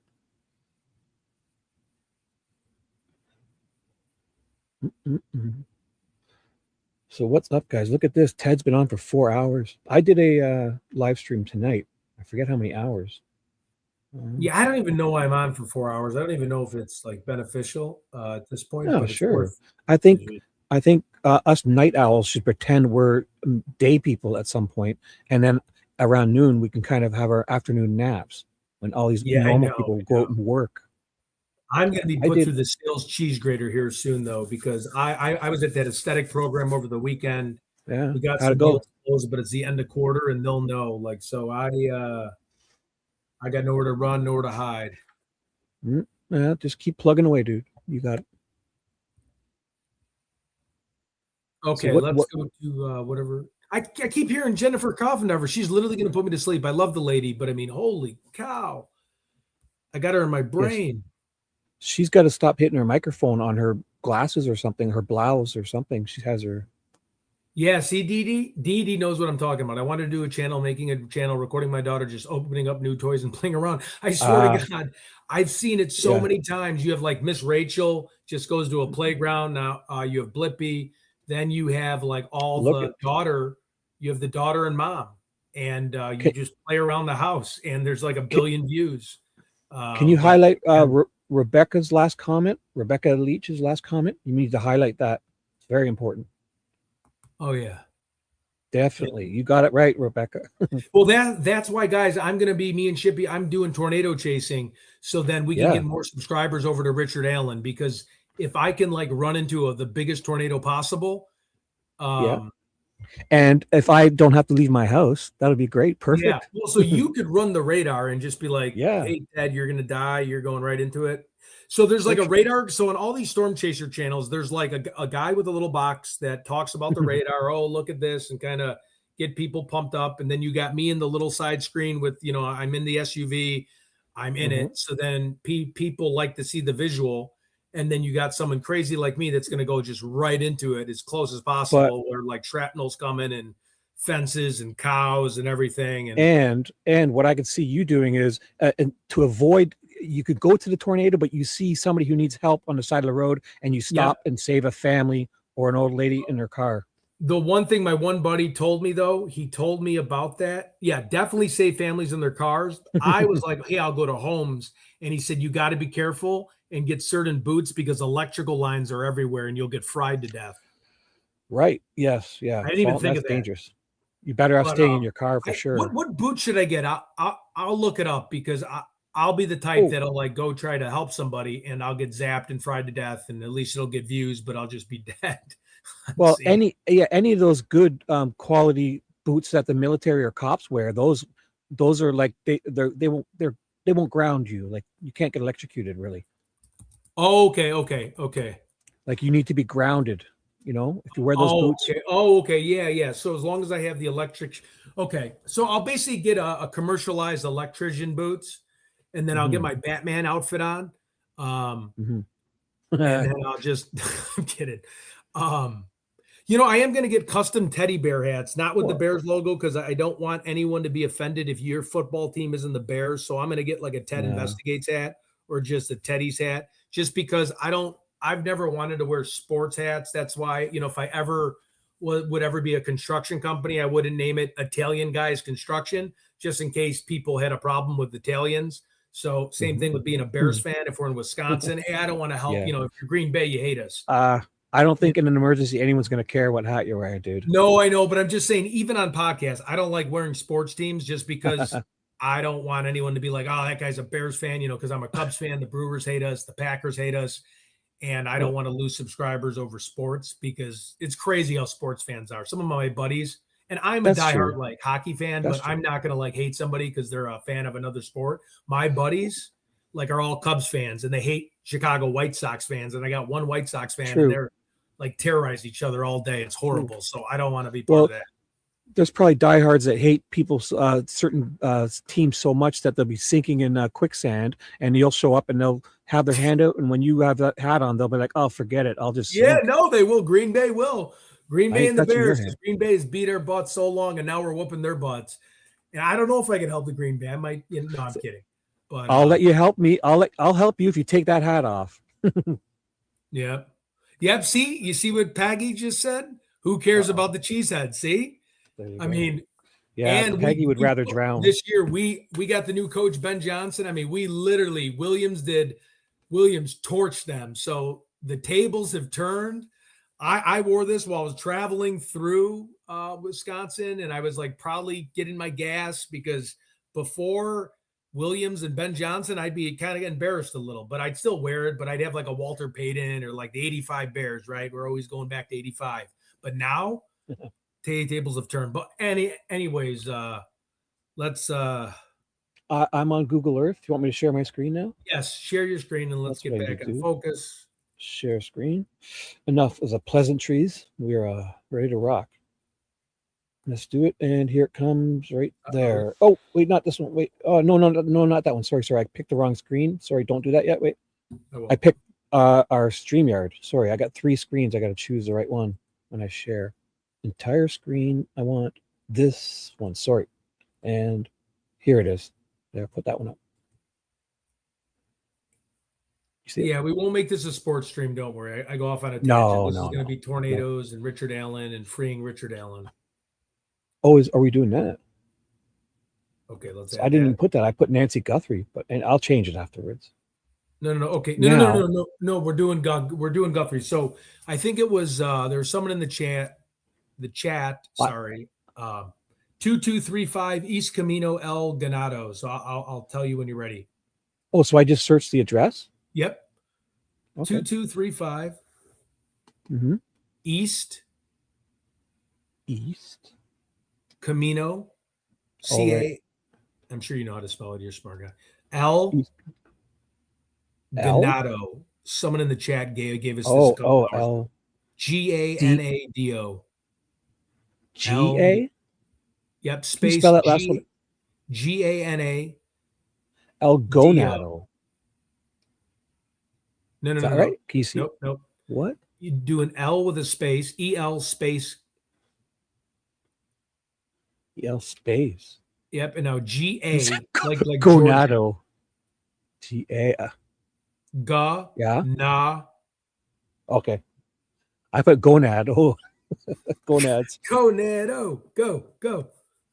That'll be a Ball Street. Here we go. Wow. Love this Google Maps, eh? We're right there. Yeah, for sure. There you go. Now, oh, we can go right in, eh? Yep, you can go right in, and then you can put your little icon. Where? In front of the street. Where's your little person? Okay. Right here. Oh, look, I see Criminal Network and JLR. No, I'm kidding. No. Do you have your little midget guy? What do I do? Do I You put have a to pin? drop him on the street. Ooh.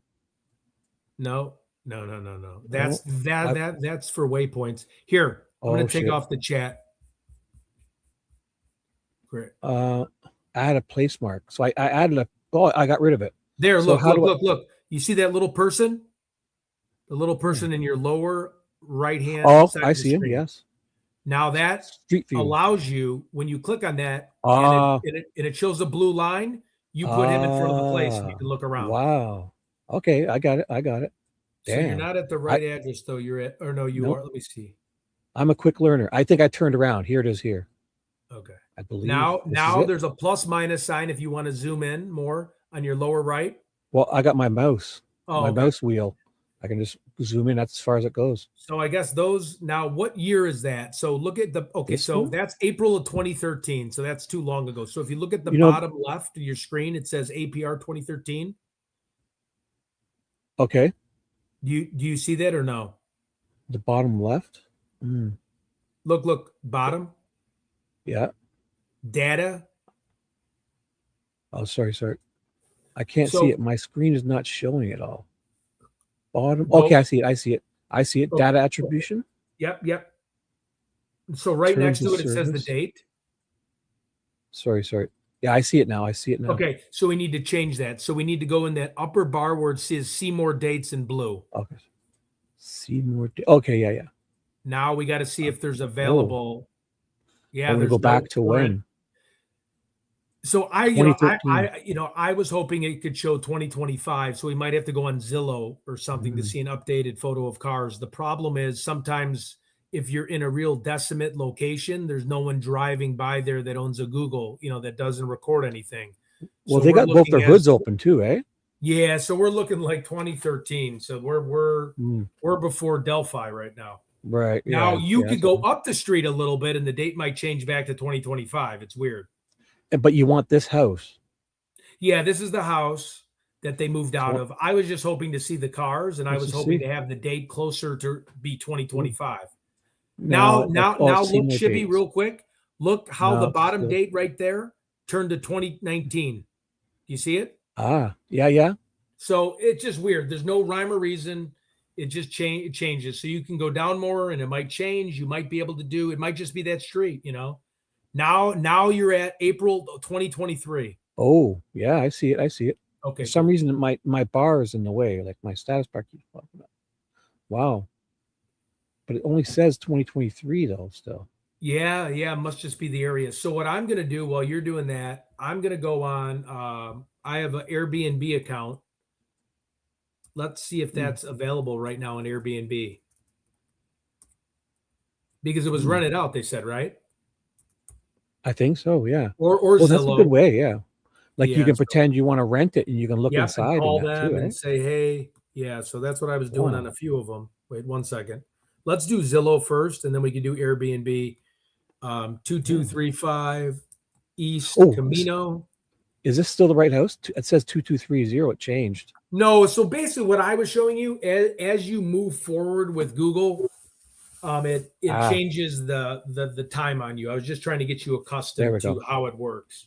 Like I'm smack dab in front of the house is 2235. Exactly. Like zoom right in. The cars, they're always putting their hoods up. Why are they doing that? For heat? Okay, so right now I'm going to take a screenshot of this and show you what it looks like. Oh, house is up for rent. So it's vacant right now. 36 photos. Here, wait. I'm gonna screenshot this for everybody. Just give me a second, everyone. Let's see if there's a photo of the car. There's the place.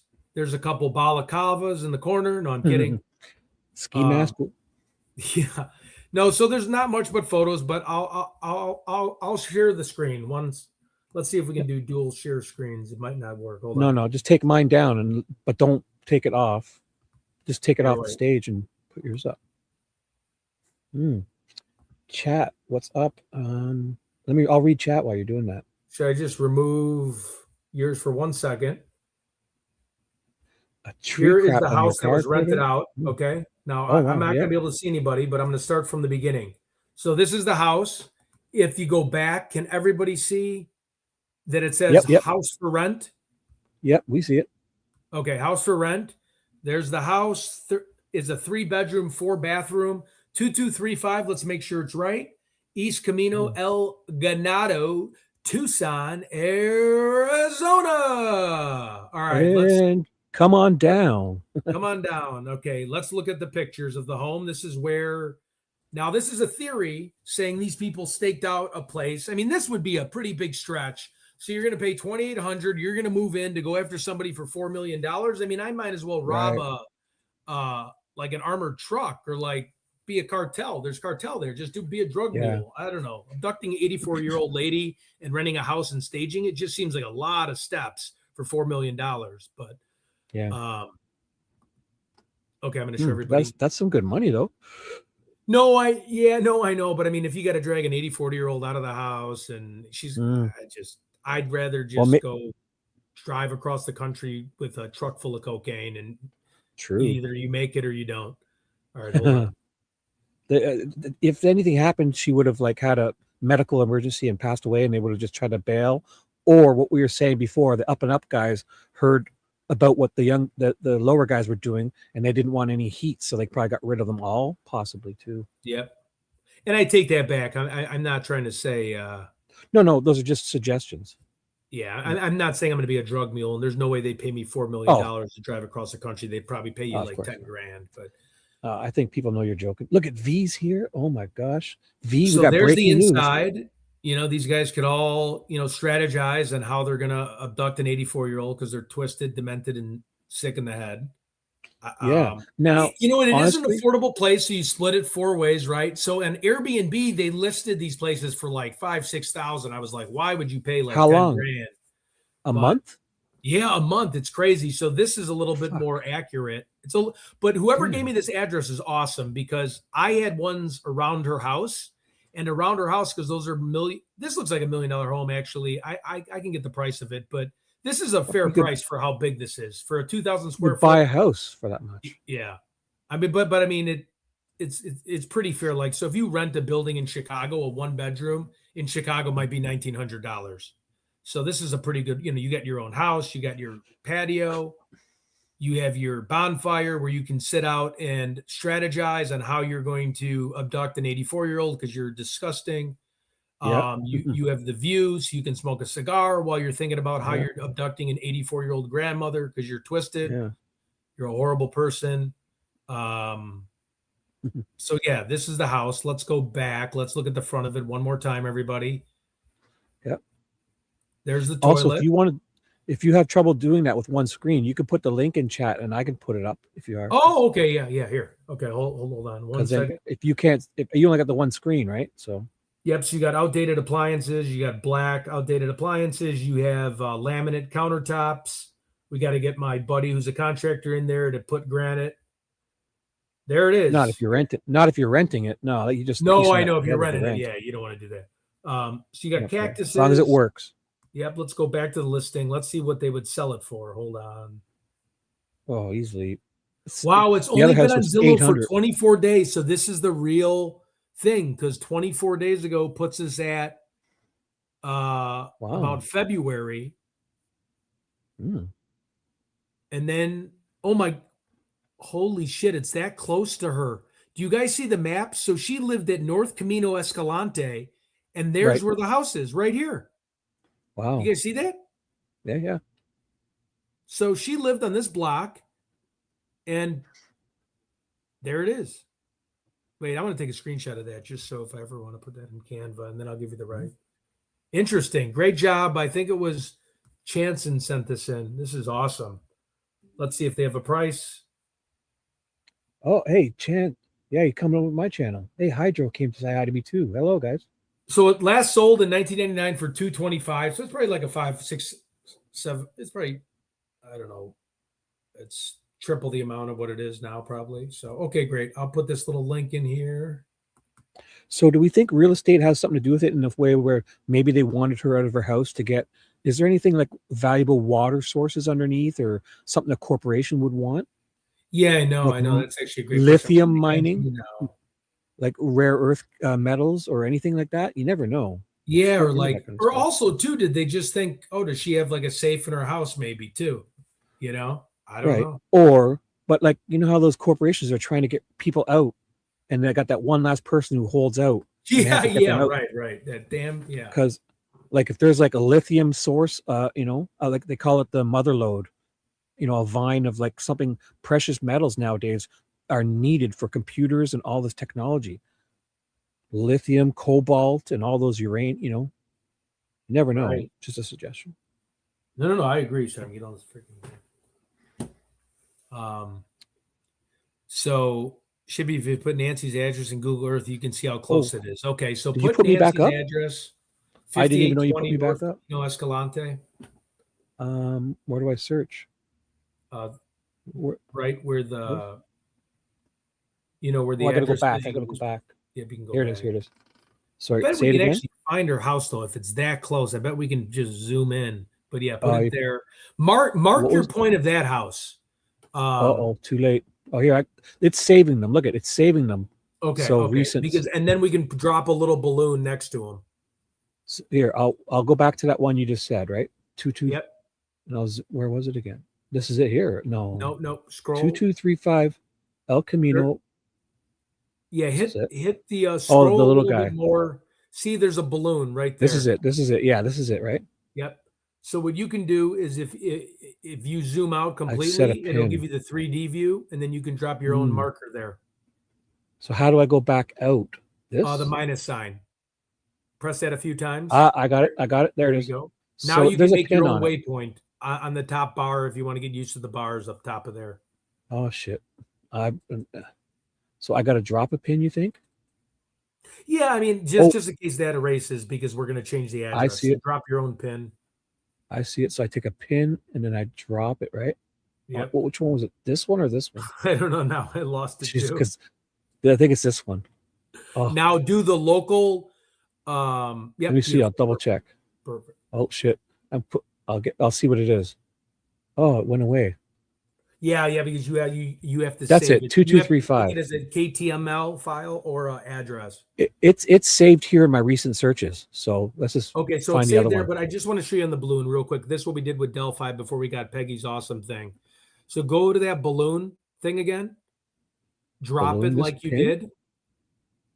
Drop it like you did. Now you have to do one extra step. So you see how it says new map, which you don't want to add it to your Google Drive. Add it to your local KML file because when you close this browser, it'll go away. Oh, okay. We're just So doing this for untitled. an exercise. Now, if we wanted to be like Peggy and be like, I mean, she's on Nope. another level, but I'm saying if I we just wanted named to it- actually save this, that would be it. No, it's good to do this. I just named it 2235 for now. There we go. Perfect. I got it. Okay, I know what Perfect. I'm doing now. Okay, good. No, see, if I avoided it before, I'm going to need to do this again. I might as well learn now. So boom. Yeah. Now what So was this the new is great. address? Uses claim to fame. You have like Peggy who does like cellular data, longitude data. Yeah. She's like phenomenal. And you got Gray Hughes going on Google Maps going, look, I know the direction is going north. Now pay me $10.99 or I'm not going to draw another stick line. I mean, it's just, Yes. and then Berating. I solved it. It was not the FBI. It was me. Okay. What's that new address? 5820 North Camino Escalante. No. Sorry, I'm getting annoying. Camino. Camino. Is that right? Yep. Yeah, that's close. It's like two. Redfin is Wow. really good too, of course.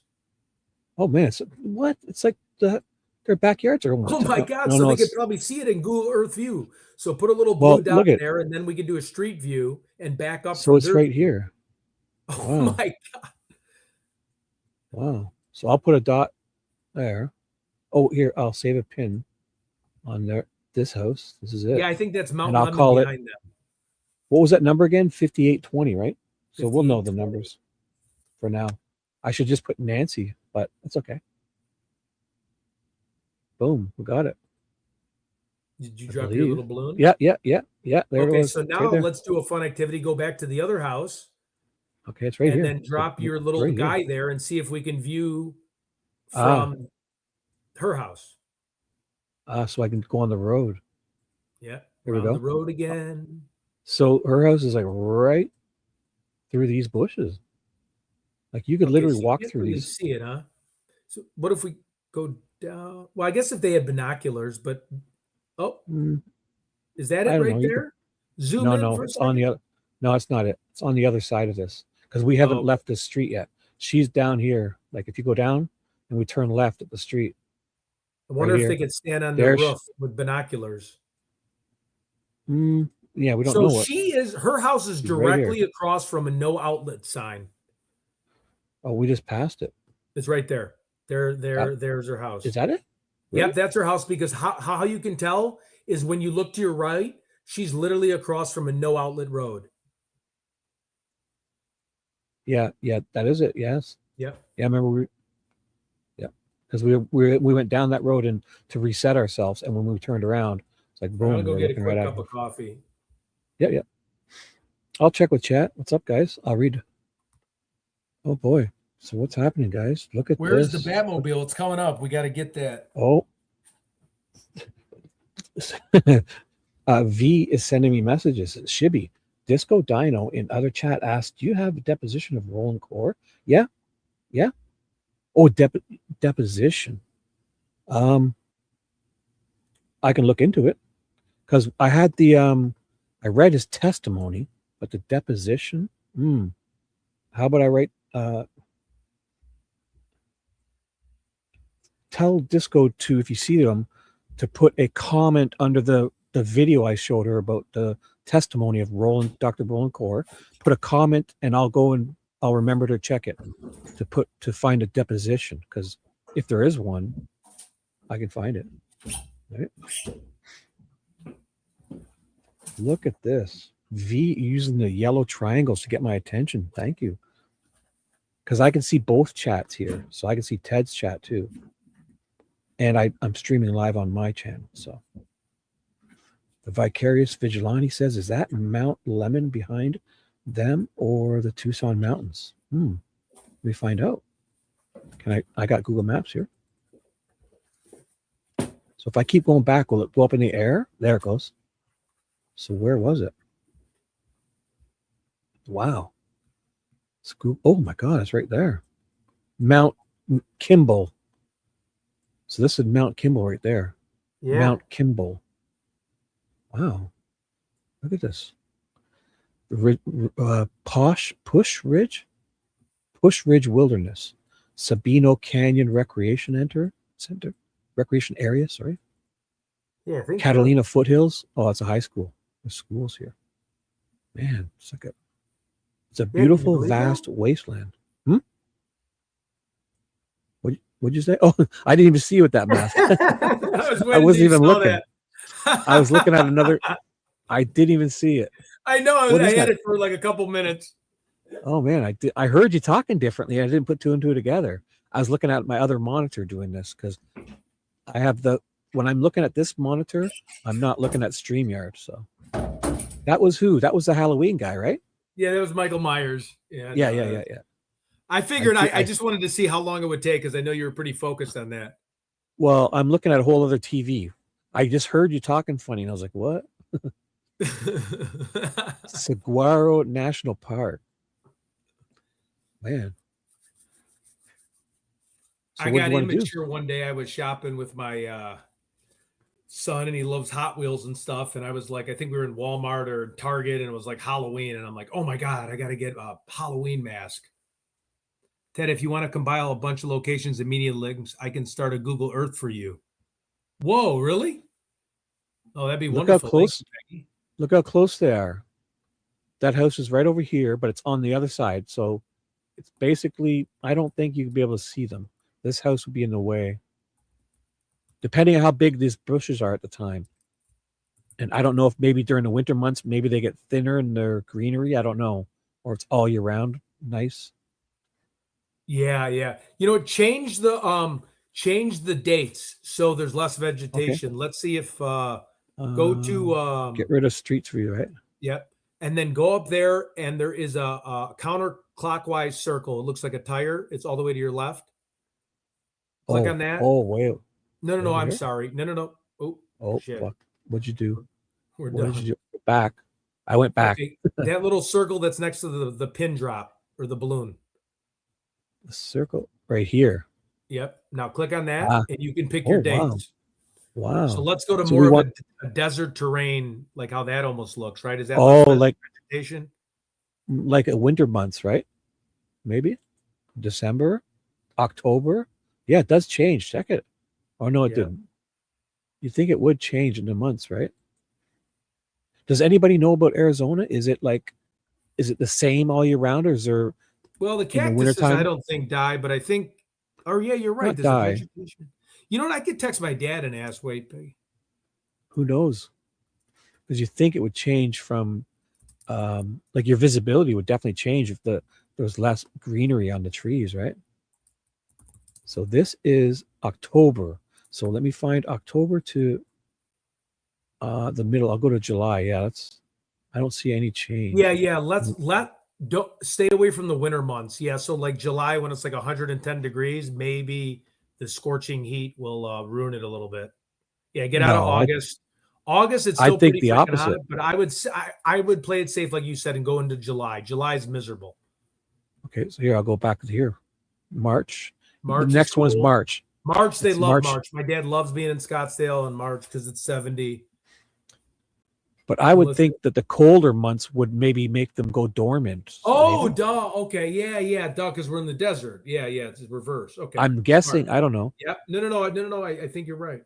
So this is October. October is the closest one in 2025. But it's cold in October, right? I'll go back to the month before. Oh wow, look at it change. Wow. From February to the wow. So February seems really bleak or lush. It's February Half Pint 14th. said, duh, laugh my ass off. She's probably talking about me with how it's in reverse. January it is changing. Yes, But, I mean, AZ this is Sunshine. over. We have both houses pinpointed down. Yeah, we have but thank you. We have the Camino. If you're new to the chat, we have the two blue. If you notice, the two blue little waypoints. Well, it's definitely changing. But I mean, this is November. I So, figured Half Pint. wow. Look at from here to here. I'm It's quite like- the it's like- detective, Half Pint. I'm quite the detective. Look at February though. It's like green, like a Amazon forest. You know what? It also could have just had a rain a couple of days. Like if it had a good Yeah. rain and a dry part, this would really turn lush. So it's probably all year round. I think it's probably if they've had rain, it'll be nice and green. And if it's Now, a dry do you part, have what V's talking about? I mean, I've showed it on my channel a bunch of times. The GitHub, the Nancy with all the street lights, the mine shafts, and everything. You want me to send you that link? yeah, You put have it in that, right? put it in our chat. Put it in the private chat Okay. because I think I had that. Okay. I've shown it here, and you can mess around with that. It's fun. Put it in private chat. Yeah. It's nowhere near as good as Peggy's stuff, but it'll do for this. Hold on a second. All right. God darn it. It doesn't even say you're in my private chat, but I'll send it. No, I mean, I haven't typed anything in there. Here, I just typed the letter D. Like in our private chat, only you and I I know can it's see like that. it's not allowing me to send the link. Wait 1 second. Try it Oh. again. I just tried to type in there and I can't. It won't let me. I need to mention and get their attention. I can't type in the private chat for some reason. I put, oh, there, I see it. I see yours at 10:33 a.m. But That's I a lucky can't number for paste me. in it. Look at that. It says that when I I see do it. that.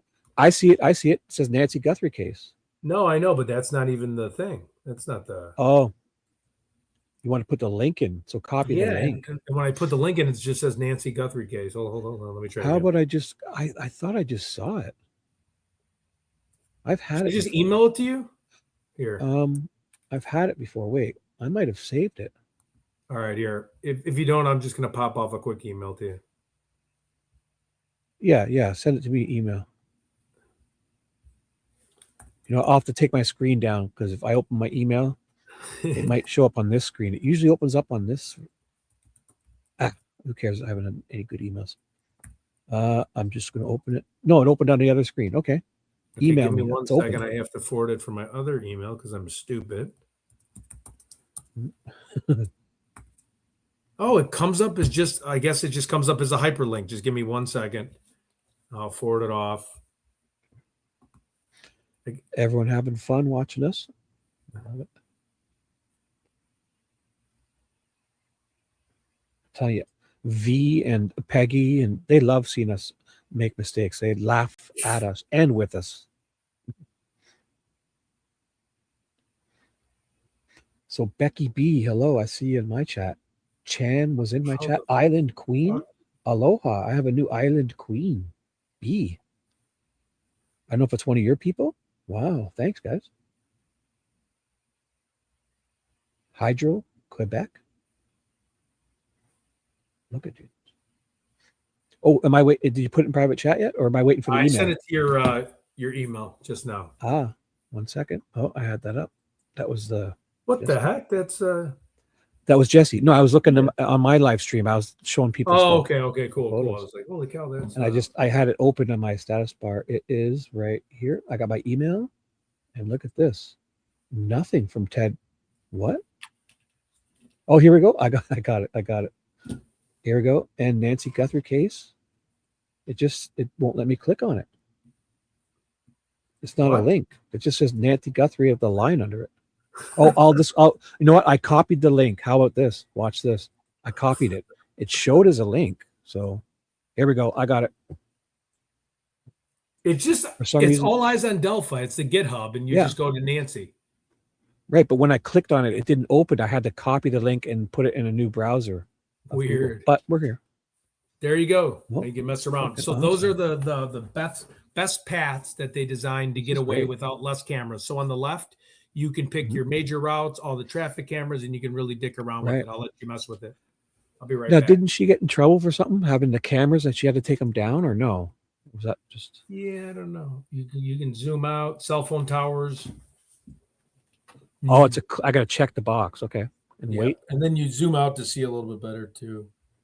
But see now it added all the traffic cameras. Yeah.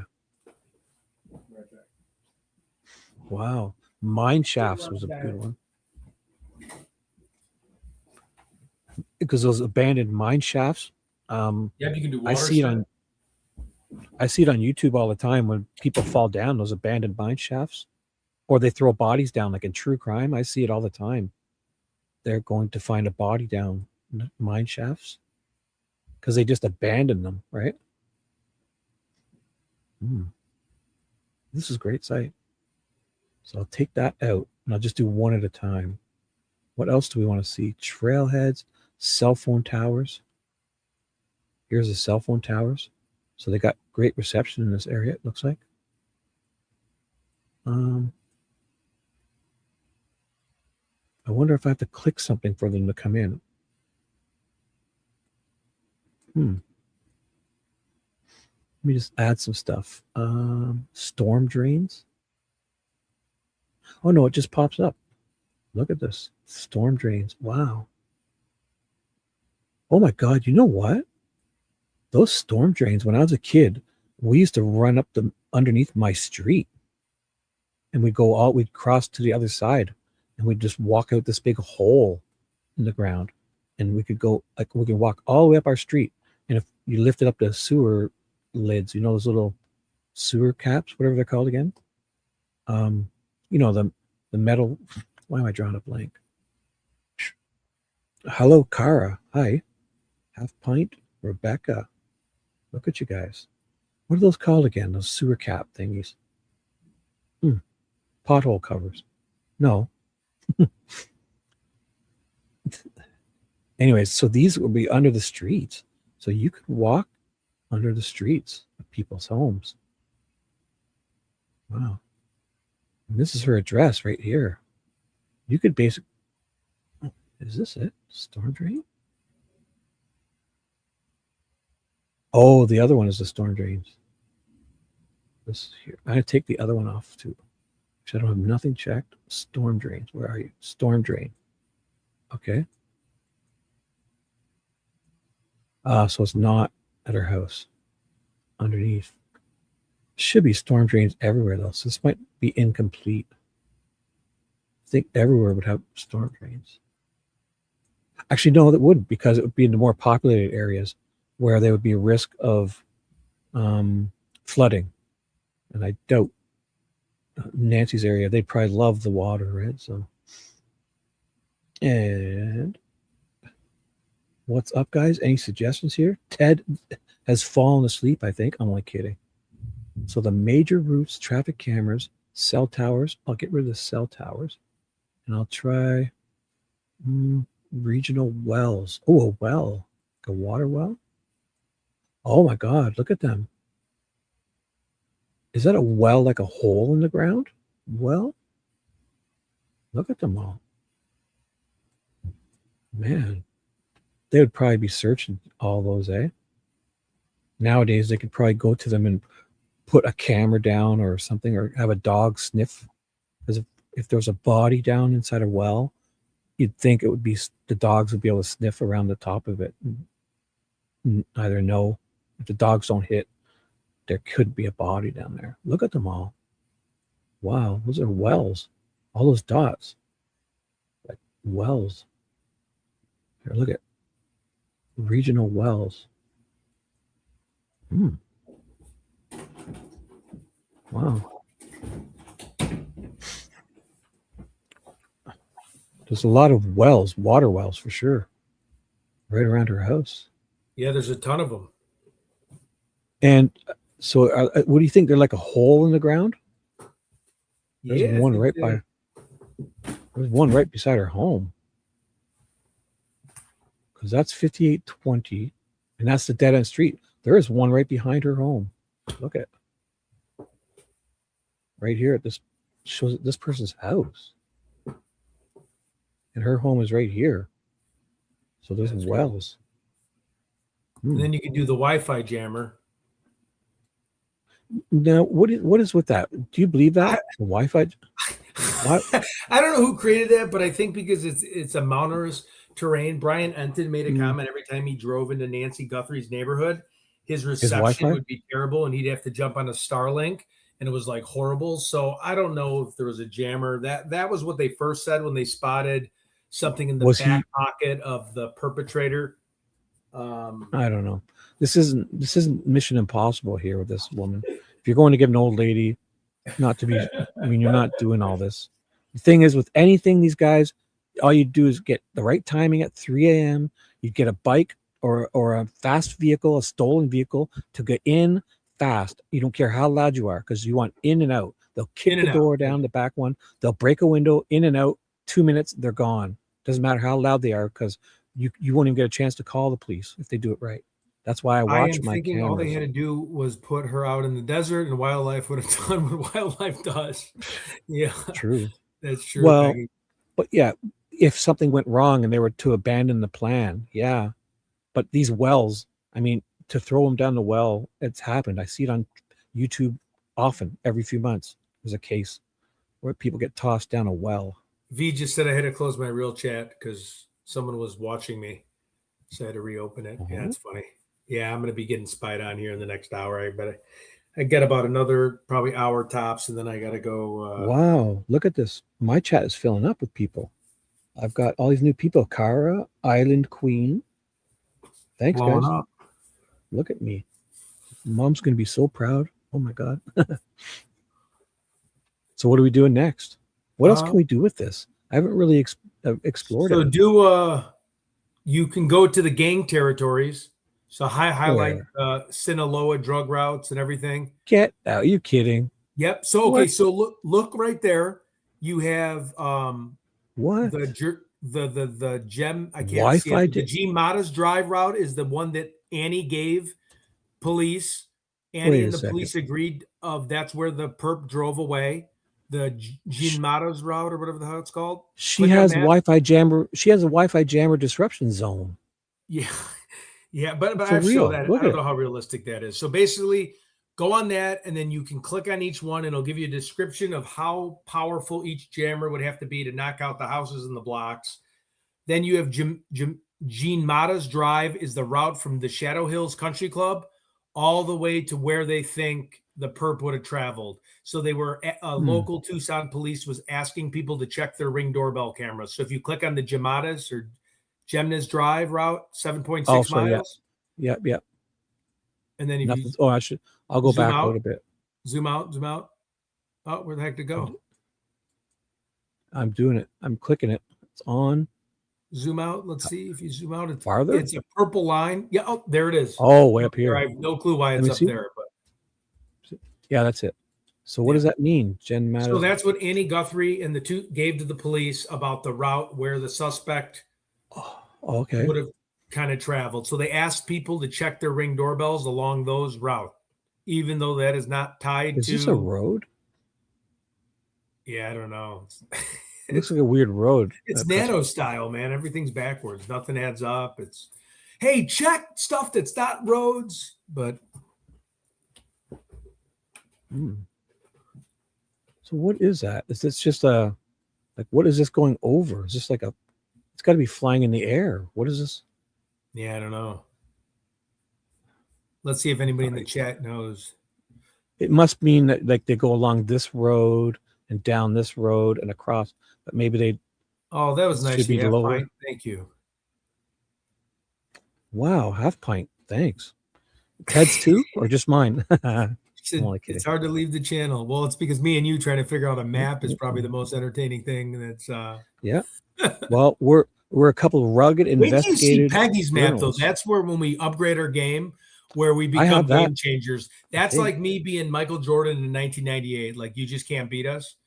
Well, we'll show that after if you like. No, but I love showing that to like the Delphi P people because there's so many smart people, and then I just show that map and I'm like, what up? And then they're just drop the mic in your face. You can't beat that. That's like Jordan doing his last shot to beat the Jazz. Yeah. So what else do you want to look at? What else do you want to look at? What's TPD? All right, I want to look at the gangs. Oh, so which one is that? Sorry. Criminal territories and corridors. Makes sense. Holy fuck. Boom. So the I-19 corridor is the strip of land that the Sinaloa is constantly doing their drug route. You just click on it, it'll give you a description.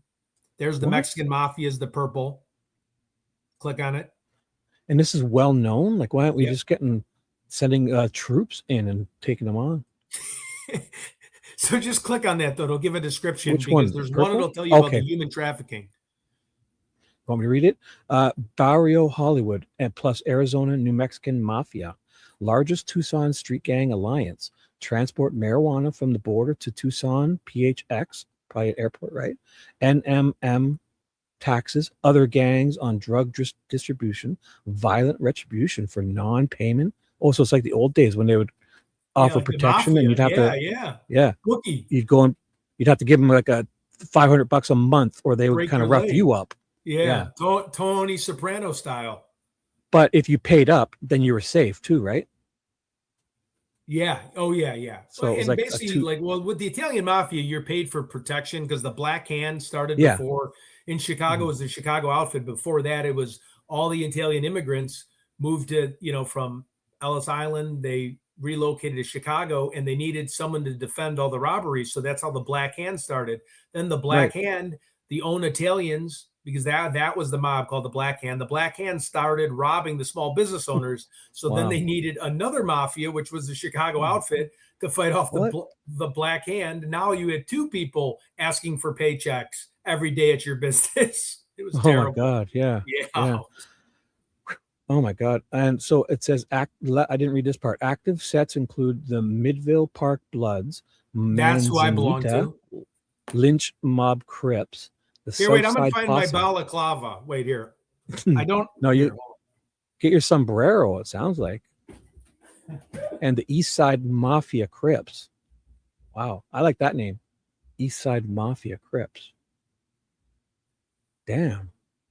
This is from the sources of the FBI and the Phoenix Tucson PD gang unit and the AZDPS, last updated in March of 2026. So this is updated.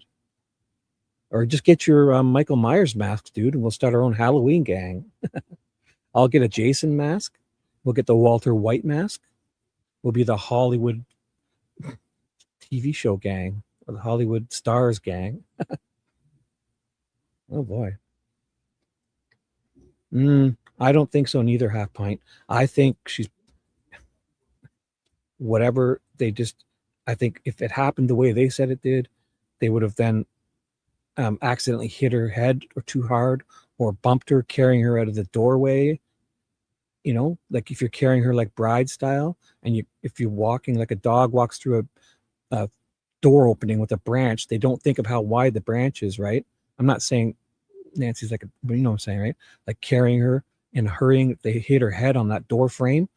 And when I look at that blood on the ground in front of the door, that to me implies somebody was placed down, you know, because when you're moving and the blood droplets fall, and when you're moving, they hit like a teardrop, and you can tell which direction and everything. So like blood splatter. So honestly, I think for that blood I see in that photo they showed, I think that they would have put her down and maybe went back in to get stuff, you know, like if she's out cold, place her on the ground and run back in and get more stuff, jewelry, or I don't know, because it seemed to me like somebody was placed on the ground to get all that blood at the front door.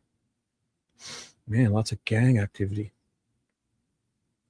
What else do we got here? What else?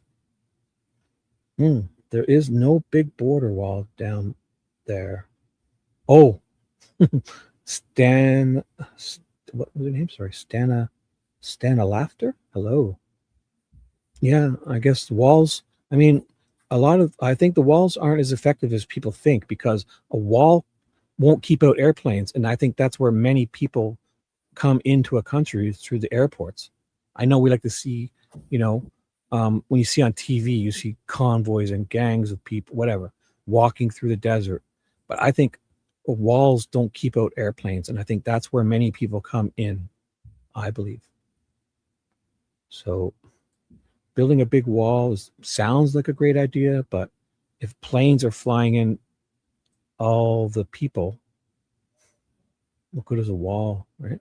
It's just for show, appearances, makes people feel better, but doesn't really keep as many out as I think you might.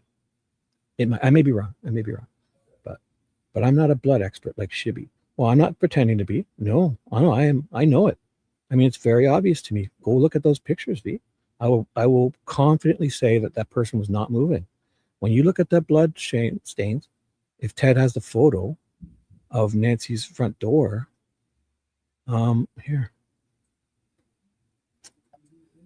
Nancy Guthrie front door blood stains. Like, tell me. Hey, is Peggy still on? Here, look at. Peggy, I are don't you know. still on? Oh, I don't want that. I don't know. Look at here.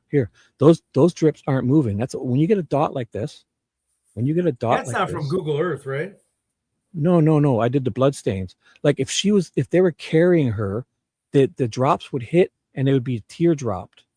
This is somebody being placed on the ground, even, you know, because these are dropped straight down, like standing there holding somebody, dropping straight down, or bending over and their nose is bleeding, you know? Hey, Peggy, are you still on? Let me see. Oh, in my yeah, straight. opinion. Like, look at it. It's a perfect circle, those blood drops. That means they're not moving. I can confidently say that.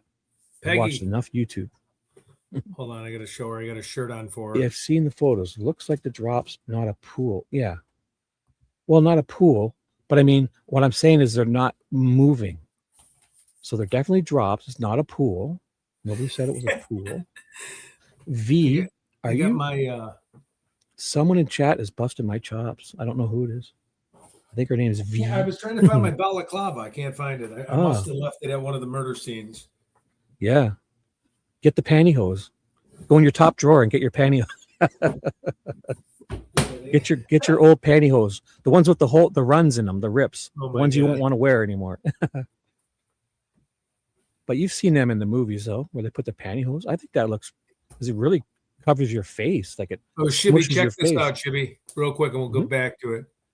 What Who is that it? is? I can't see it. I can see hockey players, but I don't know who it is. 99. Oh, Gretzky. Yeah, Oilers. Yeah, that was a dynasty then, right? Yeah, oh my God. That was a big time. Sorry, I switched off of here to the Nancy Guthrie photos No, just it's to fine, show the dude, whatever. blood. If Peggy I does mean- hop on, I got something to show her. If not, I lost my phone. Does she need the link or is she even still here? I don't even know. Gotta get my America hat on. Here we go. Yvonne Farley. Exactly, Shibby. Exactly, Yvonne. I love that name, Yvonne. That's a great name. It's better than V. Oh. I'm gonna get in Look, trouble. We'll see. I got my for Peggy. If you know who that is. What do you? Who's that? I can't see it. So 34, Austin Matthews. Walter Payton. Oh, okay. I just saw 34. I couldn't see it because I don't have mine in full screen. I just have a tiny window, so I just Oh, see. okay. Sorry. But just so everyone knows that Ted is like the Oscars. He does a costume change every 15 minutes. He doesn't want to be seen, and you'll never see him in the same clothes again. He throws them out. He just only wears brand new stuff, and then he throws it out once. He wears it once and throws it out. Except I So- keep my pantyhose Yeah. and Well, I the keep my male thong. the Temu padded underwear. Tell them the truth. So, what are we looking at here? This is pretty neat. This map. Yeah, I knew you would eat that up. You'd love that. I knew you'd love that. Do we want to do Peggy's or she allow us? Because I have the link. Yeah, for let's that. do I don't- Peggy's. I mean, she did say we I can have do it. it. Okay. I have it right here. See, Walter I Payton. don't know if All right, I'm going to switch out of this shirt. I'll be back. Oh, it's still. I think she booted me off the Axis. I have to ask for. Yeah, she booted me. Guess she got mad at me. Request. I got to request access. So fuck it. Vehicles. Oh no, it's there. It's there. I thought it. She didn't. I got it. Okay. Cool. Here, I'll do it in Google. Copy. Select all. That's still there. Here you go, people. You're in for a treat. Peggy didn't kick me out of this, whatever it is. Check this out. Let me get rid of this. Watch, we're going to start in Africa. No, we're right there. This is Delphi. This is Delphi, Indiana. So if you're not familiar with the Delphi murders case, this is all what happened. This is the bridge. Are you able to get the thing? You I got right? it. Okay. Mhm. Now, wish we can get it worked out to when there's no foliage, you can really see the pathway. Basically, it's a long, old, abandoned train tracks. You see how it comes here and curves? That's an old, abandoned train track. See it? This whole trains used to come here and they would curve, and there was a bridge, a train bridge right here. And the girls were abducted near the end of it here. And without the foliage, you can really see it good. But the bridge goes all the way to like this guy's private drive. You can see the driveway goes through here. It comes here to this guy's house, Brad Weber. Okay. So this Let's driveway check out goes. this Delphi thing. This driveway goes all the way under here.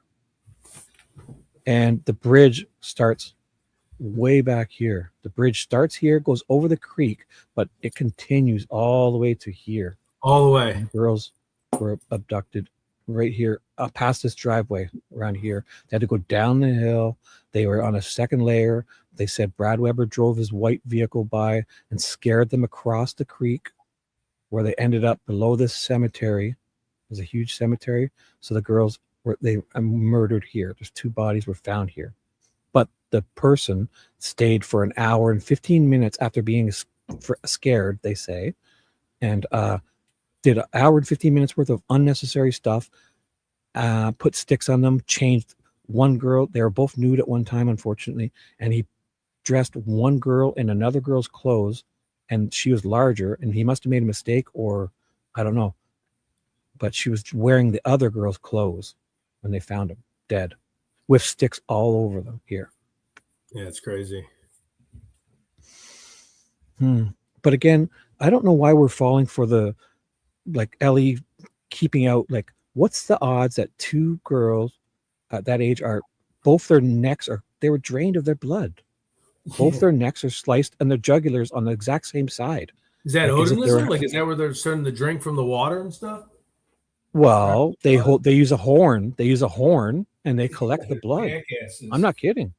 They use a horn and they drink booze from the horn, right? Most of the time in these fake ceremonies. But I mean, what are the odds these girls by trees and both their jugulars in the exact same spot are cut? It's not how you murder someone. You stab them with a knife, right? You don't cut their jugular open and wait for them to drain their blood. Oh, Peggy's here. Wait. I got to show Peggy something. Wait 1 second. I got to switch shirts. Uh-oh. It's time for a costume change, Pegs. It's like fucking Celine Dion at the Oscars here.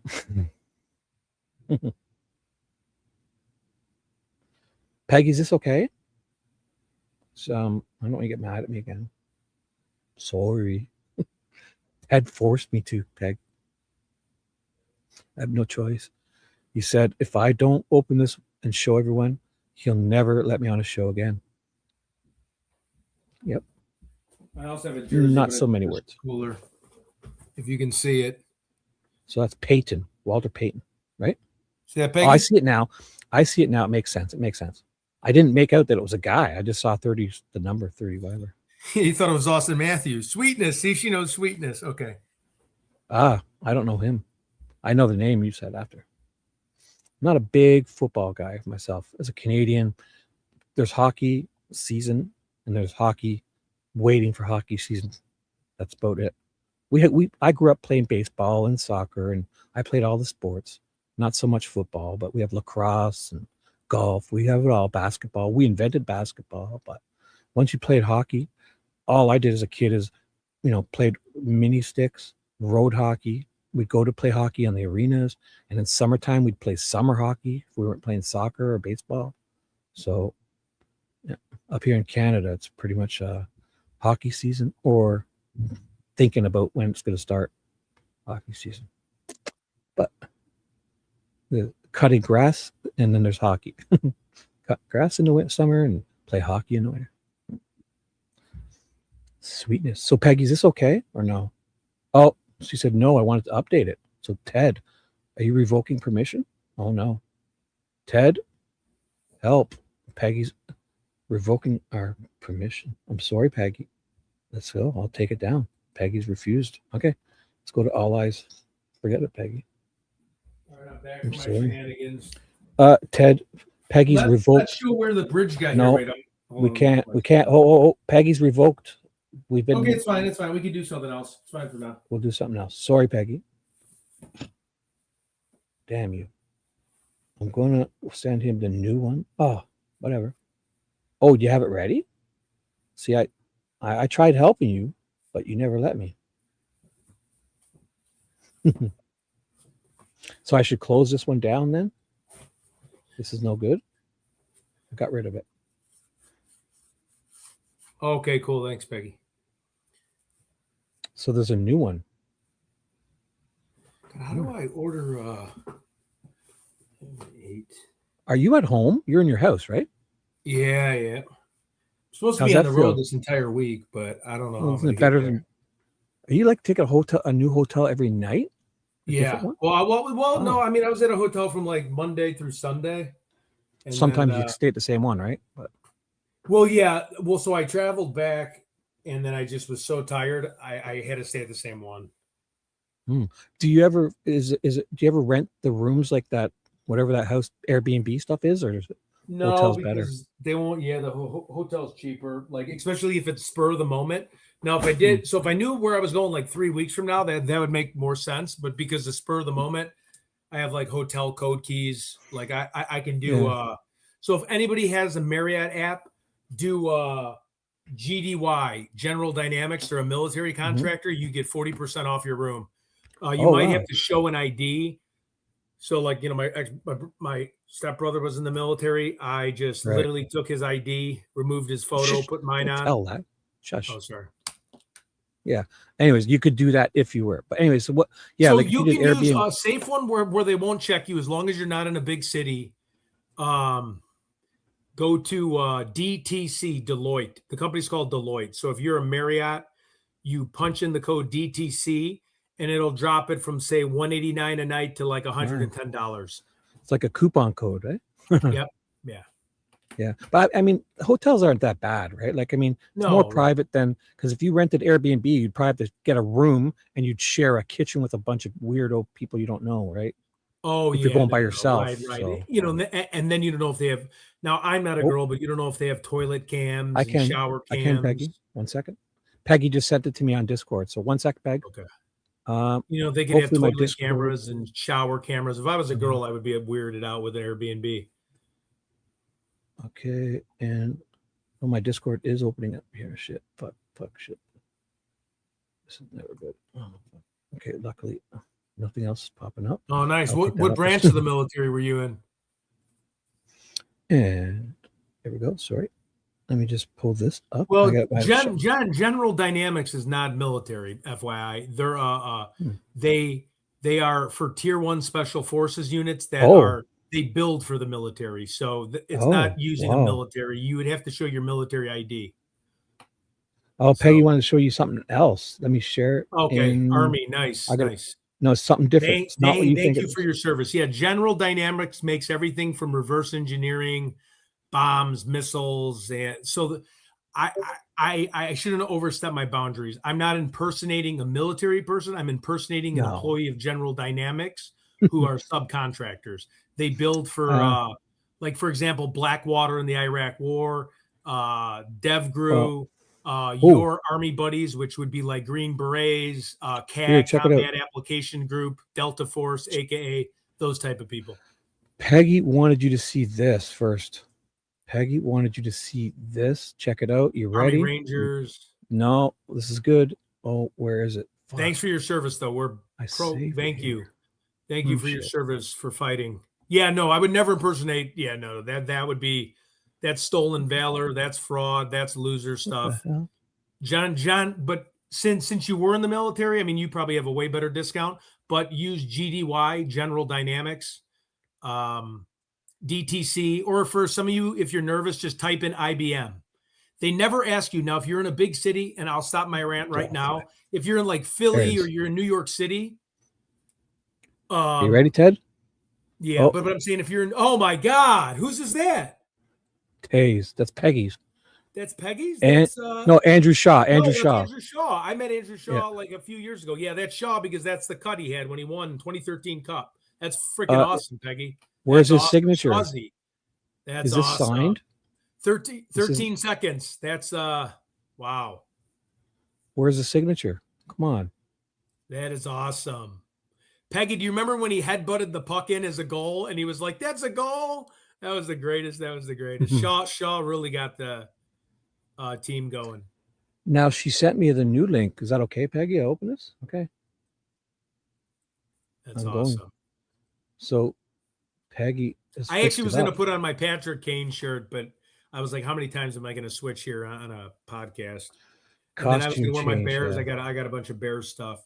But then I was like, all right, what am I doing? I'm just like playing dress up like Barbie or Ken. Yeah, no, Celine Dion at the Oscars. You know, every time they do a song, they got to come out in a new outfit. Here we go. From Peggy out right here. I have, I think they changed their number. I had Taze and Kane. I have Sharpie's cell phone. I got Brent Seabrook's cell phone because I got my sales app. You know, you can look up anybody. Eddie Belfour, I was calling. Yeah, it was kind of crazy. They were like, stop calling. So I had an app where I could make it look like the stick guy was calling Patrick Kane, so he would actually pick up, or like somebody like, like Brett Seabrook calling Patrick Kane, and then he'd be like, what's Seabs calling me? But then I was like, all right, what am I doing? I'm being a creep. Yeah. I'm not sure what she changed. I'll probably see differences. Shawzy, though. I love Shawzy. I saw him walk into the playing against the Wild when they were in that run. They were like 22-1.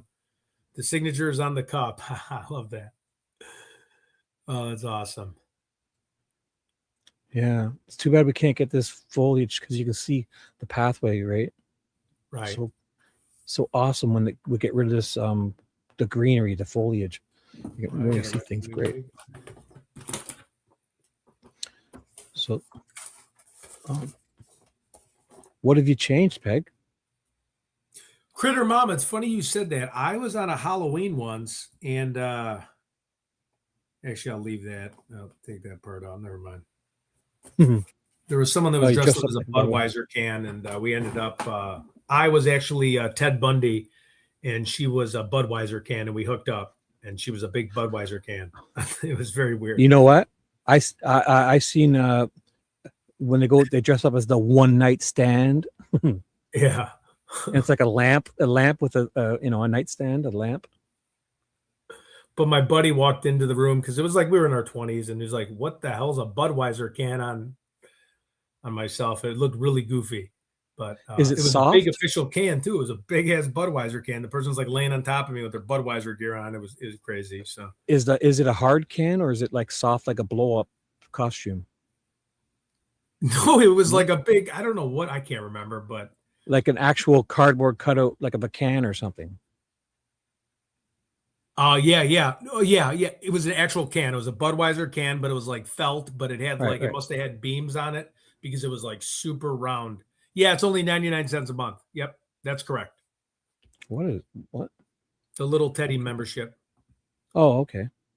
She just asked. Or I added more cell phone data. Wait, Peggy said she added more cell phone data in a Marathon gas location. Oh, that's awesome.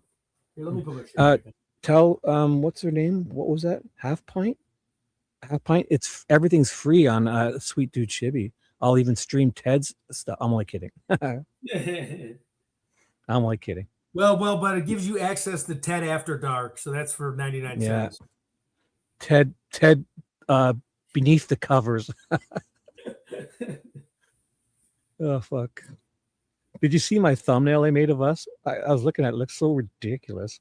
It looks like we're I put us too close together. I should show everybody the thumbnail I made. It's so funny. I used it again for this one. I'll show you because I took your picture that you had and I put it beside mine. Wait till you see this. It's so fucking ridiculous. I got thumbnails here.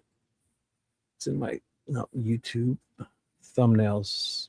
Here's all my ridiculous thumbnails. You'll see one with you and I coming up here soon. It's next. Here it comes.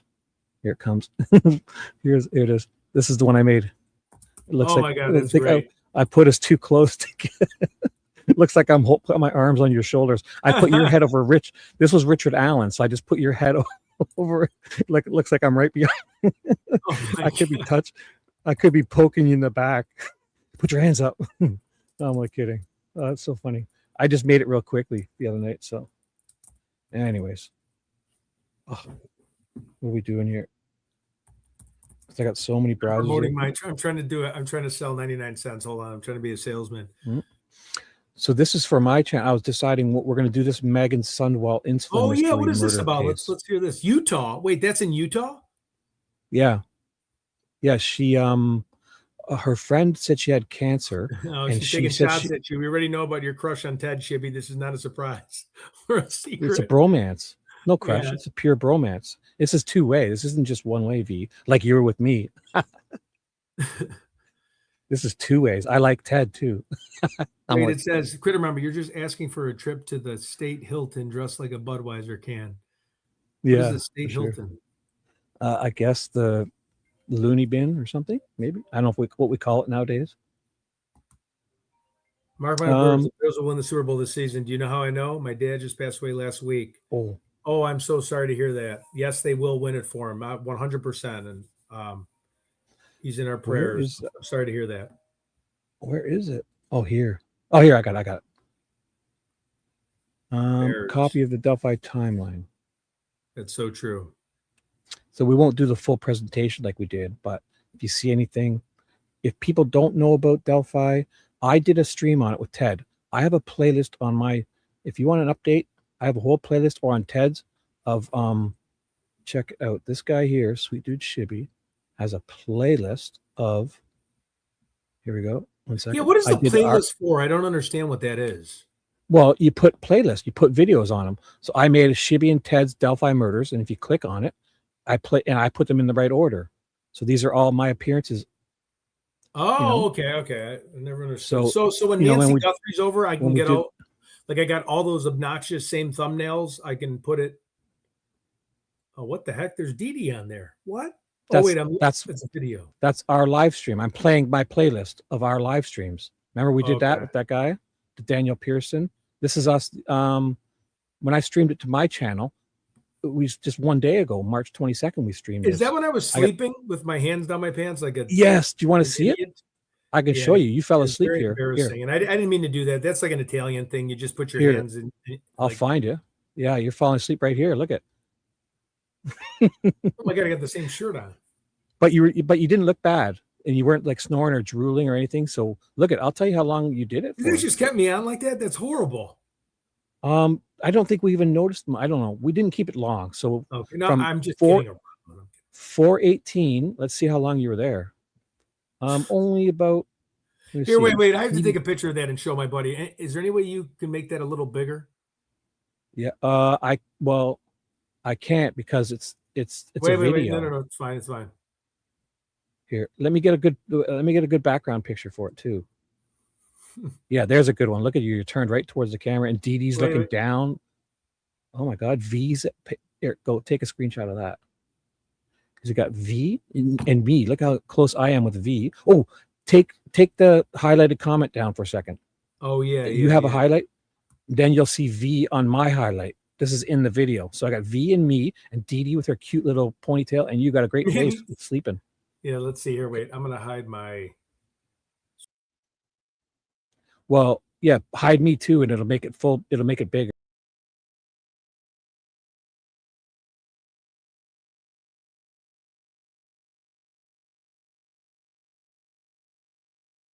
Thing, and the airplane in the background. Oh my! That's the airplane. Oh, did you see the videos of this? Man, it was crazy, eh? Yeah. I showed it. Do you want to see it, or did you want the report? Yeah. Let's see it. I played it earlier. Here. It's on this channel of mine. It'll just be in my history. And I don't watch any other. I only watch stuff that's decent. So I'm safe to go to my history. I couldn't do this on my Sweet Dude Shibby. This is another account. This is my alt account. I can't show you what I would be watching. I'll be right back. This guy's a clean, nice guy who watches only good videos. And it's right here. The CBS News one was big. Or ABC News. That horrific crash on LaGuardia. So if you're not sure, just the other night, there was a plane crash in LaGuardia. A plane crashes into a fire truck. Airport, the deadly collision on the runway, an Air Canada Express passenger jet slamming into a fire truck. That fire truck had been given the okay to cross the runway. Late today, ABC News obtaining this chilling video here showing the moment that passenger jet crashed into the truck on the runway, moments after touching down. And tonight, audio from the air traffic control tower suggesting a controller in those final seconds urgently tried to then get that truck to stop. He could be heard saying stop over and over again. The two pilots killed, a flight attendant reportedly still strapped into the jump seat, ejected onto the runway.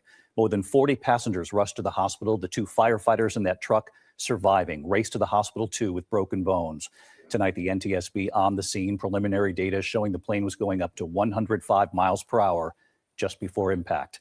With the pilots dead and the flight attendant ejected from the plane, passengers turning to one another to help each other, describing the chaos and escaping down that wing. ABC's Gio Benitez leading us off tonight from LaGuardia Airport. Tonight, horrifying surveillance footage posted online shows the moment an Air Canada Express jet slammed into a fire truck as it crossed the runway at New York's LaGuardia Airport.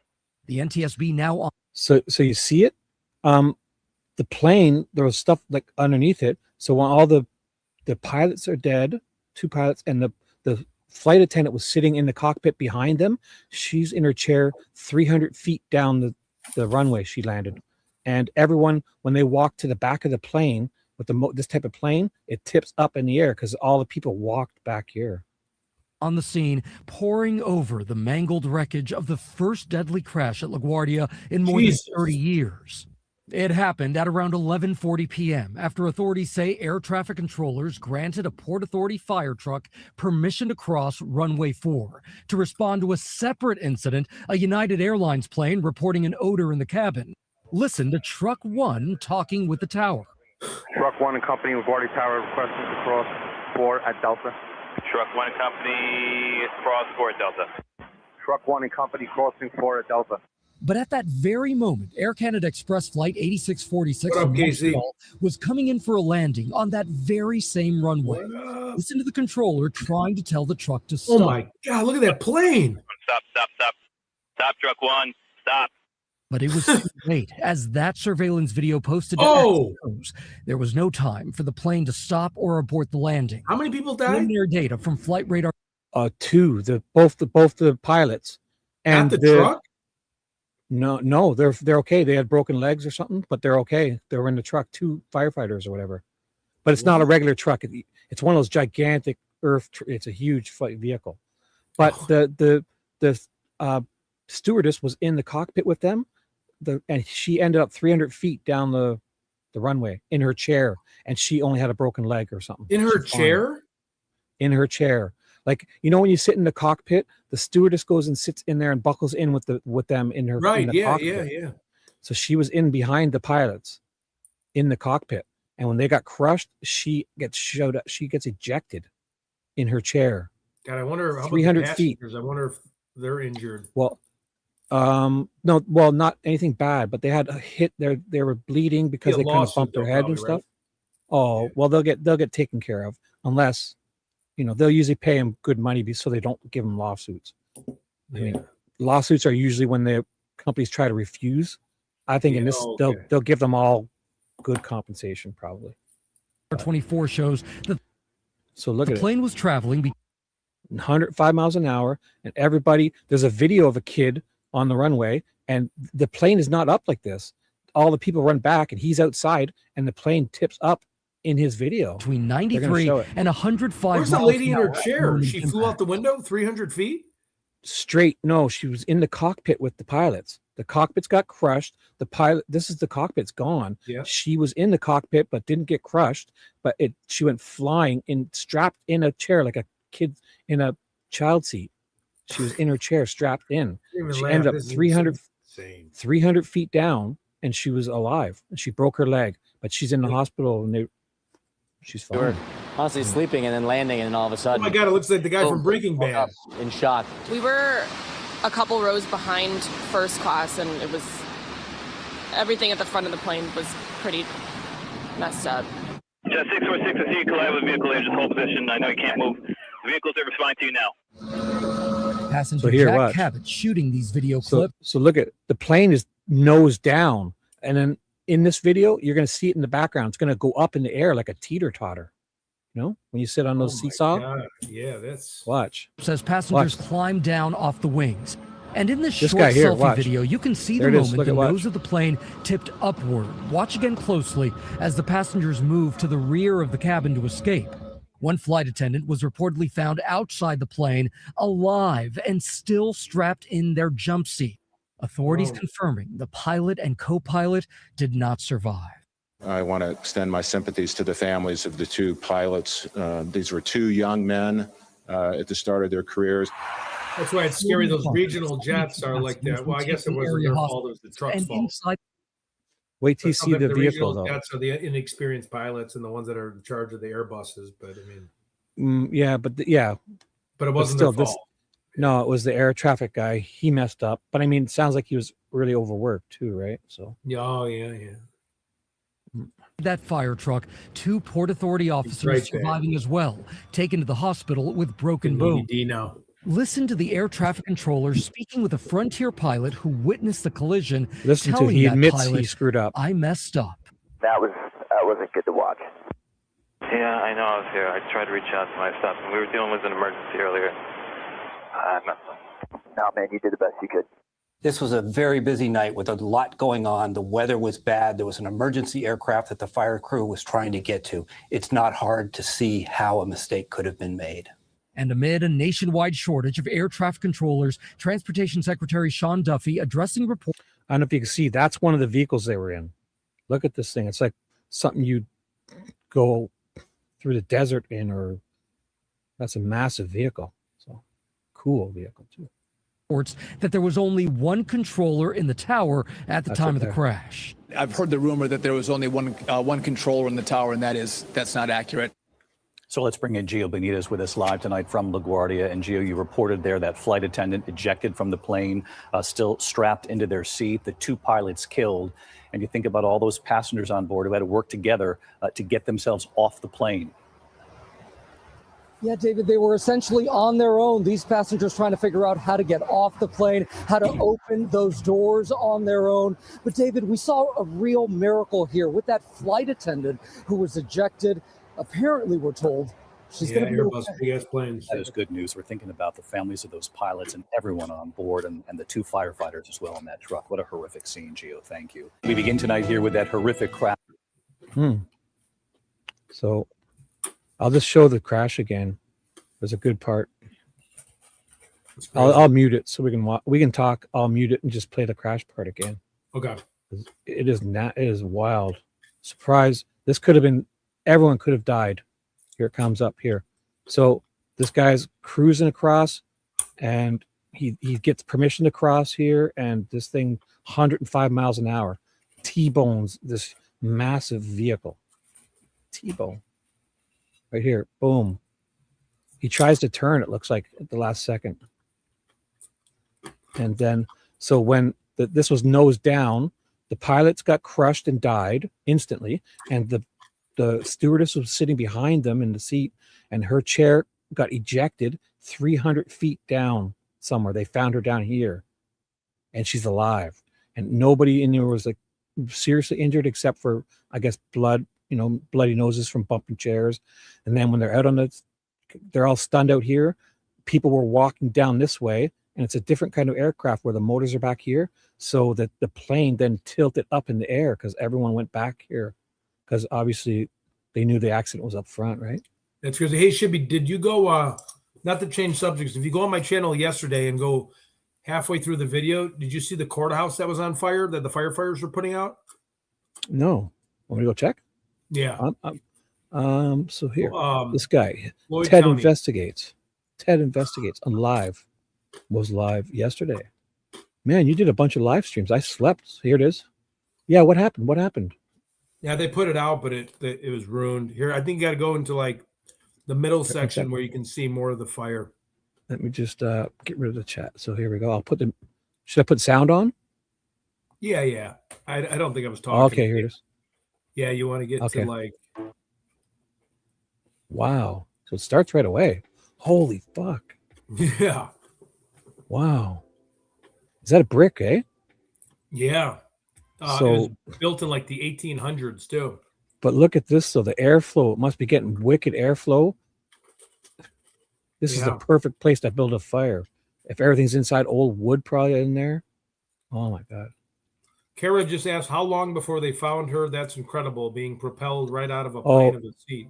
It couldn't have been long, because I mean they're right on it. I mean, they hit. There was a parade of those vehicles, 6 of them. So that was the first one that got hit. There was 4 or 5 of those trucks. They were going to another emergency, which it was just an odor in another airplane. If somebody smelt an odor, so they were checking it out.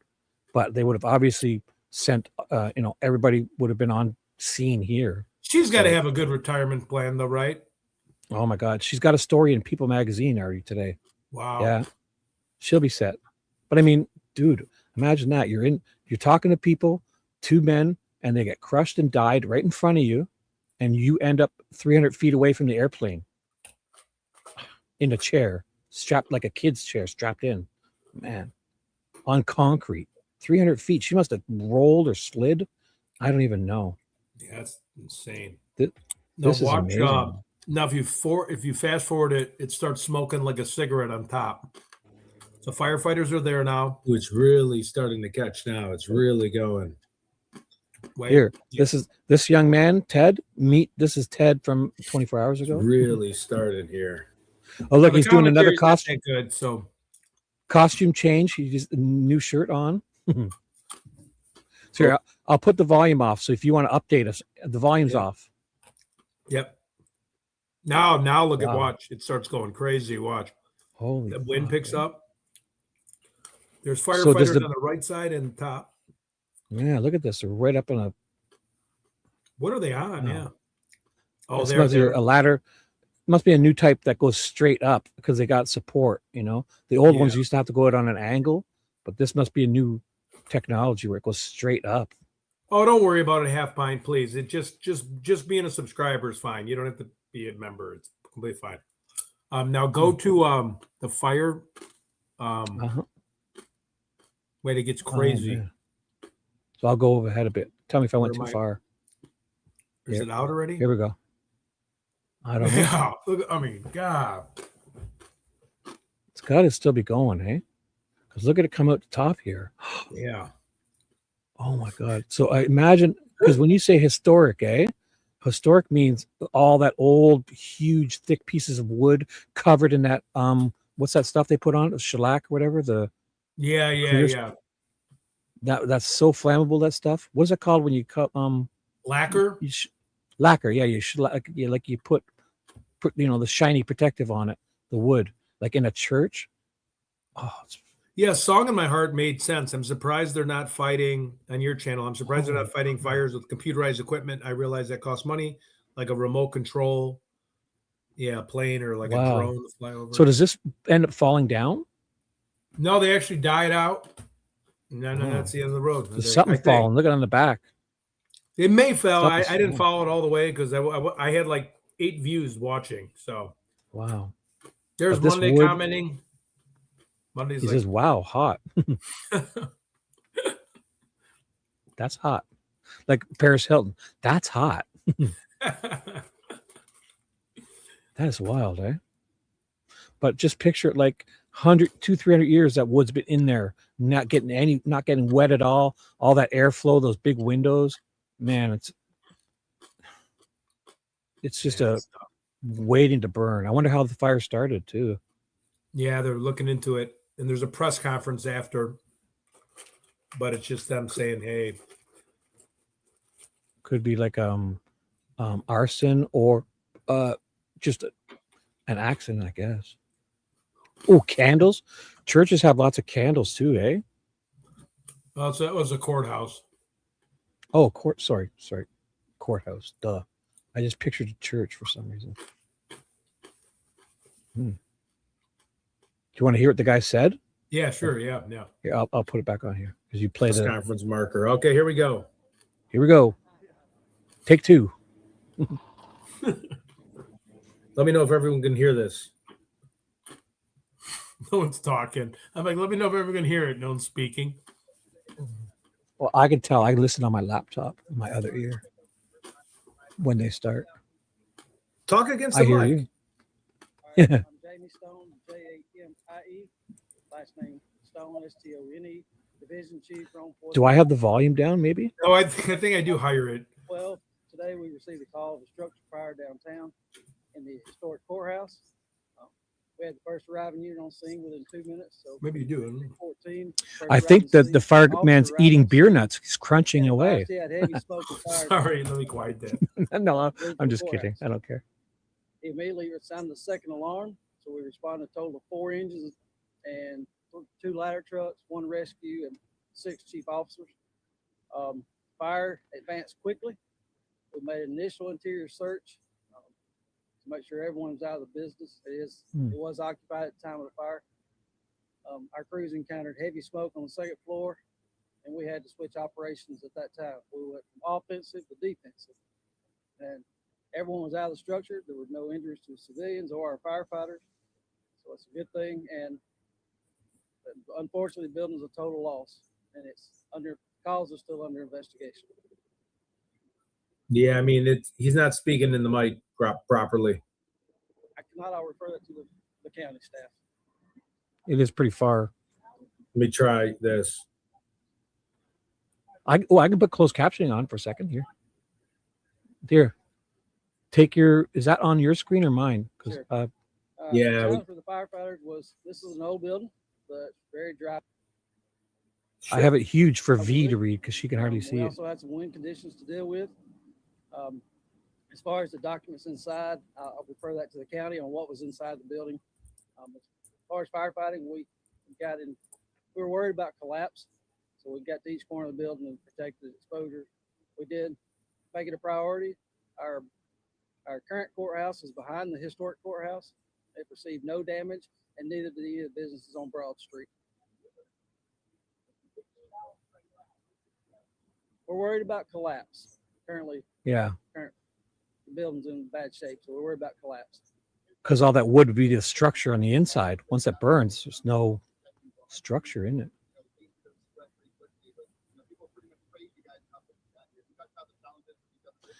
You know, these press conferences, you think they would work it out where we can hear the guys asking questions, you know? As well on Broad Street, and Broad Street's been around for a long time as Rome has, but they're flat roofs, so it's not like a pitch roof where an amber can land on it and roll off. It lands on it and stays. So our crews worked very diligently to make sure that we kept the ambers from going to that roof, any of those roofs. And if they did, we had people on top of the buildings to extinguish any small fires or spot fires.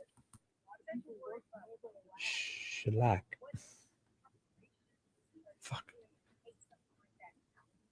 Drives me nuts. Apparently, we're just vacating the area, blocking it off with PD for the night. Did you fall asleep again? No, I'm just chewing. I don't want you guys to hear me crunching my little Cheeto balls. No, in this video. Look. Or are you typing on your phone probably? Okay, I hope I'm not sleeping again. Like a South Park character. He's sleeping again. Maybe.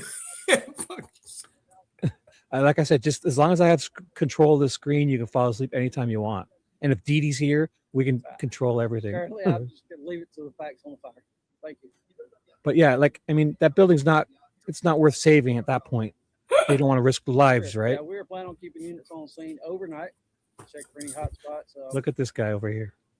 We had a total of 45 personnel respond with 9 engines, 3 aerial.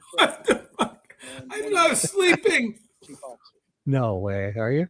Do you remember this? Do you remember this? Is this the first time you've watched this interview? Yeah. Does she ring a bell? Real concerned citizen. Floyd County Chair of the Floyd County Commission. First and foremost, I just want to say how devastating and dead. heartbreaking Oh, he is. it is Oh, he's out. historical courthouse. And as you can see, Imagine you fell off to the side and went clunk. left of it. So it's very hard for us to look at that building. Thank you, Richard. Appreciate it. You did.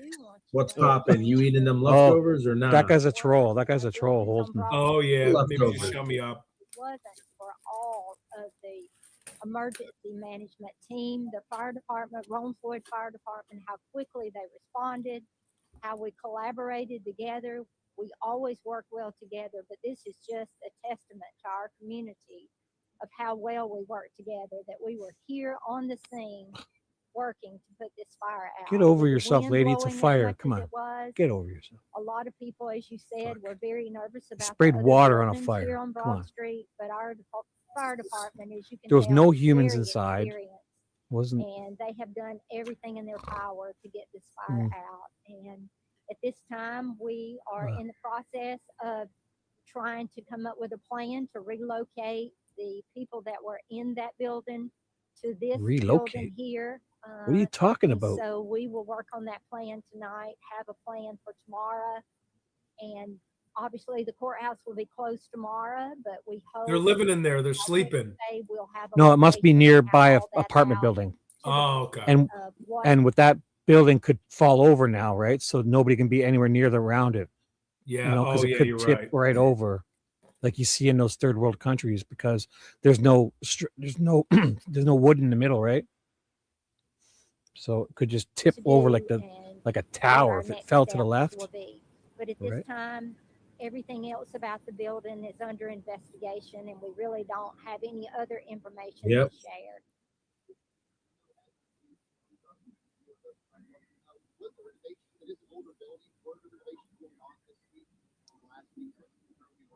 Well, the building has been under investigation. I mean, being in the process of the renovations.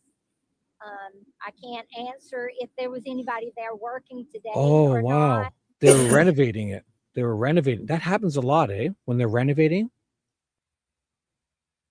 the workers probably caught it on fire. But I do not know if they were there today.